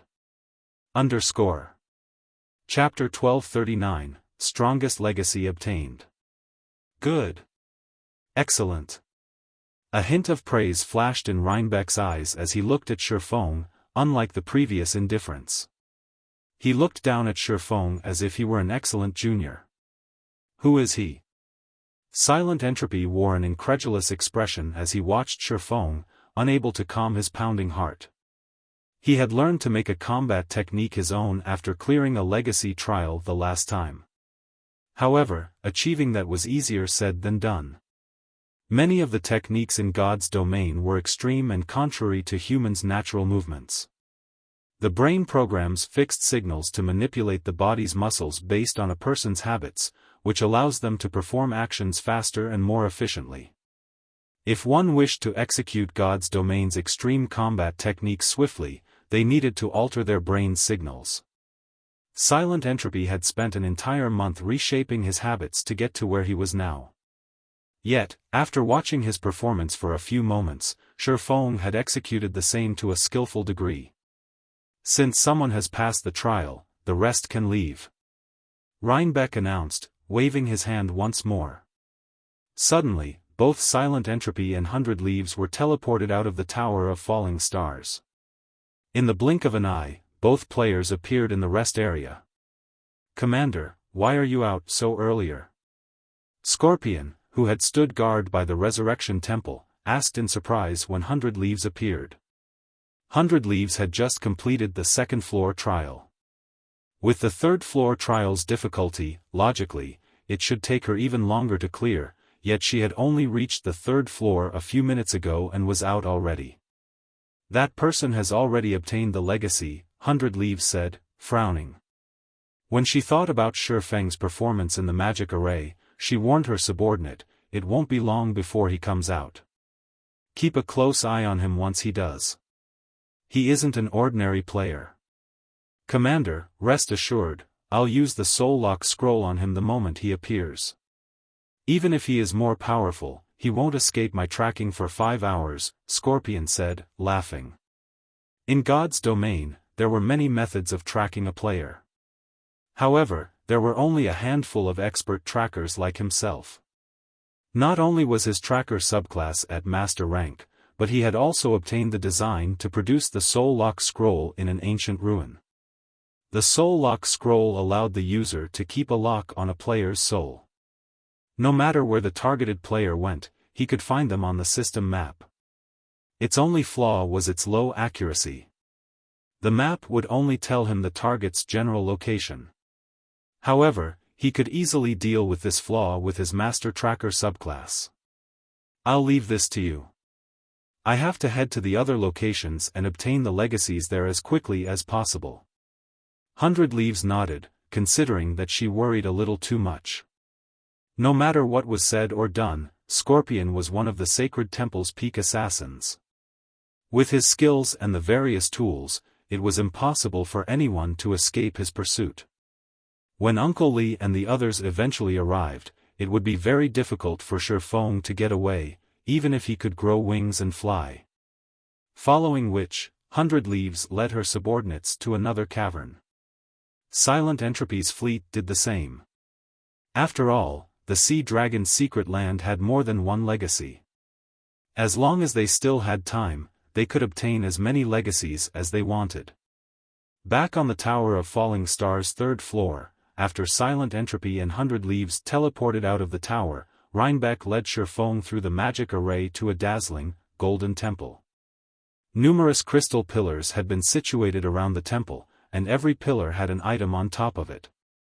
Every item, whether they be tools, weapons, or equipment, was top tier in the current god's domain. Xiaofan even saw the secret body technique, which he had not taken from the second floor. As expected of the Freedom Alliance's lifeline. The Sea Dragon's secret land is really extraordinary. Xiaofan's eyes shone as he looked at the various items before him. If he could take everything here with him, Zero-Wing strength would skyrocket. Rhinebeck led Xiaofan to a stone monument inside the temple. All sorts of divine runes and images had been carved into the stone, depicting ancient history. The entire monument radiated divine might, so Xiaofan knew it was extraordinary with a single glance. "You have passed the legacy trial, so you can now obtain the Sea God's legacy. However, whether or not you inherit the legacy will depend on your own abilities," Rhinebeck said. He then began to chant an incantation, which caused the massive stone monument to shrink. Eventually, it became a tablet that was only the size of a palm. This is the Sea God's legacy item. How you use it depends on you. Aside from this legacy tablet, you will be awarded 10,000 Sea God's Temple points. You may use these points to trade for items in any Sea God's Temple. Likewise, you can trade for items here. However, once you leave this temple, you will not have access to these items in the future. You can only use your points in the Sea God's temples elsewhere. You may now choose. If you wish to leave this place, step into the magic array. After saying so, Rhinebeck transformed into a streak of light and disappeared. What a pity. If I knew something like this would happen, I would have earned some Sea God's Temple points before coming. Like the War God's Temple, the Sea God's Temple had a point system that allowed players to earn points. Take the runic crystal for example. Each crystal could be traded for 10 points. It was one of the fastest means of earning Sea God's Temple points. The only other method of earning points was to complete special quests from the Sea God's Temple. The reward of 10,000 points was a huge windfall. He would have to spend 1,000 runic crystals to obtain so many. Forget it. Let's see what items are available first. Xiaofan walked up to each of the crystal pillars, one after another, investigating the items.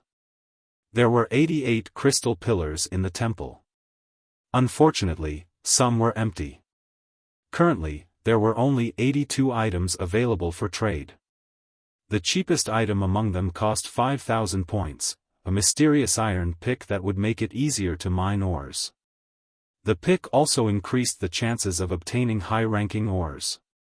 If auctioned off, it could easily fetch over 100 gold. The most expensive item cost 111,000 points. Naturally, Xiaofan wanted this item more than any of the others as it was a fragmented legendary item. It was the sole fragmented legendary item in the temple. The item was called the Sea God's Shield. It could also be restored to legendary rank. An excellent shield's value to a team went without saying. Without a powerful MT, defeating a powerful boss would be very challenging. If an MT used a fragmented legendary shield, killing powerful bosses would become a lot easier. However, Xiaofan could only drool over the shield, he didn't have nearly enough points to obtain it. Let's go with the secret body technique first. Xiaofan immediately retrieved the secret body technique, which he had failed to obtain before, from its pillar. The secret body technique cost 3,600 points. With how valuable the technique was, it was definitely worth the price. The secret spellcasting technique had sold for several 100,000 magic crystals, yet this technique, which was more valuable, only cost 360 runic crystals. What should I pick with my remaining points? After obtaining the secret body technique, Xiaofan considered his options. Every item here was powerful. There was no lack of epic weapons or equipment. He could even trade for rare intermediate magic array designs. Unfortunately, with his remaining points, he could only choose 3 more items.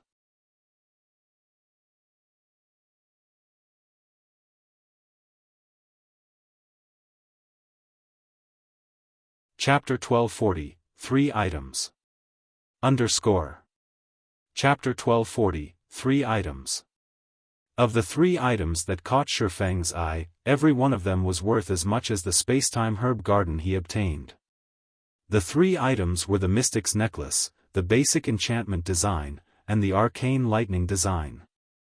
Although he could also choose an epic weapon, at the end of the day, an epic weapon could help improve only one player's strength. On the other hand, the 3 aforementioned items could increase the overall strength of an entire guild. The Mystic's Necklace, which cost 6,150 points, was a dark gold necklace. It did not possess any level restrictions and was not meant for combat. Instead, it was a necklace for lifestyle players. Upon equipping the Mystic's Necklace, a lifestyle player would receive a 5% increase to their production success rate as well as a 30% increase to production speed. Setting aside the 5% higher success rate, the 30% increase to production speed could enable Burning Abyss to produce advanced transport carriages at a much faster pace. In turn, this would allow Stone Forest Town to develop much more quickly. Moreover, the Mystic's Necklace would come in handy when manufacturing advanced speedboats in the future. Meanwhile, the basic enchantment design, which cost 6,000 points, allowed enchanters to learn how to produce runestones. Similar to armor kits produced by forgers, runestone strengthened weapons and equipment. However, unlike armor kits, they were consumable items. Like potions, they had effectivity periods. Moreover, players could only strengthen one item at a time with them. Even so, runestones were still highly sought-after items and had been one of the must-have items when raiding dungeons in his past life. Back then, a basic runestone sold for 20 silver. Nevertheless, players had still fought to purchase them.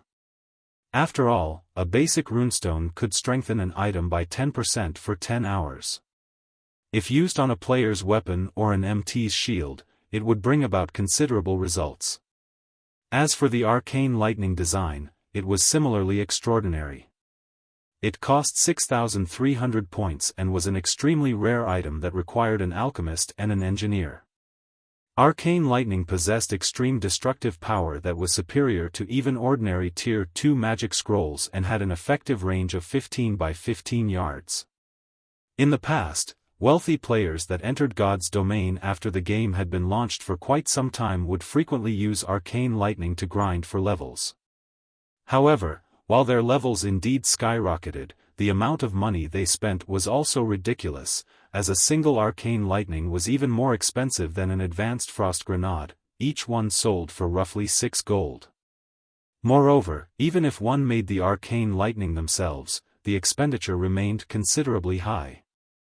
Just the materials needed to produce one cost 1 gold.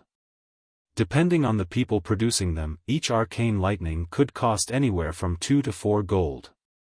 All 3 items could make guilds drool over them. Even Xiaofan found it difficult to choose between them. If I have to pick one, it will have to be something that can help the guild in the near future. While the arcane lightning is a nice item to grind monsters and do PvP with, it's a pity that it takes too much time and money to make.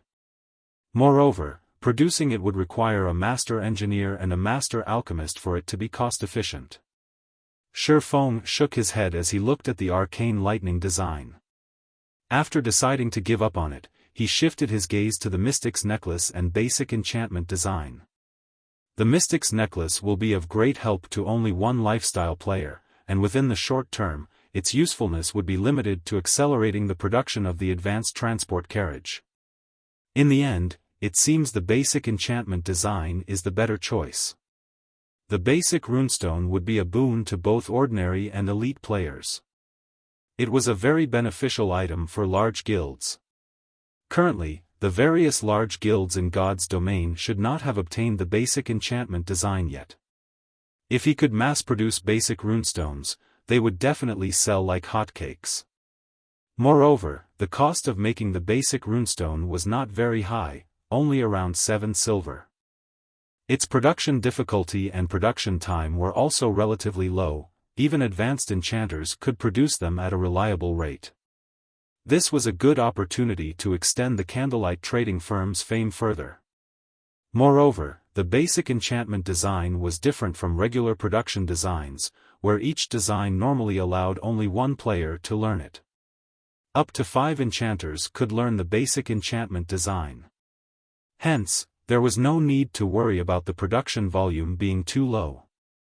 Following which, Xiaofan chose to exchange for the basic enchantment design. His remaining points immediately fell to just 400. Now that I've already obtained everything that I should get, it's about time I leave this place. Xiaofan stored the basic enchantment design with satisfaction before turning around and walking to the teleportation magic array. At the rest area of the Sea God's Legacy, Passing Monarch and the other members of Third Fleet were currently lingering on the island. Although they had not cleared the second-floor trial of the Tower of Falling Stars, they had gained a considerable harvest from the secret footwork technique taught on the first floor. Even though they hadn't managed to master the footwork, they could still use it for reference. Unlike players on land, players at the sea's end focused mainly on naval battles. Players had never attempted to incorporate personal combat techniques into naval battles. However, after learning the secret footwork technique, they realized that such a thing was possible. Commander, look at Identical Summer's side. They don't seem to be showing signs of leaving at all. Do you think they're planning to steal the legacy?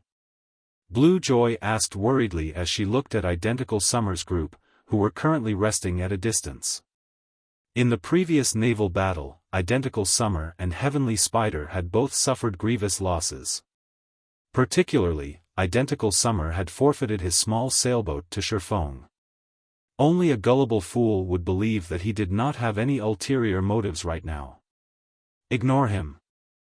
If they couldn't take advantage of us before, it is even more impossible for them to do so now. Rather than camping here, it would be much better for them to simply search for legacies in the other caverns, Passing Monarch said, chuckling. He did not mind Identical Summer and Heavenly Spider's actions at all.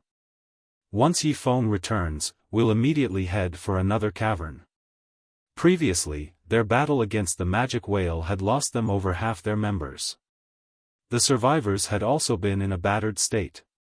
Even then, they had still managed to win against Identical Summer's and Heavenly Spider's fleets.